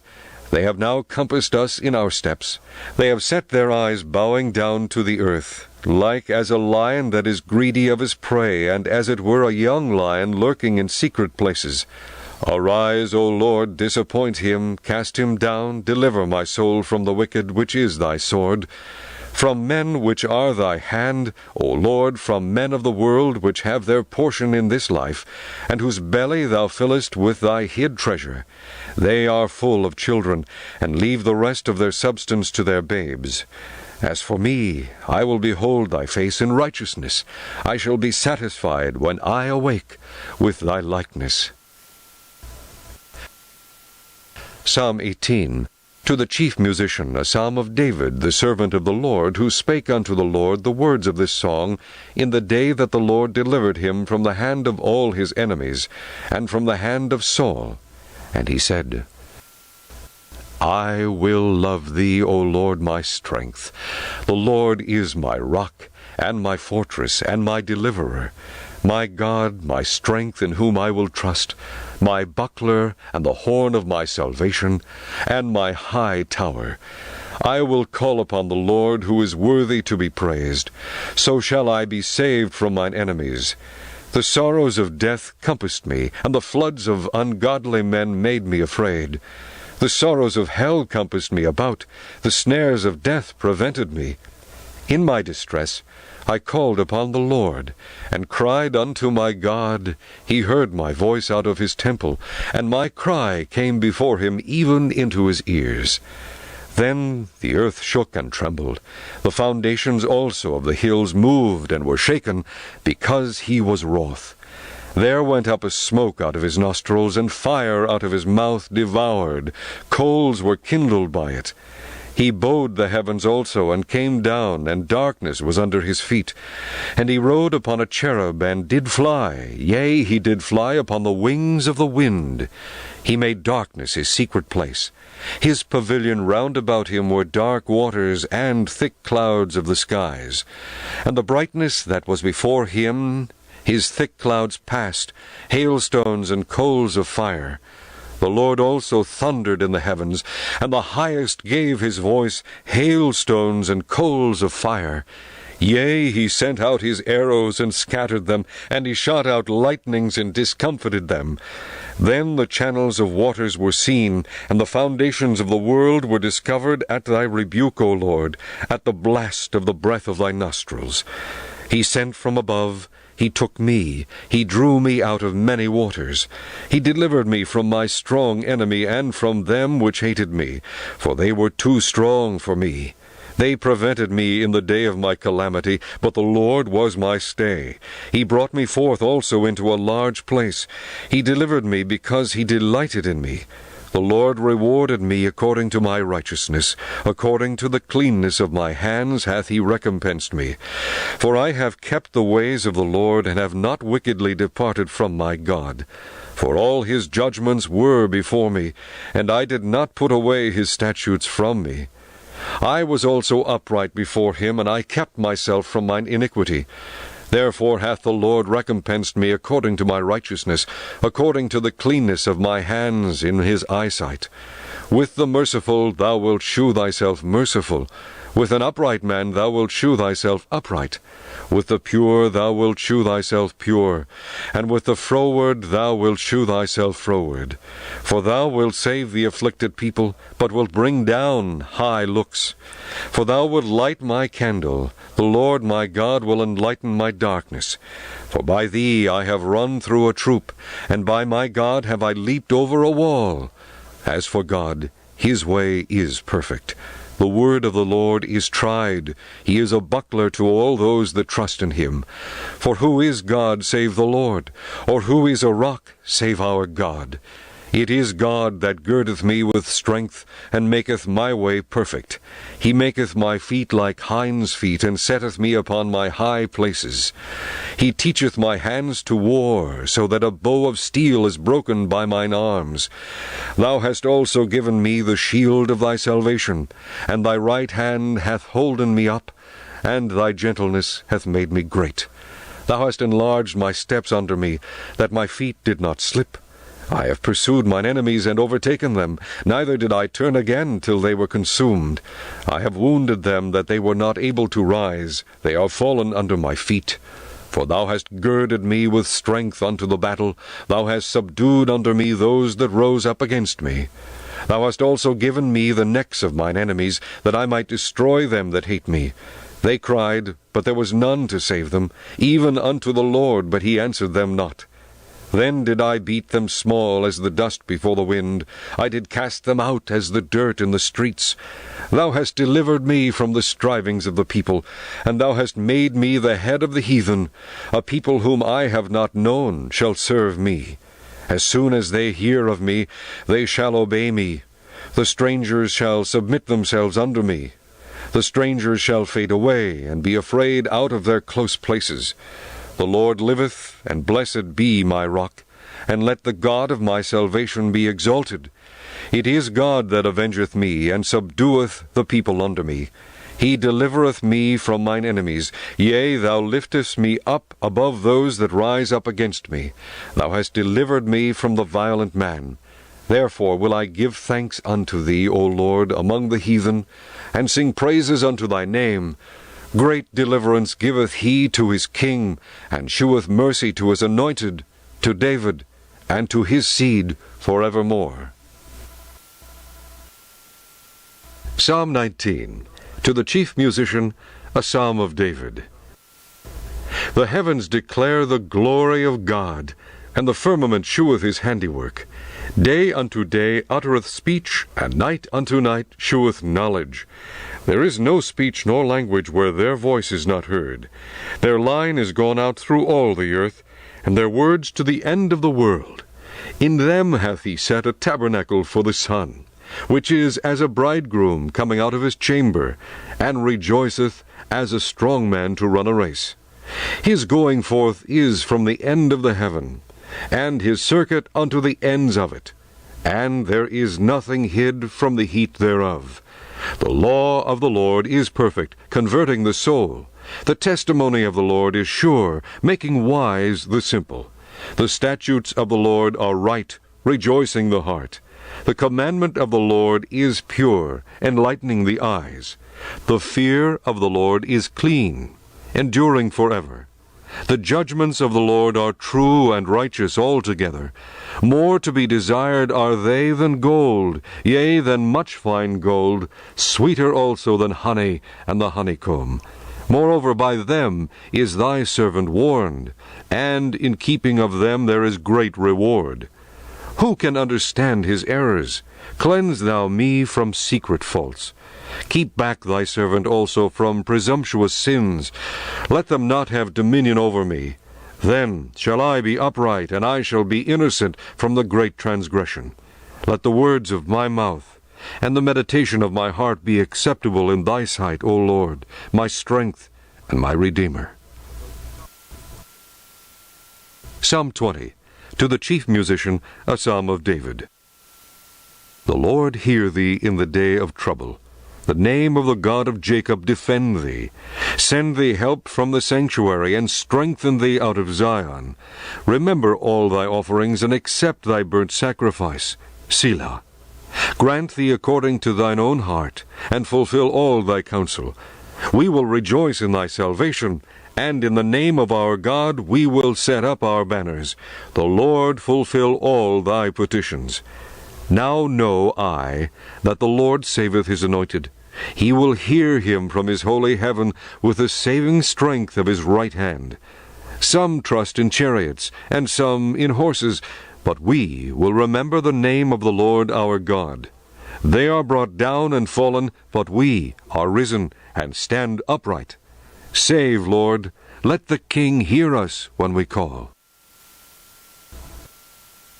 Psalm 21. To the chief musician, a psalm of David. The king shall joy in thy strength, O Lord, and in thy salvation how greatly shall he rejoice.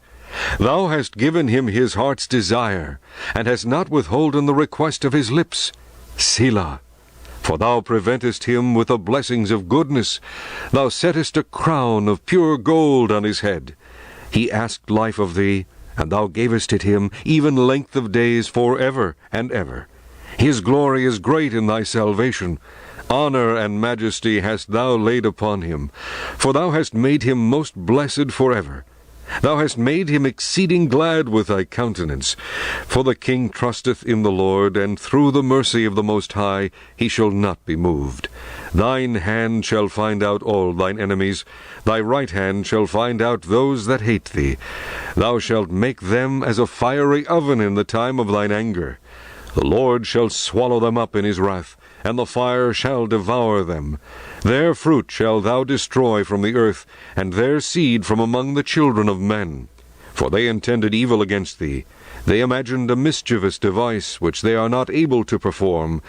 Therefore shalt thou make them turn their back, when thou shalt make ready thine arrows upon thy strings against the face of them. Be thou exalted, Lord, in thine own strength.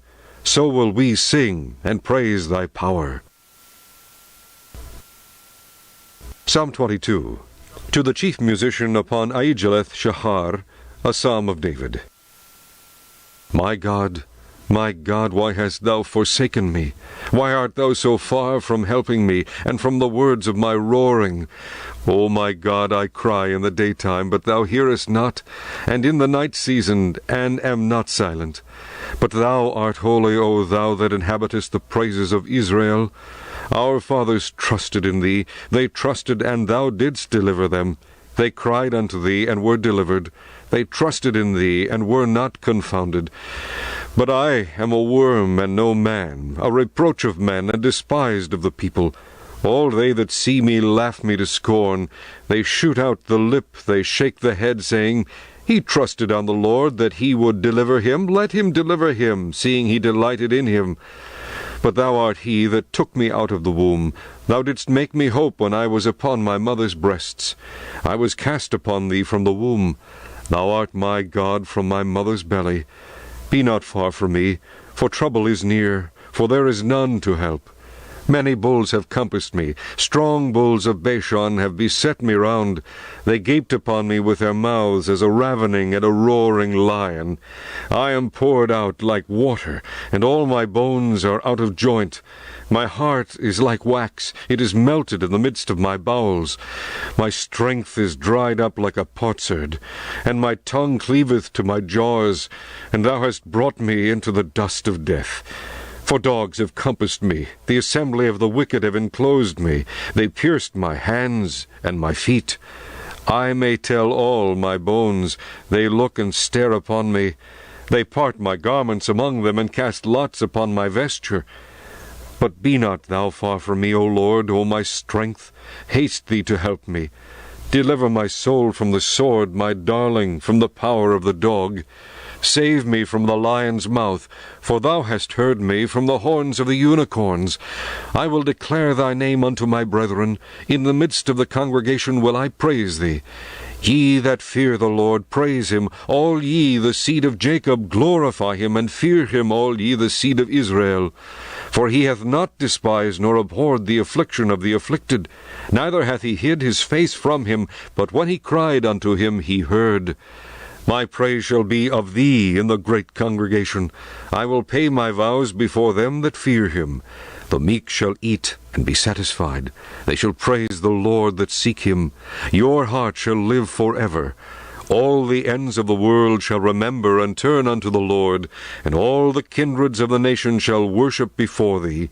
For the kingdom is the Lord's, and he is the governor among the nations. All they that be fat upon earth shall eat and worship. All they that go down to dust shall bow before him, and none can keep alive his own soul. A seed shall serve him. It shall be accounted to the Lord for a generation. They shall come, and shall declare his righteousness unto a people that shall be born, that he hath done this. Psalm 23, a psalm of David. The Lord is my shepherd, I shall not want. He maketh me to lie down in green pastures. He leadeth me beside the still waters. He restoreth my soul. He leadeth me in the paths of righteousness for his name's sake. Yea, though I walk through the valley of the shadow of death, I will fear no evil, for thou art with me. Thy rod and thy staff, they comfort me. Thou preparest a table before me in the presence of mine enemies. Thou anointest my head with oil, my cup runneth over. Surely goodness and mercy shall follow me all the days of my life, and I will dwell in the house of the Lord forever. Psalm 24, a psalm of David. The earth is the Lord's, and the fullness thereof, the world and they that dwell therein. For he hath founded it upon the seas, and established it upon the floods. Who shall ascend into the hill of the Lord? Or who shall stand in his holy place? He that hath clean hands, and a pure heart, who hath not lifted up his soul unto vanity, nor sworn deceitfully, he shall receive the blessing from the Lord, and righteousness from the God of his salvation. This is the generation of them that seek him, that seek thy face, O Jacob. Selah. Lift up your heads, O ye gates, and be ye lift up, ye everlasting doors, and the King of glory shall come in.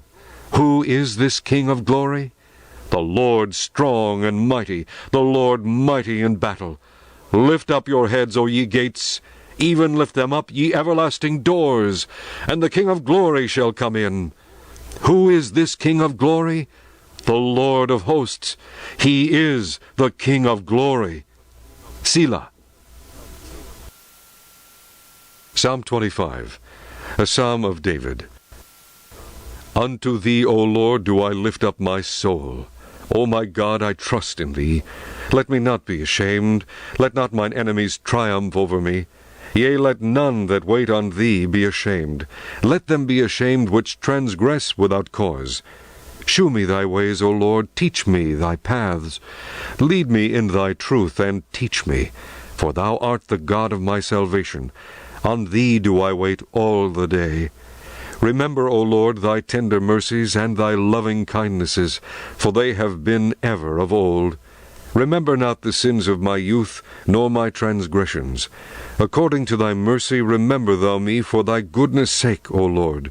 Good and upright is the Lord. Therefore will he teach sinners in the way. The meek will he guide in judgment, and the meek will he teach his way. All the paths of the Lord are mercy and truth unto such as keep his covenant and his testimonies. For thy name's sake, O Lord, pardon mine iniquity, for it is great. What man is he that feareth the Lord? Him shall he teach in the way that he shall choose. His soul shall dwell at ease, and his seed shall inherit the earth. The secret of the Lord is with them that fear him, and he will shew them his covenant. Mine eyes are ever toward the Lord, for he shall pluck my feet out of the net. Turn thee unto me, and have mercy upon me, for I am desolate and afflicted. The troubles of my heart are enlarged.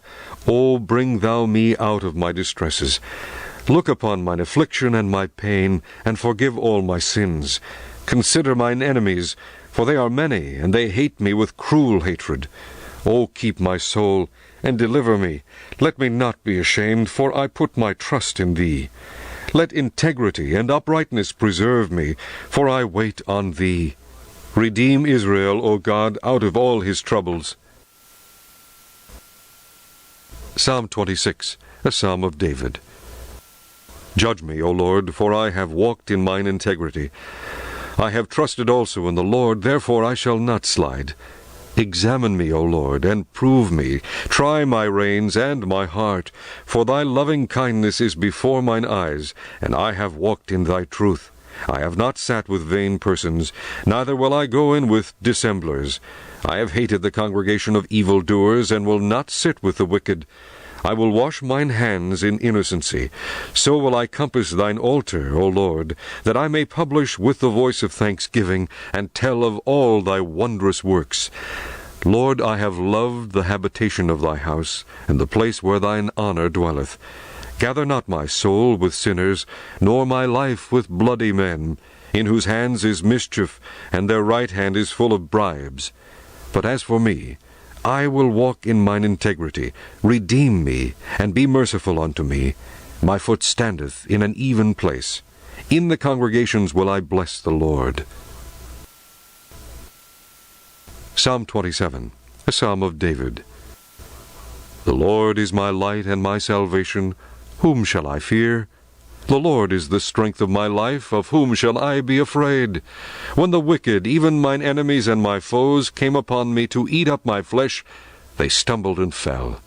Though an host should encamp against me, my heart shall not fear. Though war should rise against me, in this will I be confident.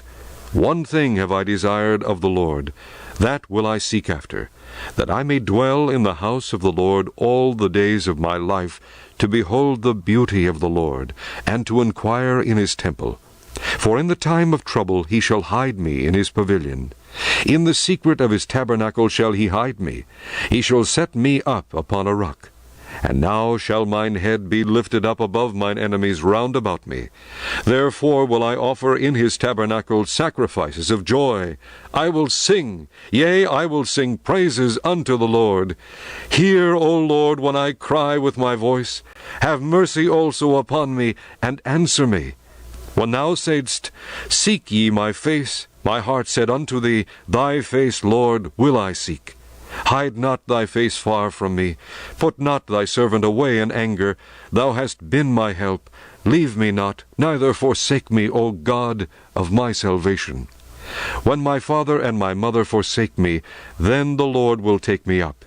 Teach me thy way, O Lord, and lead me in a plain path because of mine enemies.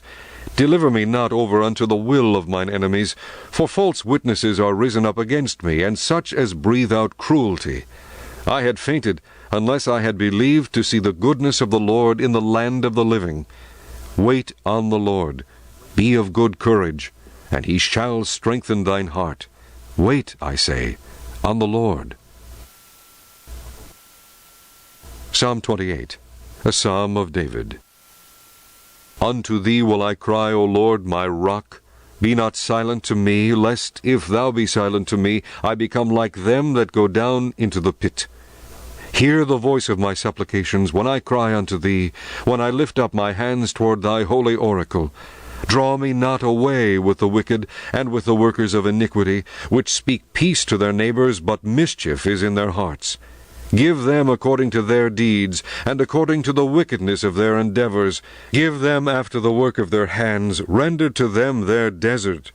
Because they regard not the works of the Lord, nor the operation of his hands, he shall destroy them, and not build them up. Blessed be the Lord, because he hath heard the voice of my supplications. The Lord is my strength and my shield. My heart trusted in him, and I am helped. Therefore my heart greatly rejoiceth, and with my song will I praise him. The Lord is their strength, and he is the saving strength of his anointed. Save thy people, and bless thine inheritance. Feed them also, and lift them up forever. Psalm 29, a Psalm of David. Give unto the Lord, O ye mighty, give unto the Lord glory and strength. Give unto the Lord the glory due unto his name. Worship the Lord in the beauty of holiness. The voice of the Lord is upon the waters. The God of glory thundereth. The Lord is upon many waters. The voice of the Lord is powerful. The voice of the Lord is full of majesty. The voice of the Lord breaketh the cedars. Yea, the Lord breaketh the cedars of Lebanon. He maketh them also to skip like a calf, Lebanon and Syrian like a young unicorn. The voice of the Lord divideth the flames of fire. The voice of the Lord shaketh the wilderness. The Lord shaketh the wilderness of Kadesh. The voice of the Lord maketh the hinds to calve, and discovereth the forests. And in his temple doth every one speak of his glory. The Lord sitteth upon the flood. Yea, the Lord sitteth King forever. The Lord will give strength unto his people. The Lord will bless his people with peace. Psalm 30, a psalm and song at the dedication of the house of David. I will extol thee, O Lord, for thou hast lifted me up, and hast not made my foes to rejoice over me. O Lord my God, I cried unto thee, and thou hast healed me. O Lord, thou hast brought up my soul from the grave. Thou hast kept me alive, that I should not go down to the pit. Sing unto the Lord, O ye saints of his, and give thanks at the remembrance of his holiness. For his anger endureth but a moment. In his favor is life. Weeping may endure for a night, but joy cometh in the morning. And in my prosperity I said, I shall never be moved. Lord, by thy favor thou hast made my mountain to stand strong. Thou didst hide thy face, and I was troubled. I cried to thee, O Lord, and unto the Lord I made supplication. What profit is there in my blood when I go down to the pit? Shall the dust praise thee? Shall it declare thy truth? Hear, O Lord, and have mercy upon me, Lord. Be thou my helper. Thou hast turned for me my mourning into dancing. Thou hast put off my sackcloth, and girded me with gladness, to the end that my glory may sing praise to thee, and not be silent. O Lord my God, I will give thanks unto thee forever. Psalm 31, to the chief musician, a psalm of David. In thee, O Lord, do I put my trust. Let me never be ashamed. Deliver me in thy righteousness. Bow down thine ear to me. Deliver me speedily. Be thou my strong rock, for an house of defense to save me. For thou art my rock and my fortress. Therefore, for thy name's sake, lead me and guide me. Pull me out of the net that they have laid privily for me, for thou art my strength. Into thine hand I commit my spirit. Thou hast redeemed me, O Lord God of truth. I have hated them that regard lying vanities, but I trust in the Lord. I will be glad and rejoice in thy mercy, for thou hast considered my trouble. Thou hast known my soul in adversities, and hast not shut me up into the hand of the enemy. Thou hast set my feet in a large room. Have mercy upon me, O Lord, for I am in trouble. Mine eye is consumed with grief, yea, my soul and my belly. For my life is spent with grief, and my years with sighing. My strength faileth because of mine iniquity, and my bones are consumed. I was a reproach among all mine enemies, but especially among my neighbors, and a fear to mine acquaintance. They that did see me without fled from me. I am forgotten as a dead man out of mind. I am like a broken vessel. For I have heard the slander of many. Fear was on every side. While they took counsel together against me, they devised to take away my life. But I trusted in thee, O Lord. I said, Thou art my God. My times are in thy hand. Deliver me from the hand of mine enemies, and from them that persecute me. Make thy face to shine upon thy servant. Save me for thy mercy's sake. Let me not be ashamed, O Lord, for I have called upon thee. Let the wicked be ashamed, and let them be silent in the grave. Let the lying lips be put to silence, which speak grievous things proudly and contemptuously against the righteous. O how great is thy goodness, which thou hast laid up for them that fear thee, which thou hast wrought for them that trust in thee before the sons of men. Thou shalt hide them in the secret of thy presence from the pride of man. Thou shalt keep them secretly in a pavilion from the strife of tongues. Blessed be the Lord, for he hath shewed me his marvellous kindness in a strong city. For I said in my haste, I am cut off from before thine eyes. Nevertheless thou heardest the voice of my supplications when I cried unto thee. O love the Lord, all ye his saints. For the Lord preserveth the faithful, and plentifully rewardeth the proud doer. Be of good courage, and he shall strengthen your heart, all ye that hope in the Lord. Psalm 32, a psalm of David, Maschil. Blessed is he whose transgression is forgiven, whose sin is covered. Blessed is the man unto whom the Lord imputeth not iniquity, and in whose spirit there is no guile. When I kept silence, my bones waxed old through my roaring all the day long. For day and night thy hand was heavy upon me. My moisture is turned into the drought of summer. Selah. I acknowledged my sin unto thee, and mine iniquity have I not hid. I said, I will confess my transgressions unto the Lord, and thou forgavest the iniquity of my sin. Selah. For this shall every one that is godly pray unto thee in a time when thou mayest be found. Surely in the floods of great waters they shall not come nigh unto him. Thou art my hiding place. Thou shalt preserve me from trouble. Thou shalt compass me about with songs of deliverance. Selah. I will instruct thee, and teach thee in the way which thou shalt go. I will guide thee with mine eye. Be ye not as the horse, or as the mule, which have no understanding, whose mouth must be held in with bit and bridle, lest they come near unto thee. Many sorrows shall be to the wicked, but he that trusteth in the Lord mercy shall compass him about. Be glad in the Lord, and rejoice, ye righteous, and shout for joy, all ye that are upright in heart. Psalm 33. Rejoice in the Lord, O ye righteous, for praise is comely for the upright. Praise the Lord with harp. Sing unto him with a psaltery and an instrument of 10 strings. Sing unto him a new song. Play skillfully with a loud noise. For the word of the Lord is right, and all his works are done in truth. He loveth righteousness and judgment. The earth is full of the goodness of the Lord. By the word of the Lord were the heavens made, and all the host of them by the breath of his mouth. He gathereth the waters of the sea together as an heap. He layeth up the depth in storehouses. Let all the earth fear the Lord. Let all the inhabitants of the world stand in awe of him. For he spake, and it was done. He commanded, and it stood fast. The Lord bringeth the counsel of the heathen to naught. He maketh the devices of the people of none effect. The counsel of the Lord standeth for ever, the thoughts of his heart to all generations. Blessed is the nation whose God is the Lord, and the people whom he hath chosen for his own inheritance. The Lord looketh from heaven. He beholdeth all the sons of men. From the place of his habitation he looketh upon all the inhabitants of the earth. He fashioneth their hearts alike. He considereth all their works. There is no king saved by the multitude of an host. A mighty man is not delivered by much strength.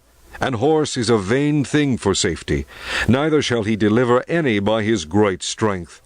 Behold, the eye of the Lord is upon them that fear him, upon them that hope in his mercy, to deliver their soul from death, and to keep them alive in famine.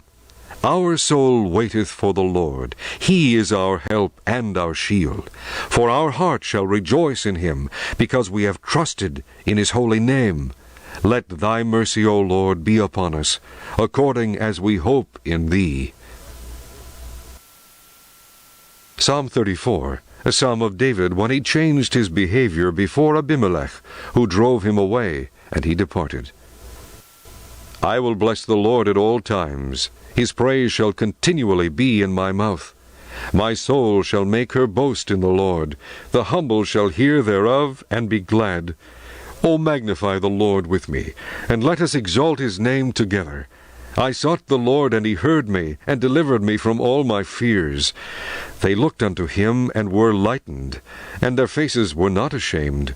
This poor man cried, and the Lord heard him, and saved him out of all his troubles. The angel of the Lord encampeth round about them that fear him, and delivereth them. O taste and see that the Lord is good. Blessed is the man that trusteth in him. O fear the Lord, ye his saints, for there is no want to them that fear him.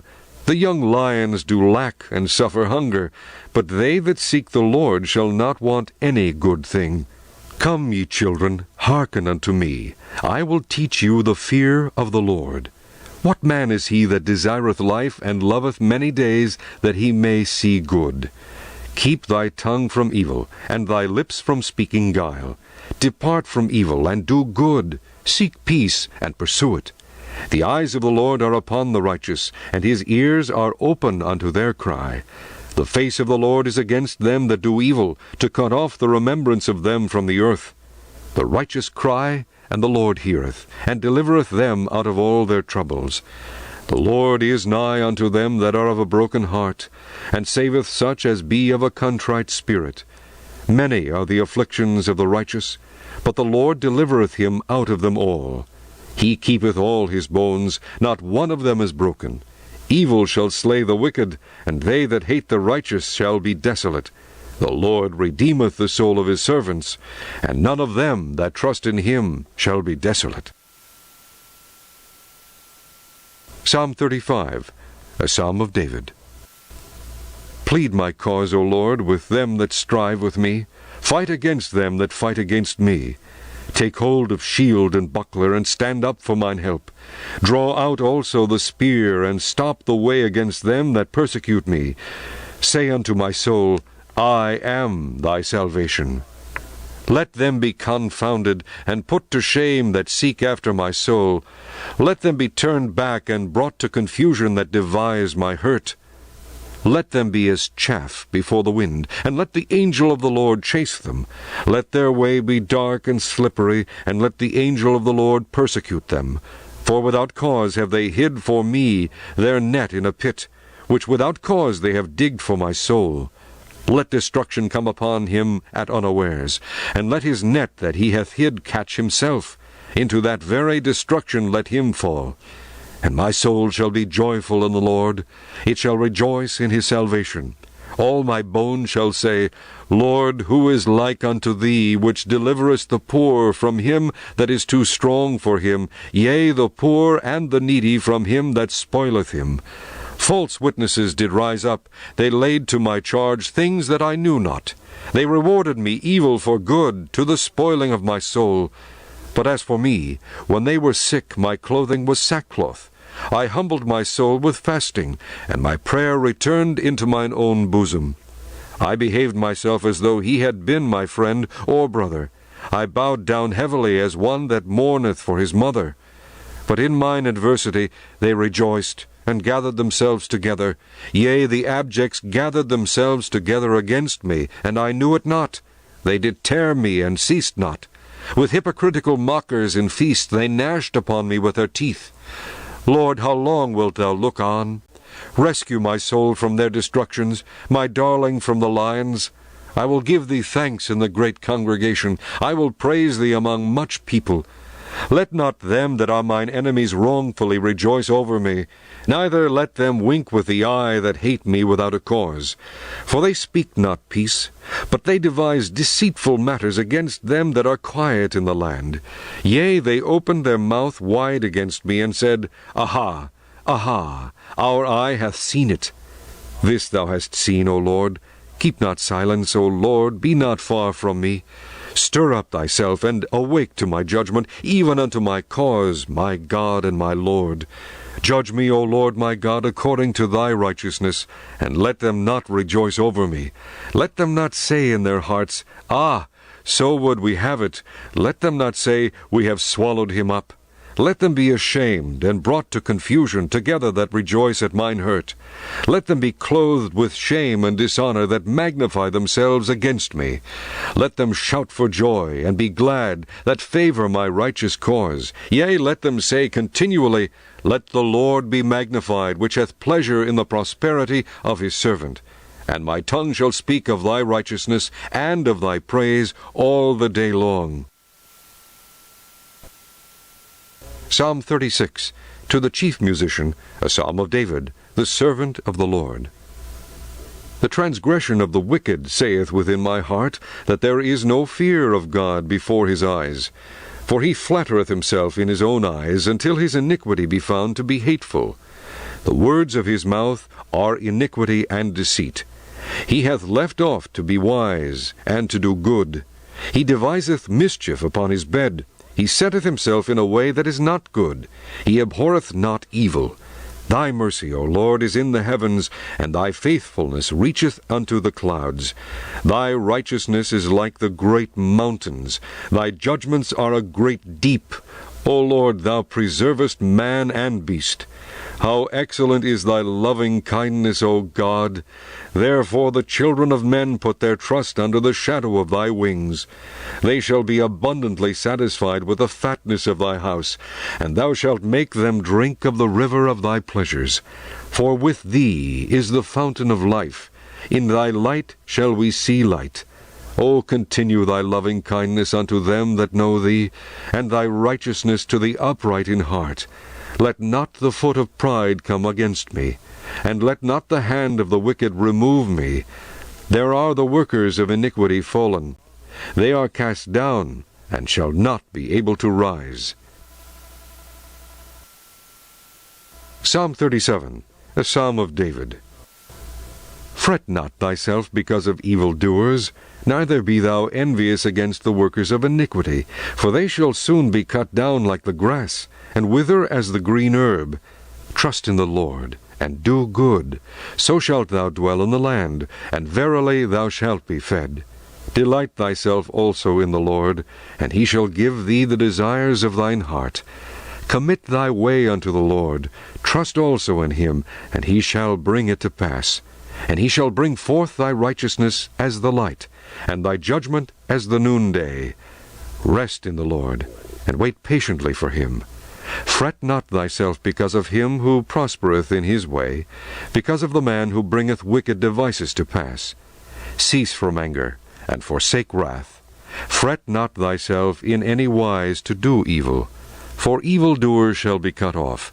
But those that wait upon the Lord, they shall inherit the earth.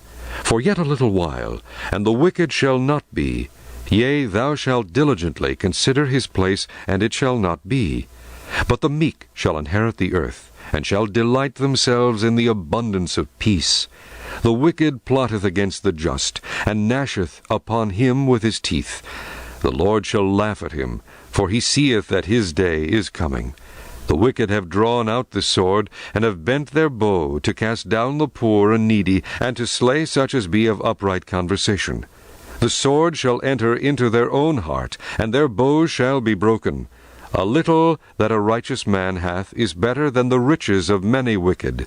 For the arms of the wicked shall be broken, but the Lord upholdeth the righteous. The Lord knoweth the days of the upright, and their inheritance shall be forever. They shall not be ashamed in the evil time, and in the days of famine they shall be satisfied. But the wicked shall perish, and the enemies of the Lord shall be as the fat of lambs. They shall consume, into smoke shall they consume away. The wicked borroweth, and payeth not again. But the righteous sheweth mercy, and giveth. For such as be blessed of him shall inherit the earth, and they that be cursed of him shall be cut off. The steps of a good man are ordered by the Lord, and he delighteth in his way. Though he fall, he shall not be utterly cast down, for the Lord upholdeth him with his hand. I have been young, and now am old, yet have I not seen the righteous forsaken, nor his seed begging bread. He is ever merciful, and lendeth, and his seed is blessed. Depart from evil, and do good, and dwell for evermore. For the Lord loveth judgment, and forsaketh not his saints. They are preserved for ever, but the seed of the wicked shall be cut off. The righteous shall inherit the land, and dwell therein for ever. The mouth of the righteous speaketh wisdom, and his tongue talketh of judgment. The law of his God is in his heart, none of his steps shall slide. The wicked watcheth the righteous, and seeketh to slay him. The Lord will not leave him in his hand, nor condemn him when he is judged. Wait on the Lord, and keep his way, and he shall exalt thee to inherit the land. And when the wicked are cut off, thou shalt see it. I have seen the wicked in great power, and spreading himself like a green bay tree. Yet he passed away, and lo, he was not. Yea, I sought him, but he could not be found. Mark the perfect man, and behold the upright, for the end of that man is peace. But the transgressors shall be destroyed together. The end of the wicked shall be cut off. But the salvation of the righteous is of the Lord. He is their strength in the time of trouble, and the Lord shall help them, and deliver them. He shall deliver them from the wicked, and save them, because they trust in him. Psalm 38, a psalm of David, to bring to remembrance.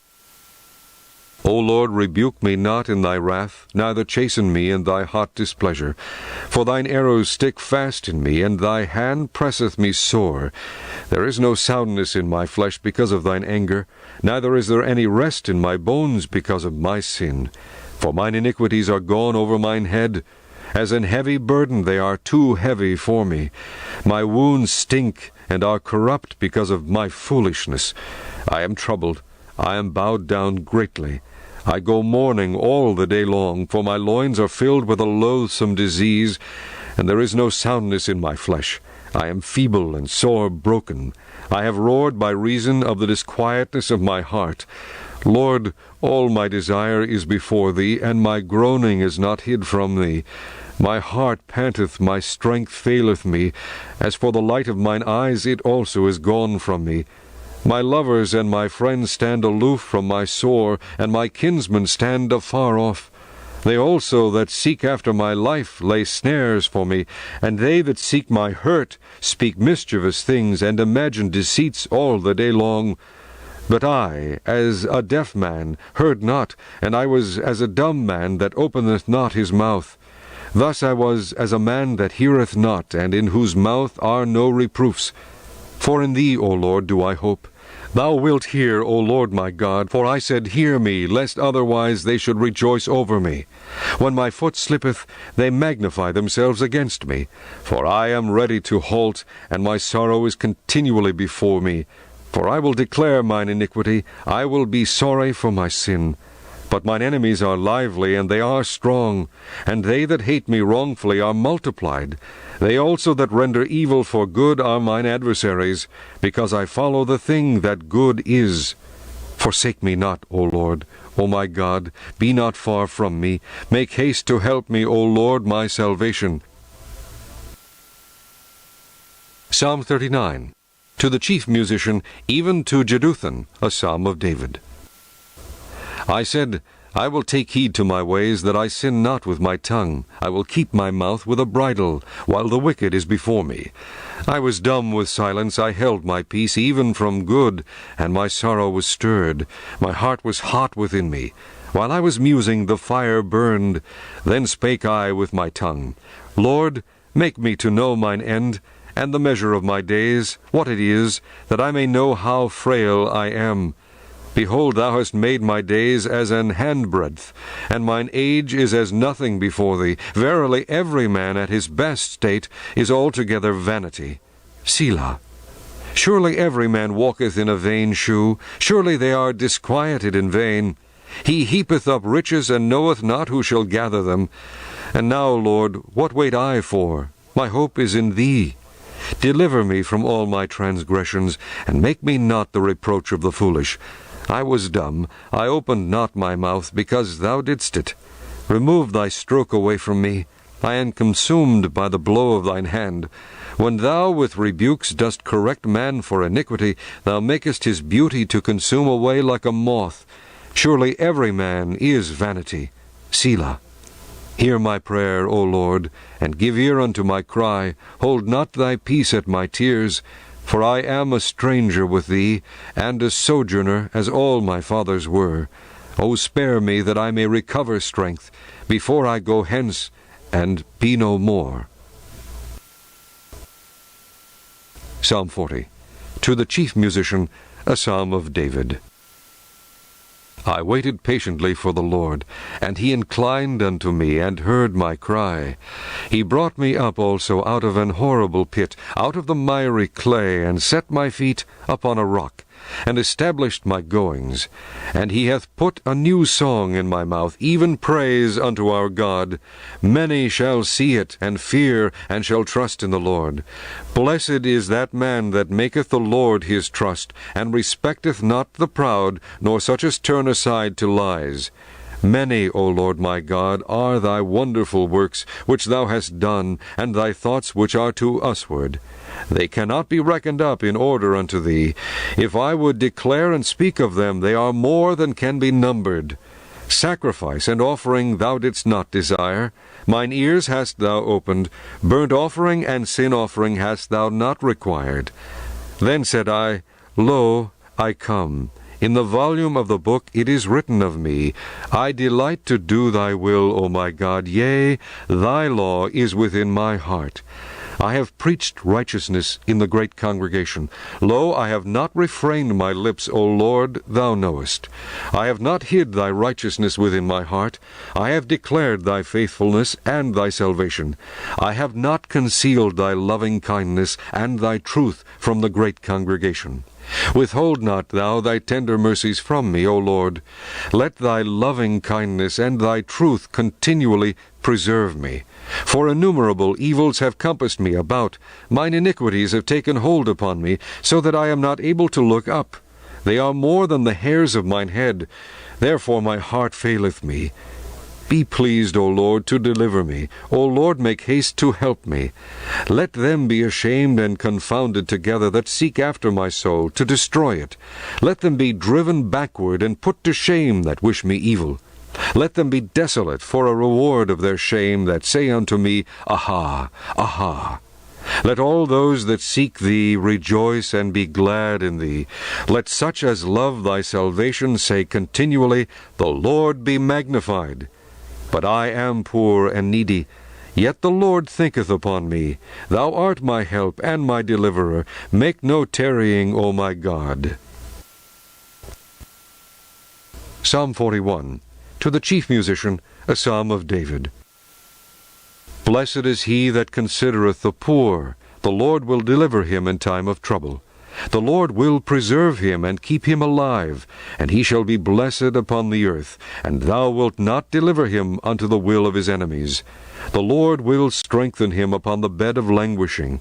Thou wilt make all his bed in his sickness. I said, Lord, be merciful unto me. Heal my soul, for I have sinned against Thee. Mine enemies speak evil of me. When shall he die, and his name perish? And if he come to see me, he speaketh vanity.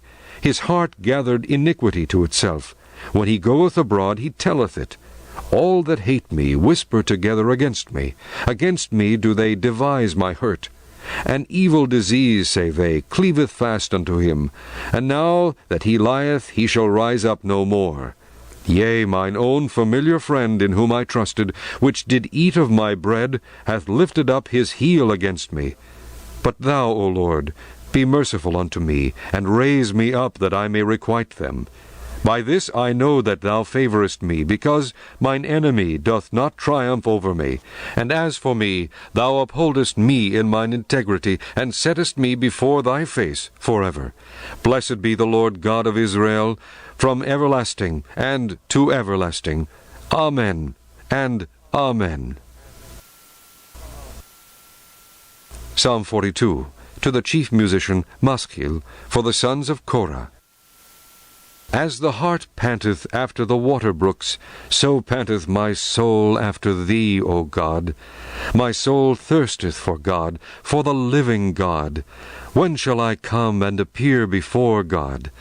My tears have been my meat day and night, while they continually say unto me, Where is thy God? When I remember these things, I pour out my soul in me. For I had gone with the multitude, I went with them to the house of God, with a voice of joy and praise, with a multitude that kept holy day. Why art thou cast down, O my soul? And why art thou disquieted in me? Hope thou in God, for I shall yet praise him for the help of his countenance. O my God, my soul is cast down within me. Therefore will I remember thee from the land of Jordan, and of the Hermonites, from the hill Mizar. Deep calleth unto deep at the noise of thy waterspouts. All thy waves and thy billows are gone over me. Yet the Lord will command his loving kindness in the daytime, and in the night his song shall be with me, and my prayer unto the God of my life. I will say unto God my rock, Why hast thou forgotten me? Why go I mourning because of the oppression of the enemy? As with a sword in my bones mine enemies reproach me, while they say daily unto me, Where is thy God? Why art thou cast down, O my soul? And why art thou disquieted within me? Hope thou in God, for I shall yet praise him, who is the health of my countenance and my God. Psalm 43. Judge me, O God, and plead my cause against an ungodly nation. O deliver me from the deceitful and unjust man, for thou art the God of my strength. Why dost thou cast me off? Why go I mourning because of the oppression of the enemy? O send out thy light and thy truth. Let them lead me. Let them bring me unto thy holy hill and to thy tabernacles. Then will I go unto the altar of God, unto God my exceeding joy. Yea, upon the harp will I praise thee, O God my God. Why art thou cast down, O my soul, and why art thou disquieted within me? Hope in God, for I shall yet praise him, who is the health of my countenance and my God. Psalm 44, to the chief musician for the sons of Korah, Maschil. We have heard with our ears, O God, our fathers have told us what work thou didst in their days, in the times of old, how thou didst drive out the heathen with thy hand, and plantedst them, how thou didst afflict the people, and cast them out. For they got not the land in possession by their own sword, neither did their own arm save them, but thy right hand, and thine arm, and the light of thy countenance, because thou hadst a favor unto them. Thou art my king, O God, command deliverances for Jacob. Through thee will we push down our enemies. Through thy name will we tread them under that rise up against us. For I will not trust in my bow, neither shall my sword save me. But thou hast saved us from our enemies, and hast put them to shame that hated us. In God we boast all the day long, and praise thy name forever. Selah. But thou hast cast off and put us to shame, and goest not forth with our armies. Thou makest us to turn back from the enemy, and they which hate us spoil for themselves. Thou hast given us like sheep appointed for meat, and hast scattered us among the heathen. Thou sellest thy people for naught, and dost not increase thy wealth by their price. Thou makest us a reproach to our neighbors, a scorn and a derision to them that are round about us. Thou makest us a byword among the heathen, a shaking of the head among the people. My confusion is continually before me, and the shame of my face hath covered me, for the voice of him that reproacheth and blasphemeth, by reason of the enemy and avenger. All this is come upon us, yet have we not forgotten thee, neither have we dealt falsely in thy covenant. Our heart is not turned back, neither have our steps declined from thy way. Though thou hast sore broken us in the place of dragons, and covered us with the shadow of death, if we have forgotten the name of our God, or stretched out our hand to a strange God, shall not God search this out? For he knoweth the secrets of the heart. Yea, for thy sake are we killed all the day long. We are counted as sheep for the slaughter. Awake, why sleepest thou, O Lord? Arise, cast us not off forever. Wherefore hidest thou thy face, and forgettest our affliction and our oppression? For our soul is bowed down to the dust. Our belly cleaveth unto the earth. Arise for our help, and redeem us for thy mercy's sake.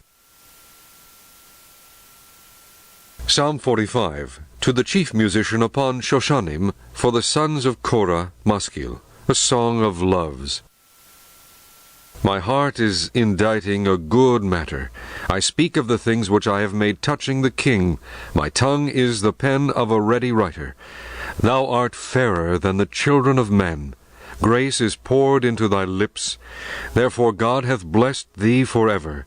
Gird thy sword upon thy thigh, O most mighty, with thy glory and thy majesty. And in thy majesty ride prosperously, because of truth and meekness and righteousness. And thy right hand shall teach thee terrible things. Thine arrows are sharp in the heart of the king's enemies, whereby the people fall under thee. Thy throne, O God, is for ever and ever. The scepter of thy kingdom is a right scepter. Thou lovest righteousness and hatest wickedness. Therefore God, thy God, hath anointed thee with the oil of gladness above thy fellows. All thy garments smell of myrrh and aloes and cassia, out of the ivory palaces whereby they have made thee glad.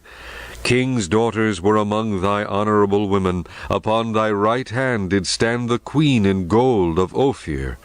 Hearken, O daughter, and consider, and incline thine ear. Forget also thine own people, and thy father's house. So shall the king greatly desire thy beauty, for he is thy Lord, and worship thou him. And the daughter of Tyre shall be there with a gift, even the rich among the people shall entreat thy favor. The king's daughter is all glorious within, her clothing is of wrought gold. She shall be brought unto the king in raiment of needlework.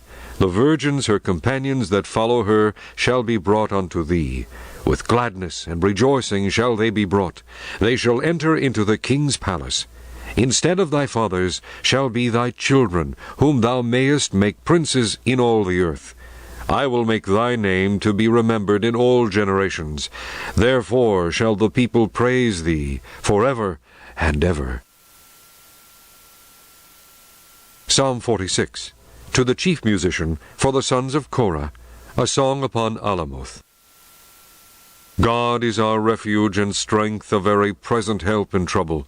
Therefore will not we fear, though the earth be removed, and though the mountains be carried into the midst of the sea, though the waters thereof roar and be troubled, though the mountains shake with the swelling thereof. Selah. There is a river, the streams whereof shall make glad the city of God, the holy place of the tabernacles of the Most High. God is in the midst of her, she shall not be moved. God shall help her, and that right early. The heathen raged, the kingdoms were moved. He uttered his voice, the earth melted. The Lord of hosts is with us. The God of Jacob is our refuge. Selah. Come, behold the works of the Lord, what desolations he hath made in the earth. He maketh wars to cease unto the end of the earth. He breaketh the bow, and cutteth the spear in sunder. He burneth the chariot in the fire. Be still, and know that I am God. I will be exalted among the heathen. I will be exalted in the earth. The Lord of hosts is with us. The God of Jacob is our refuge. Selah. Psalm 47, to the chief musician, a psalm for the sons of Korah. O clap your hands, all ye people, shout unto God with a voice of triumph. For the Lord Most High is terrible. He is a great king over all the earth. He shall subdue the people under us, and the nations under our feet. He shall choose our inheritance for us, the excellency of Jacob whom he loved. Selah. God is gone up with a shout, the Lord with the sound of a trumpet. Sing praises to God, sing praises unto our King, sing praises. For God is the King of all the earth. Sing ye praises with understanding. God reigneth over the heathen. God sitteth upon the throne of his holiness. The princes of the people are gathered together, even the people of the God of Abraham. For the shields of the earth belong unto God. He is greatly exalted. Psalm 48. A song and psalm for the sons of Korah. Great is the Lord, and greatly to be praised in the city of our God, in the mountain of his holiness. Beautiful for situation, the joy of the whole earth is Mount Zion, on the sides of the north, the city of the great King. God is known in her palaces for a refuge. For lo, the kings were assembled, they passed by together. They saw it, and so they marveled, and they were troubled and hasted away. Fear took hold upon them there, and pain as of a woman in travail. Thou breakest the ships of Tarshish with an east wind. As we have heard, so have we seen in the city of the Lord of hosts, in the city of our God. God will establish it forever. Selah. We have thought of thy loving kindness, O God, in the midst of thy temple. According to thy name, O God, so is thy praise unto the ends of the earth. Thy right hand is full of righteousness. Let Mount Zion rejoice. Let the daughters of Judah be glad because of thy judgments. Walk about Zion, and go round about her. Tell the towers thereof.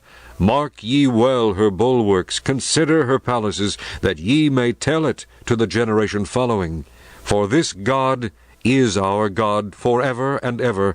He will be our guide even unto death. Psalm 49. To the chief musician, a psalm for the sons of Korah. Hear this, all ye people. Give ear, all ye inhabitants of the world, both low and high, rich and poor together. My mouth shall speak of wisdom, and the meditation of my heart shall be of understanding. I will incline mine ear to a parable. I will open my dark saying upon the harp. Wherefore should I fear in the days of evil, when the iniquity of my heel shall compass me about? They that trust in their wealth, and boast themselves in the multitude of their riches, none of them can by any means redeem his brother, nor give to God a ransom for him. For the redemption of their soul is precious, and it ceaseth forever. That he should still live forever, and not see corruption. For he seeth that wise men die, likewise the fool and the brutish person perish, and leave their wealth to others. Their inward thought is that their houses shall continue forever, and their dwelling places to all generations. They call their lands after their own names. Nevertheless, man being in honor abideth not. He is like the beasts that perish. This their way is their folly, yet their posterity approve their sayings. Selah. Like sheep they are laid in the grave. Death shall feed on them, and the upright shall have dominion over them in the morning, and their beauty shall consume in the grave from their dwelling. But God will redeem my soul from the power of the grave, for he shall receive me. Selah. Be not thou afraid when one is made rich, when the glory of his house is increased. For when he dieth, he shall carry nothing away. His glory shall not descend after him. Though while he lived he blessed his soul, and men will praise thee, when thou doest well to thyself. He shall go to the generation of his fathers. They shall never see light. Man that is in honor, and understandeth not, is like the beasts that perish. Psalm 50. A psalm of Asaph. The mighty God, even the Lord, hath spoken, and called the earth from the rising of the sun unto the going down thereof. Out of Zion, the perfection of beauty, God hath shined. Our God shall come, and shall not keep silence. A fire shall devour before him, and it shall be very tempestuous round about him. He shall call to the heavens from above, and to the earth, that he may judge his people. Gather my saints together unto me, those that have made a covenant with me by sacrifice. And the heaven shall declare his righteousness, for God is judge himself. Selah. Hear, O my people, and I will speak, O Israel, and I will testify against thee. I am God, even thy God. I will not reprove thee for thy sacrifices, or thy burnt offerings, to have been continually before me. I will take no bullock out of thy house, nor he-goats out of thy folds. For every beast of the forest is mine, and the cattle upon 1,000 hills. I know all the fowls of the mountains, and the wild beasts of the field are mine. If I were hungry, I would not tell thee, for the world is mine, and the fullness thereof. Will I eat the flesh of bulls, or drink the blood of goats? Offer unto God thanksgiving, and pay thy vows unto the Most High, and call upon me in the day of trouble. I will deliver thee, and thou shalt glorify me. But unto the wicked God saith, What hast thou to do to declare my statutes, or that thou shouldest take my covenant in thy mouth? Seeing thou hatest instruction, and castest my words behind thee, when thou sawest a thief, then thou consentedst with him, and hast been partaker with adulterers. Thou givest thy mouth to evil, and thy tongue frameth deceit. Thou sittest and speakest against thy brother, thou slanderest thine own mother's son. These things hast thou done, and I kept silence. Thou thoughtest that I was altogether such an one as thyself. But I will reprove thee, and set them in order before thine eyes. Now consider this, ye that forget God, lest I tear you in pieces, and there be none to deliver. Whoso offereth praise glorifieth me, and to him that ordereth his conversation aright will I shew the salvation of God. Psalm 51. To the chief musician a psalm of David, when Nathan the prophet came unto him, after he had gone to Bathsheba. Have mercy upon me, O God, according to thy loving kindness, according unto the multitude of thy tender mercies, blot out my transgressions.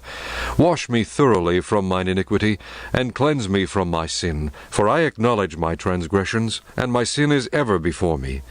Against thee, thee only, have I sinned, and done this evil in thy sight, that thou mightest be justified when thou speakest, and be clear when thou judgest. Behold, I was shapen in iniquity, and in sin did my mother conceive me. Behold, thou desirest truth in the inward parts, and in the hidden part thou shalt make me to know wisdom. Purge me with hyssop, and I shall be clean. Wash me, and I shall be whiter than snow. Make me to hear joy and gladness, that the bones which thou hast broken may rejoice. Hide thy face from my sins, and blot out all mine iniquities.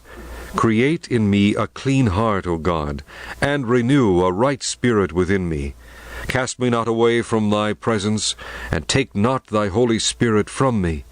Restore unto me the joy of thy salvation, and upon me with thy free spirit. Then will I teach transgressors thy ways, and sinners shall be converted unto thee. Deliver me from blood guiltiness, O God, thou God of my salvation, and my tongue shall sing aloud of thy righteousness. O Lord, open thou my lips, and my mouth shall shew forth thy praise. For thou desirest not sacrifice, else would I give it. Thou delightest not in burnt offering. The sacrifices of God are a broken spirit, a broken and a contrite heart. O God, thou wilt not despise. Do good in thy good pleasure unto Zion. Build thou the walls of Jerusalem. Then shalt thou be pleased with the sacrifices of righteousness, with burnt offering and whole burnt offering. Then shall they offer bullocks upon thine altar. Psalm 52, to the chief musician Maschil, a psalm of David, when Doeg the Edomite came and told Saul, and said unto him, David is come to the house of Ahimelech. Why boastest thou thyself in mischief, O mighty man? The goodness of God endureth continually. Thy tongue deviseth mischiefs, like a sharp razor, working deceitfully. Thou lovest evil more than good, and lying rather than to speak righteousness. Selah. Thou lovest all devouring words, O thou deceitful tongue. God shall likewise destroy thee forever. He shall take thee away, and pluck thee out of thy dwelling place, and root thee out of the land of the living. Selah. The righteous also shall see and fear, and shall laugh at him. Lo, this is the man that made not God his strength, but trusted in the abundance of his riches, and strengthened himself in his wickedness. But I am like a green olive tree in the house of God. I trust in the mercy of God forever and ever. I will praise thee forever, because thou hast done it, and I will wait on thy name, for it is good before thy saints. Psalm 53, to the chief musician upon Mahalath, Maschil, a psalm of David. The fool hath said in his heart, There is no God. Corrupt are they, and have done abominable iniquity. There is none that doeth good. God looked down from heaven upon the children of men, to see if there were any that did understand, that did seek God. Every one of them is gone back. They are altogether become filthy. There is none that doeth good, no, not one.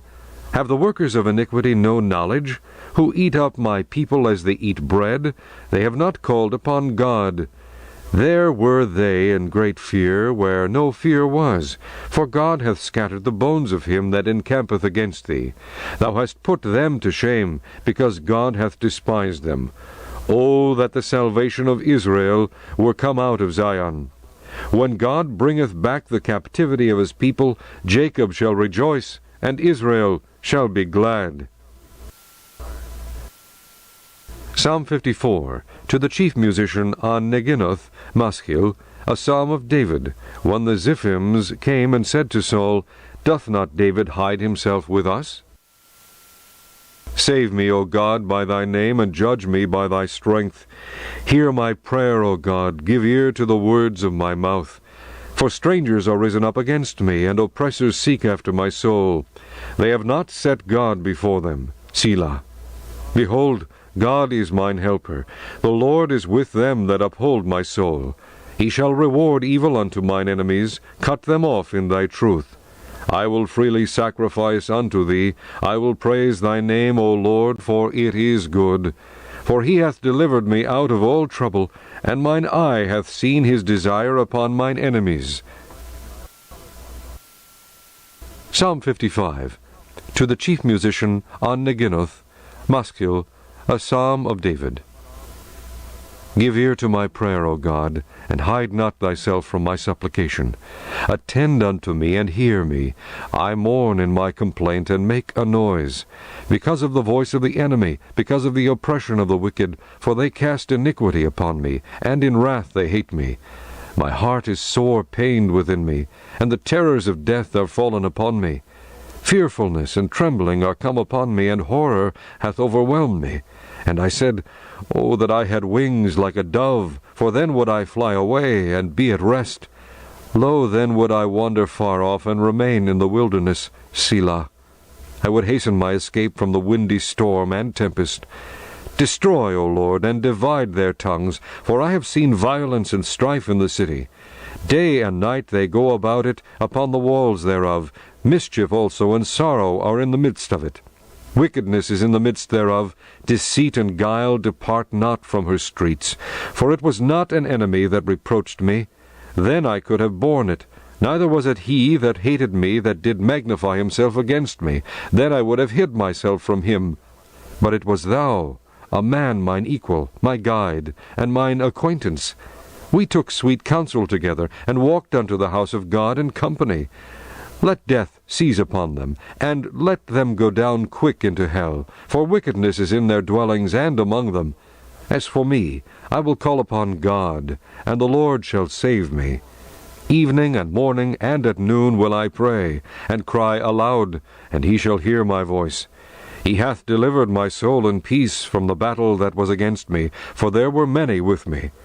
God shall hear, and afflict them, even he that abideth of old. Selah. Because they have no changes, therefore they fear not God. He hath put forth his hands against such as be at peace with him. He hath broken his covenant. The words of his mouth were smoother than butter, but war was in his heart. His words were softer than oil, yet were they drawn swords.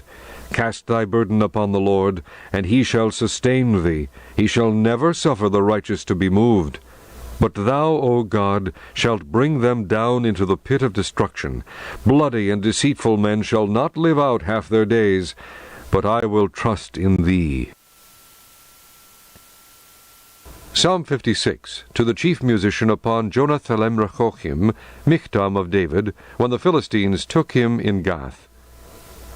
Be merciful unto me, O God, for man would swallow me up. He fighting daily oppresseth me. Mine enemies would daily swallow me up, for they be many that fight against me, O thou Most High. What time I am afraid I will trust in thee. In God I will praise his word. In God I have put my trust. I will not fear what flesh can do unto me. Every day they wrest my words. All their thoughts are against me for evil. They gather themselves together. They hide themselves. They mark my steps when they wait for my soul. Shall they escape by iniquity? In thine anger cast down the people, O God. Thou tellest my wanderings. Put thou my tears into thy bottle. Are they not in thy book? When I cry unto thee, then shall mine enemies turn back. This I know, for God is for me. In God will I praise his word. In the Lord will I praise his word. In God have I put my trust. I will not be afraid what man can do unto me. Thy vows are upon me, O God. I will render praises unto thee. For thou hast delivered my soul from death. Wilt not thou deliver my feet from falling, that I may walk before God in the light of the living? Psalm 57, to the chief musician, Al-Tashith, Michtam of David, when he fled from Saul in the cave. Be merciful unto me, O God, be merciful unto me, for my soul trusteth in thee. Yea, in the shadow of thy wings will I make my refuge, until these calamities be overpast. I will cry unto God Most High, unto God that performeth all things for me. He shall send from heaven and save me from the reproach of him that would swallow me up. Selah. God shall send forth his mercy and his truth. My soul is among lions, and I lie even among them that are set on fire, even the sons of men, whose teeth are spears and arrows, and their tongue a sharp sword. Be thou exalted, O God, above the heavens. Let thy glory be above all the earth. They have prepared a net for my steps. My soul is bowed down. They have digged a pit before me, into the midst whereof they are fallen themselves. Selah. My heart is fixed, O God. My heart is fixed. I will sing and give praise. Awake up, my glory. Awake, psaltery and harp. I myself will awake early. I will praise thee, O Lord, among the people. I will sing unto thee among the nations. For thy mercy is great unto the heavens, and thy truth unto the clouds. Be thou exalted, O God, above the heavens. Let thy glory be above all the earth. Psalm 58, to the chief musician, Al-Tashith, Michtam of David. Do ye indeed speak righteousness, O congregation? Do ye judge uprightly, O ye sons of men? Yea, in heart ye work wickedness, ye weigh the violence of your hands in the earth. The wicked are estranged from the womb. They go astray as soon as they be born, speaking lies. Their poison is like the poison of a serpent. They are like the deaf adder that stoppeth her ear, which will not hearken to the voice of charmers, charming never so wisely. Break their teeth, O God, in their mouth. Break out the great teeth of the young lions, O Lord. Let them melt away as waters which run continually. When he bendeth his bow to shoot his arrows, let them be as cut in pieces. As a snail which melteth, let every one of them pass away, like the untimely birth of a woman, that they may not see the sun. Before your pots can feel the thorns, he shall take them away as with a whirlwind, both living and in his wrath. The righteous shall rejoice when he seeth the vengeance. He shall wash his feet in the blood of the wicked. So that a man shall say, Verily, there is a reward for the righteous. Verily, he is a God that judgeth in the earth. Psalm 59, to the chief musician, Al-Tashith, Michtam of David, when Saul sent, and they watched the house to kill him. Deliver me from mine enemies, O my God. Defend me from them that rise up against me. Deliver me from the workers of iniquity, and save me from bloody men. For lo, they lie in wait for my soul. The mighty are gathered against me, not for my transgression, nor for my sin, O Lord. They run and prepare themselves without my fault. Awake to help me, and behold, Thou therefore, O Lord God of hosts, the God of Israel, awake to visit all the heathen. Be not merciful to any wicked transgressors. Selah. They return at evening. They make a noise like a dog, and go round about the city. Behold, they belch out with their mouth. Swords are in their lips. For who, say they, doth hear? But thou, O Lord, shalt laugh at them. Thou shalt have all the heathen in derision. Because of his strength will I wait upon thee. For God is my defense. The God of my mercy shall prevent me. God shall let me see my desire upon mine enemies. Slay them not, lest my people forget. Scatter them by thy power, and bring them down, O Lord, our shield. For the sin of their mouth and the words of their lips, let them even be taken in their pride. And for cursing and lying, which they speak, consume them in wrath. Consume them, that they may not be. And let them know that God ruleth in Jacob unto the ends of the earth. Selah. And at evening let them return, and let them make a noise like a dog, and go round about the city. Let them wander up and down for meat, and grudge if they be not satisfied. But I will sing of thy power, yea, I will sing aloud for thy mercy in the morning. For thou hast been my defense and refuge in the day of my trouble. Unto thee, O my strength, will I sing. For God is my defense, and the God of my mercy.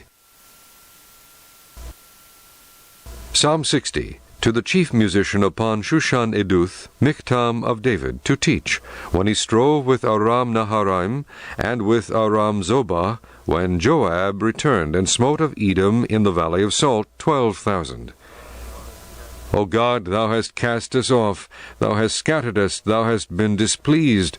O turn thyself to us again. Thou hast made the earth to tremble, thou hast broken it. Heal the breaches thereof, for it shaketh.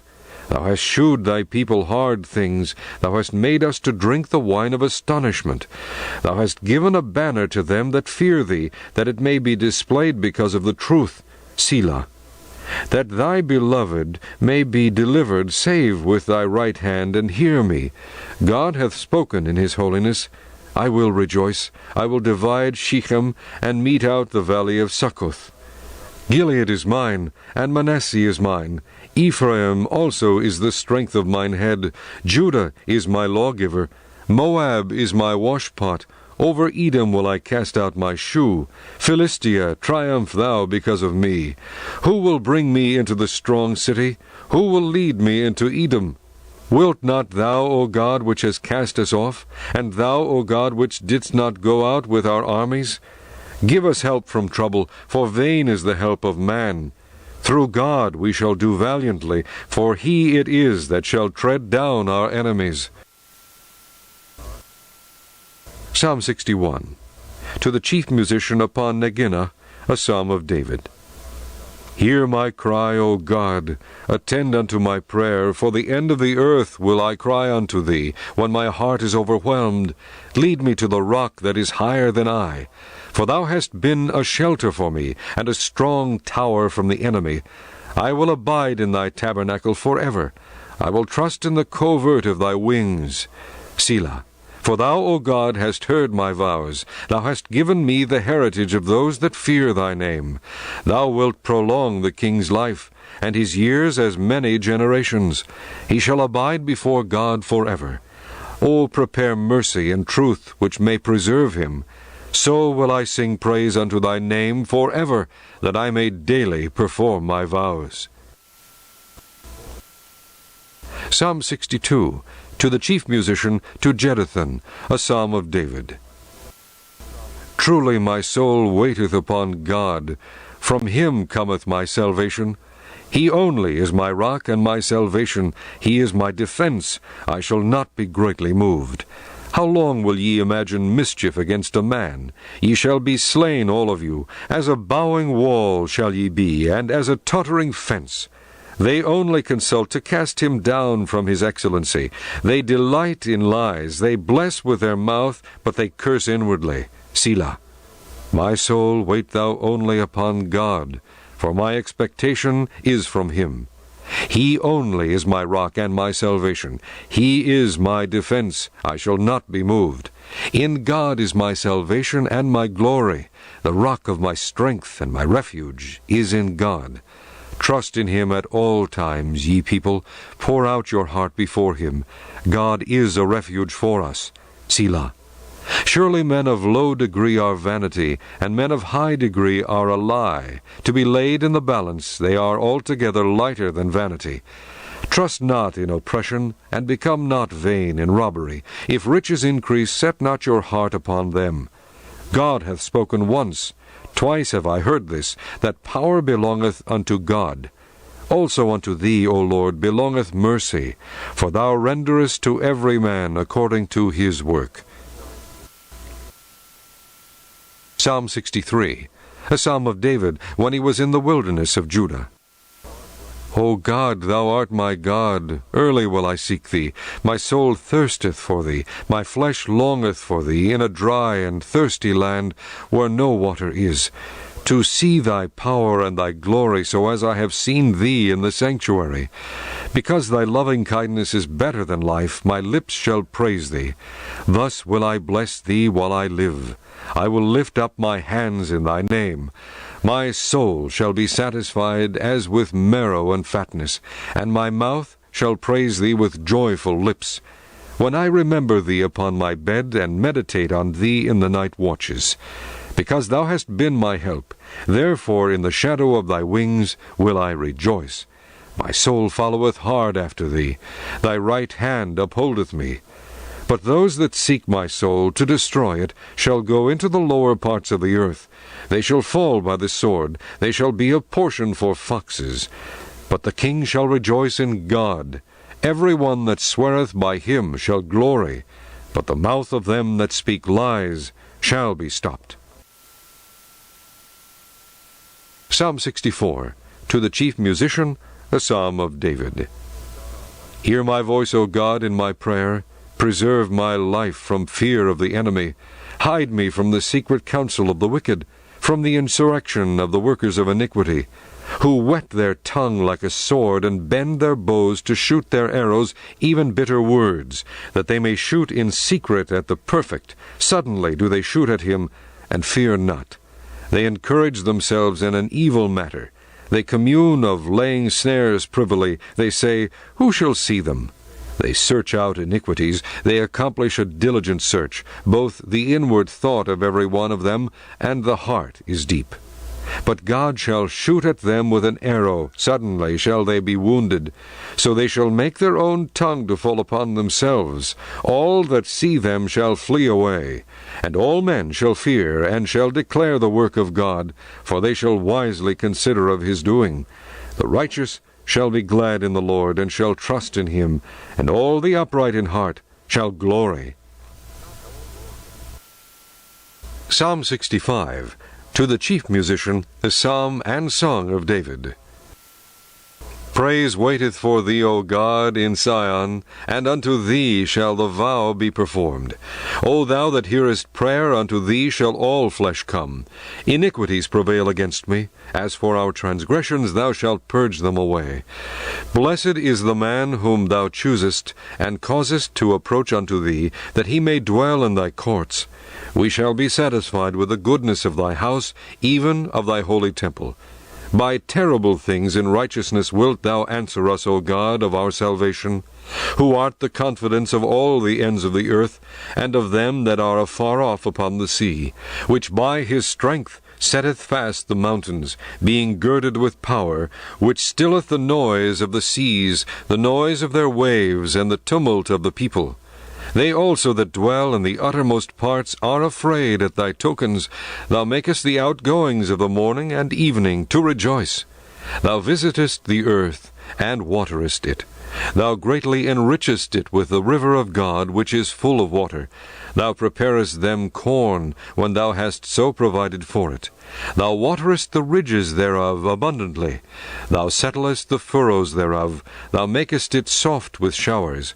Thou blessest the springing thereof. Thou crownest the year with thy goodness, and thy paths drop fatness. They drop upon the pastures of the wilderness, and the little hills rejoice on every side. The pastures are clothed with flocks. The valleys also are covered over with corn. They shout for joy. They also sing. Psalm 66. To the chief musician, a song or psalm. Make a joyful noise unto God, all ye lands. Sing forth the honor of his name. Make his praise glorious. Say unto God, How terrible art thou in thy works! Through the greatness of thy power shall thine enemies submit themselves unto thee. All the earth shall worship thee, and shall sing unto thee. They shall sing to thy name, Selah. Come and see the works of God. He is terrible in his doing toward the children of men. He turned the sea into dry land. They went through the flood on foot. There did we rejoice in him. He ruleth by his power forever. His eyes behold the nations. Let not the rebellious exalt themselves. Selah. O bless our God, ye people, and make the voice of his praise to be heard, which holdeth our soul in life, and suffereth not our feet to be moved. For thou, O God, hast proved us. Thou hast tried us as silver is tried. Thou broughtest us into the net. Thou laidst affliction upon our loins. Thou hast caused men to ride over our heads. We went through fire and through water, but thou broughtest us out into a wealthy place. I will go into thy house with burnt offerings. I will pay thee my vows, which my lips have uttered, and my mouth has spoken when I was in trouble. I will offer unto thee burnt sacrifices of fatlings with the incense of rams. I will offer bullocks with goats. Selah.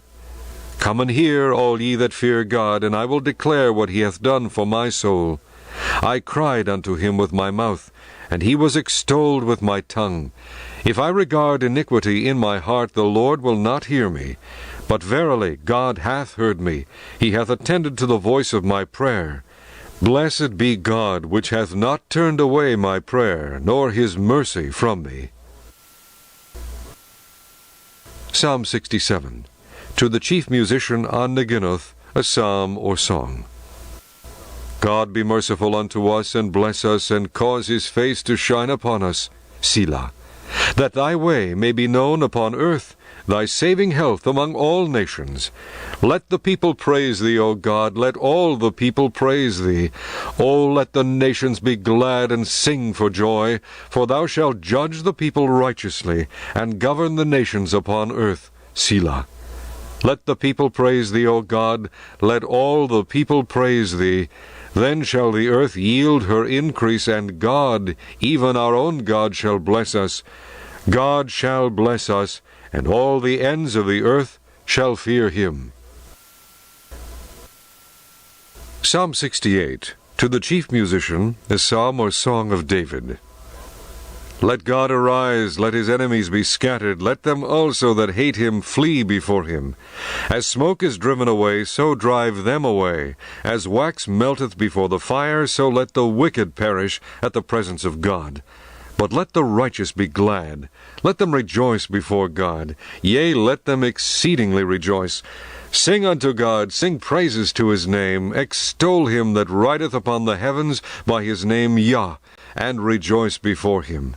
A father of the fatherless, and a judge of the widows, is God in his holy habitation. God setteth the solitary in families.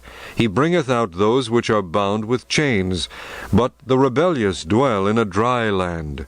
O God, when thou wentest forth before thy people, when thou didst march through the wilderness, Selah. The earth shook, the heavens also dropped at the presence of God.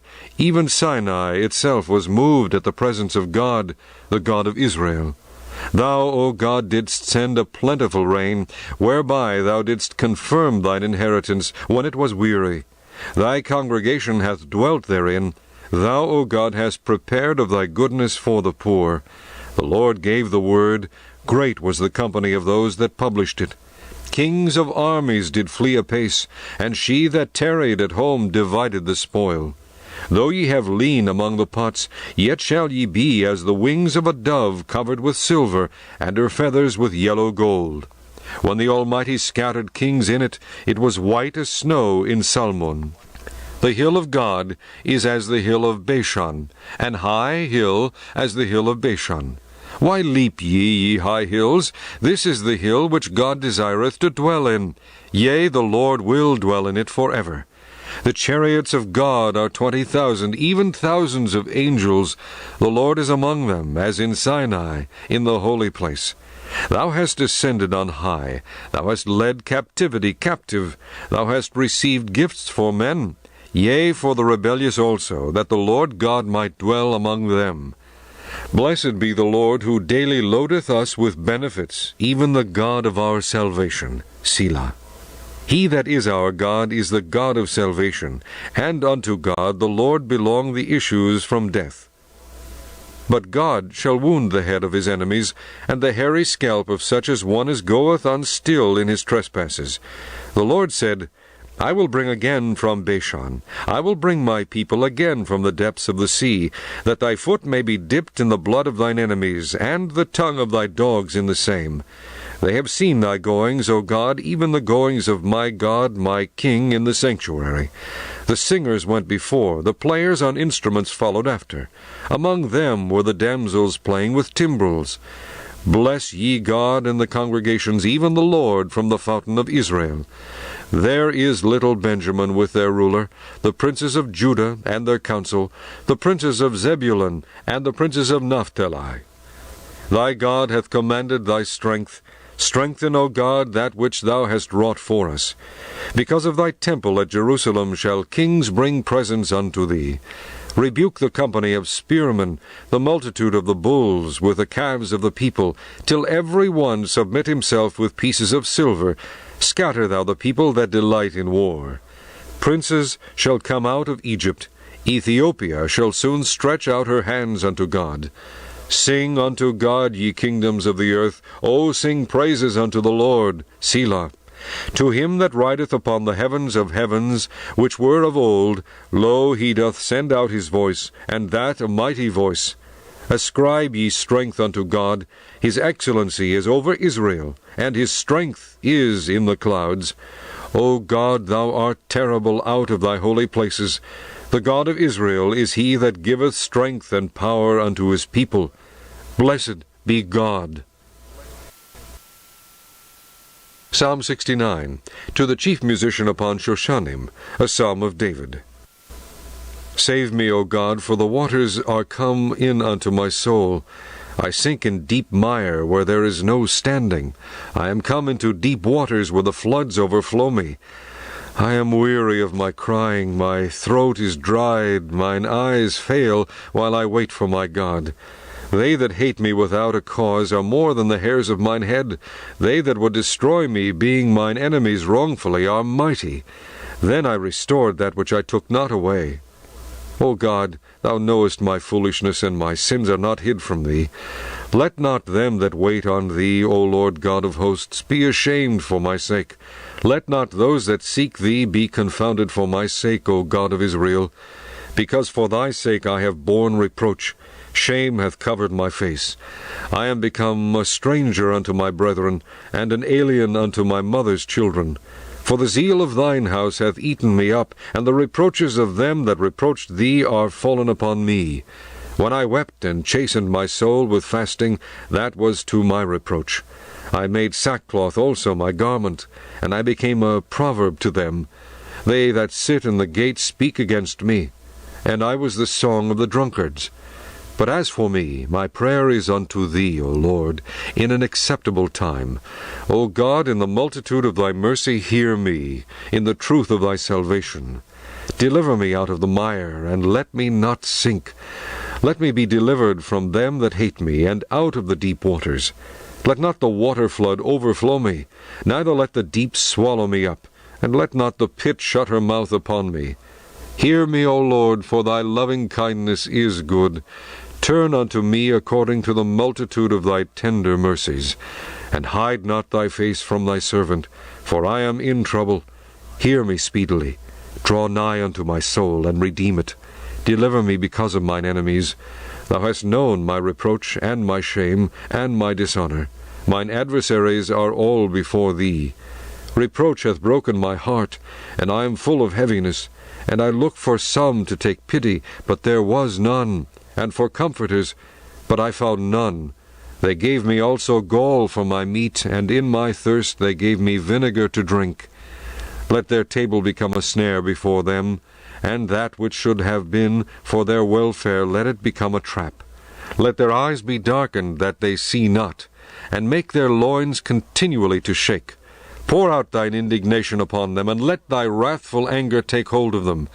Let their habitation be desolate, and let none dwell in their tents. For they persecute him whom thou hast smitten, and they talk to the grief of those whom thou hast wounded. Add iniquity unto their iniquity, and let them not come into thy righteousness. Let them be blotted out of the book of the living, and not be written with the righteous. But I am poor and sorrowful. Let thy salvation, O God, set me up on high. I will praise the name of God with a song, and will magnify him with thanksgiving. This also shall please the Lord better than an ox or bullock that hath horns and hoofs. The humble shall see this, and be glad, and your heart shall live that seek God. For the Lord heareth the poor, and despiseth not his prisoners. Let the heaven and earth praise him, the seas and everything that moveth therein. For God will save Zion, and will build the cities of Judah, that they may dwell there and have it in possession.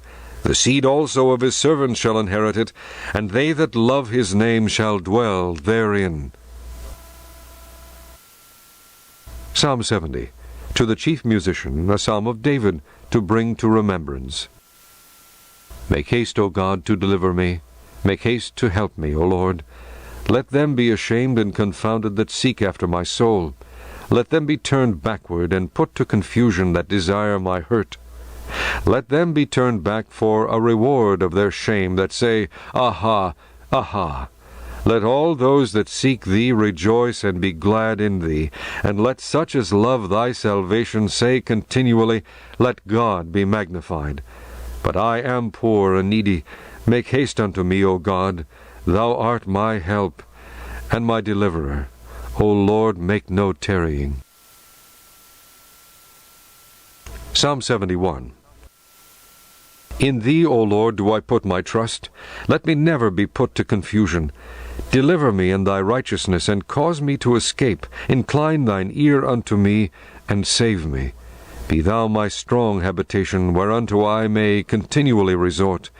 Thou hast given commandment to save me, for thou art my rock and my fortress. Deliver me, O my God, out of the hand of the wicked, out of the hand of the unrighteous and cruel man. For thou art my hope, O Lord God, thou art my trust from my youth.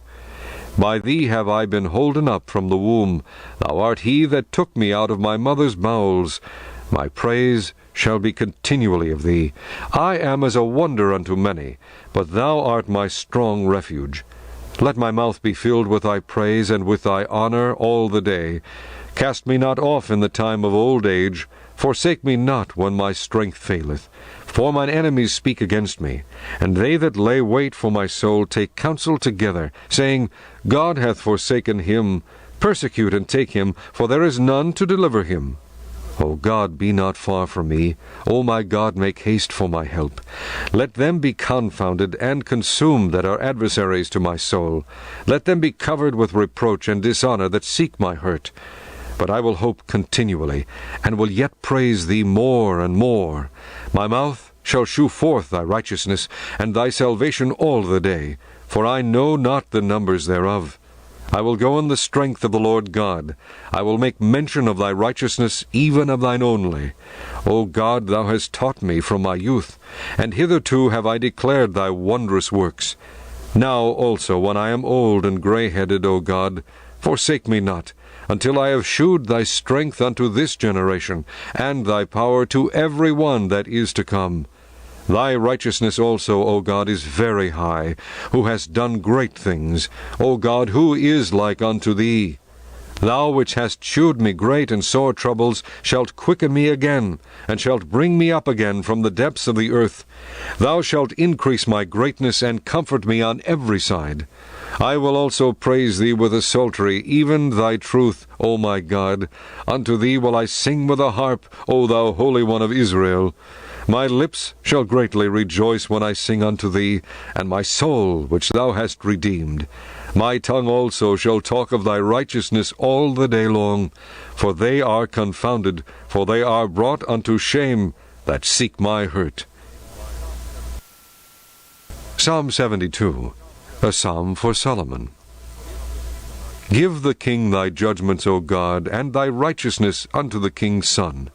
He shall judge thy people with righteousness, and thy poor with judgment. The mountains shall bring peace to the people, and the little hills by righteousness. He shall judge the poor of the people. He shall save the children of the needy, and shall break in pieces the oppressor. They shall fear thee as long as the sun and moon endure, throughout all generations. He shall come down like rain upon the mown grass, as showers that water the earth. In his days shall the righteous flourish, and abundance of peace so long as the moon endureth. He shall have dominion also from sea to sea, and from the river unto the ends of the earth. They that dwell in the wilderness shall bow before him, and his enemies shall lick the dust. The kings of Tarshish and of the isles shall bring presents. The kings of Sheba and Seba shall offer gifts. Yea, all kings shall fall down before him, all nations shall serve him. For he shall deliver the needy when he crieth, the poor also, and him that hath no helper. He shall spare the poor and needy, and shall save the souls of the needy. He shall redeem their soul from deceit and violence, and precious shall their blood be in his sight. And he shall live, and to him shall be given of the gold of Sheba. Prayer also shall be made for him continually, and daily shall he be praised. There shall be an handful of corn in the earth upon the top of the mountains. The fruit thereof shall shake like Lebanon, and they of the city shall flourish like grass of the earth. His name shall endure for ever.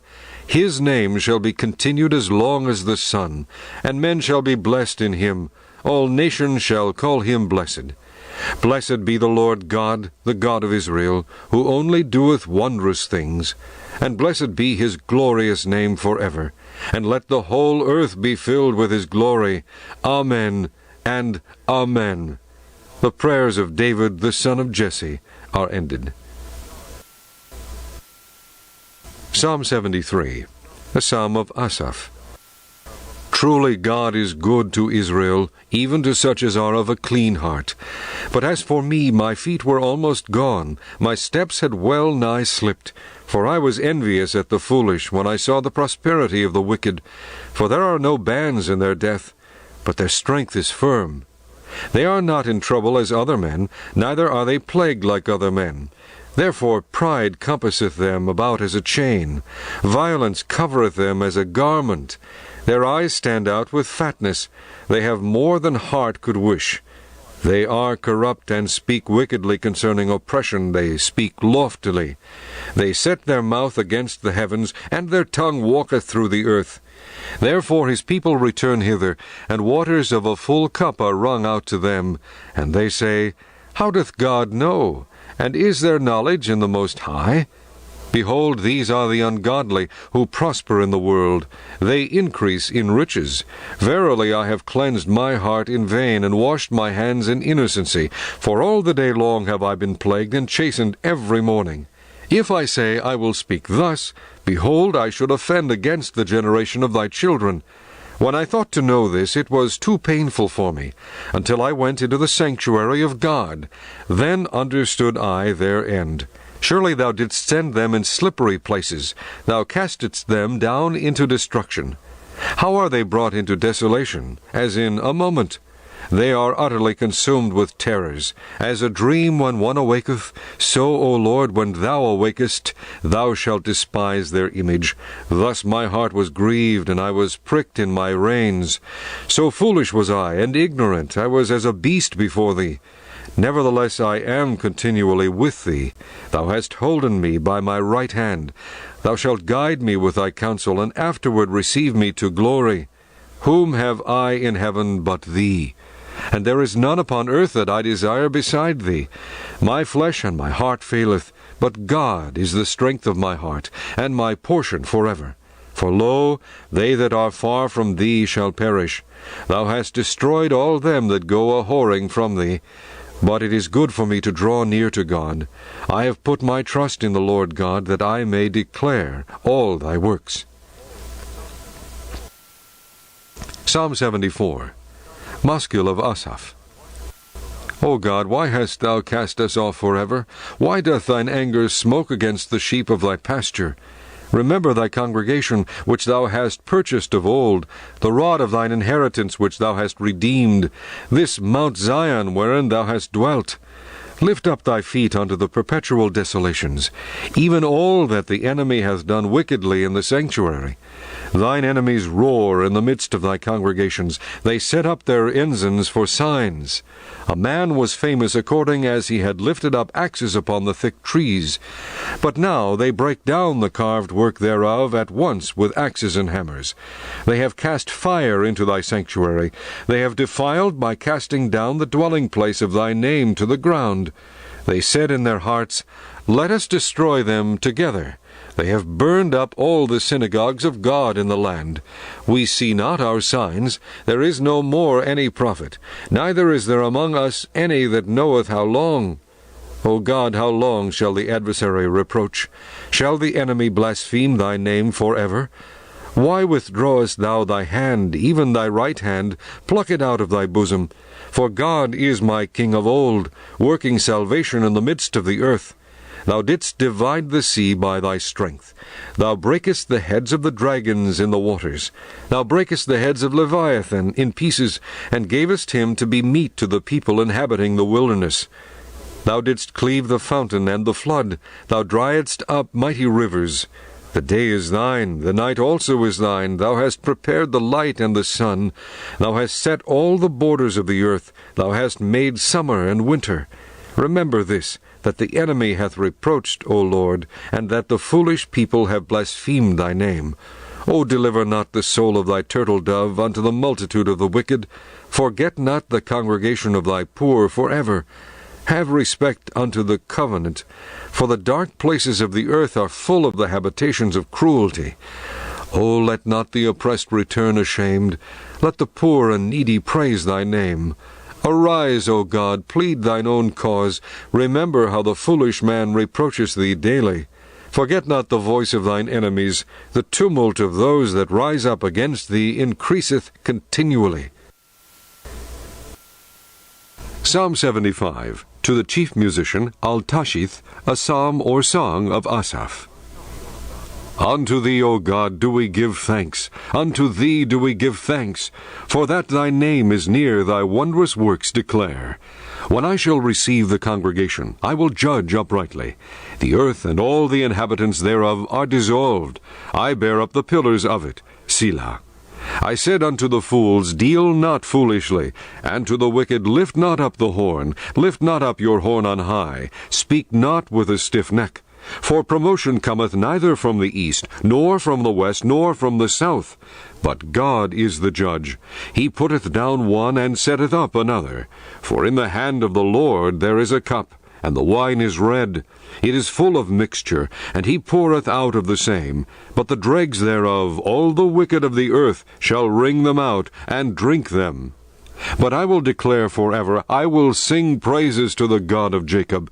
All the horns of the wicked also will I cut off, but the horns of the righteous shall be exalted. Psalm 76. To the chief musician on Neginoth, a psalm or song of Asaph. In Judah is God known. His name is great in Israel. In Salem also is his tabernacle, and his dwelling place in Zion. There brake he the arrows of the bow, the shield, and the sword, and the battle. Selah. Thou art more glorious and excellent than the mountains of prey. The stout-hearted are spoiled, they have slept their sleep, and none of the men of might have found their hands.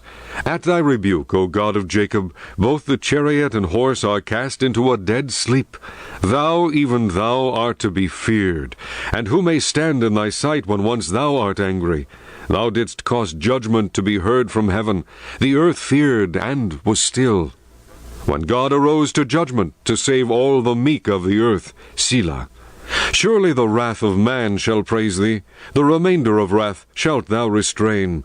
Vow and pay unto the Lord your God. Let all that be round about him bring presents unto him that ought to be feared. He shall cut off the spirit of princes. He is terrible to the kings of the earth. Psalm 77, to the chief musician, to Jeduthun, a psalm of Asaph.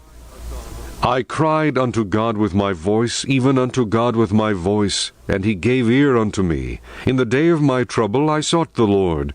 My sore ran in the night, and ceased not. My soul refused to be comforted.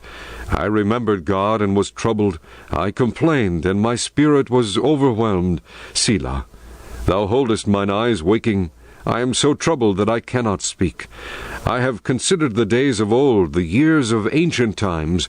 I call to remembrance my song in the night. I commune with mine own heart, and my spirit made diligent search. Will the Lord cast off forever?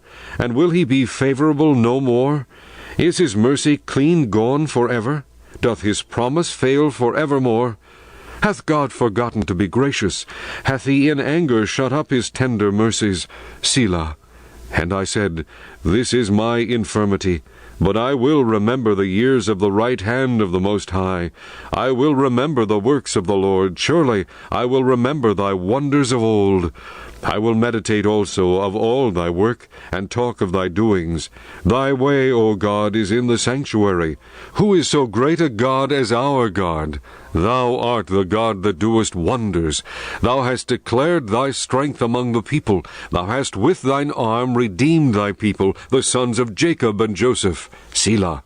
The waters saw thee, O God, the waters saw thee. They were afraid. The depths also were troubled. The clouds poured out water. The skies sent out a sound. Thine arrows also went abroad. The voice of thy thunder was in the heaven. The lightnings lightened the world. The earth trembled and shook. Thy way is in the sea, and thy path in the great waters, and thy footsteps are not known. Thou leddest thy people like a flock by the hand of Moses and Aaron. Psalm 78, Maskil of Asaph. Give ear, O my people, to my law. Incline your ears to the words of my mouth. I will open my mouth in a parable. I will utter dark sayings of old, which we have heard and known, and our fathers have told us. We will not hide them from their children, shewing to the generation to come the praises of the Lord, and his strength, and his wonderful works that he hath done. For he established a testimony in Jacob, and appointed a law in Israel, which he commanded our fathers, that they should make them known to their children, that the generation to come might know them, even the children which should be born, who should arise and declare them to their children, that they might set their hope in God, and not forget the works of God, but keep his commandments, and might not be as their fathers, a stubborn and rebellious generation, a generation that set not their heart aright, and whose spirit was not steadfast with God. The children of Ephraim, being armed and carrying bows, turned back in the day of battle. They kept not the covenant of God, and refused to walk in his law, and forgat his works, and his wonders that he had shewed them. Marvelous things did he in the sight of their fathers, in the land of Egypt, in the field of Zoan. He divided the sea, and caused them to pass through, and he made the waters to stand as an heap. In the daytime also he led them with a cloud, and all the night with a light of fire. He clave the rocks in the wilderness, and gave them drink as out of the great depths. He brought streams also out of the rock, and caused waters to run down like rivers. And they sinned yet more against him, by provoking the Most High in the wilderness. And they tempted God in their heart by asking meat for their lust. Yea, they spake against God. They said, Can God furnish a table in the wilderness? Behold, he smote the rock, that the waters gushed out, and the streams overflowed. Can he give bread also? Can he provide flesh for his people? Therefore the Lord heard this, and was wroth. So a fire was kindled against Jacob, and anger also came up against Israel, because they believed not in God, and trusted not in his salvation, though he had commanded the clouds from above, and opened the doors of heaven, and had rained down manna upon them to eat, and had given them of the corn of heaven. Man did eat angels' food. He sent them meat to the full. He caused an east wind to blow in the heaven, and by his power he brought in the south wind. He rained flesh also upon them as dust, and feathered fowls like as the sand of the sea. And he let it fall in the midst of their camp, round about their habitations. So they did eat, and were well filled, for he gave them their own desire. They were not estranged from their lust, but while their meat was yet in their mouths, the wrath of God came upon them, and slew the fattest of them, and smote down the chosen men of Israel. For all this they sinned still, and believed not for his wondrous works. Therefore their days did he consume in vanity, and their years in trouble.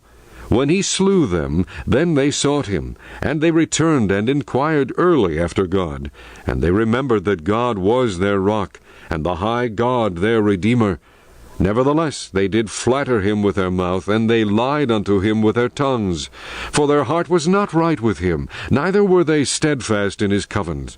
But he, being full of compassion, forgave their iniquity, and destroyed them not. Yea, many a time turned he his anger away, and did not stir up all his wrath. For he remembered that they were but flesh, a wind that passeth away, and cometh not again. How oft did they provoke him in the wilderness, and grieve him in the desert? Yea, they turned back, and tempted God, and limited the Holy One of Israel. They remembered not his hand, nor the day when he delivered them from the enemy. How he had wrought his signs in Egypt, and his wonders in the field of Zoan, and had turned their rivers into blood, and their floods that they could not drink. He sent divers sorts of flies among them, which devoured them, and frogs which destroyed them. He gave also their increase unto the caterpillar, and their labor unto the locust. He destroyed their vines with hail, and their sycamore trees with frost. He gave up their cattle also to the hail, and their flocks to hot thunderbolts. He cast upon them the fierceness of his anger, wrath, and indignation, and trouble, by sending evil angels among them. He made a way to his anger. He spared not their soul from death, but gave their life over to the pestilence, and smote all the firstborn in Egypt, the chief of their strength in the tabernacles of Ham, but made his own people to go forth like sheep, and guided them in the wilderness like a flock. And he led them on safely, so that they feared not. But the sea overwhelmed their enemies. And he brought them to the border of his sanctuary, even to this mountain, which his right hand had purchased. He cast out the heathen also before them, and divided them an inheritance by line, and made the tribes of Israel to dwell in their tents. Yet they tempted and provoked the Most High God, and kept not his testimony.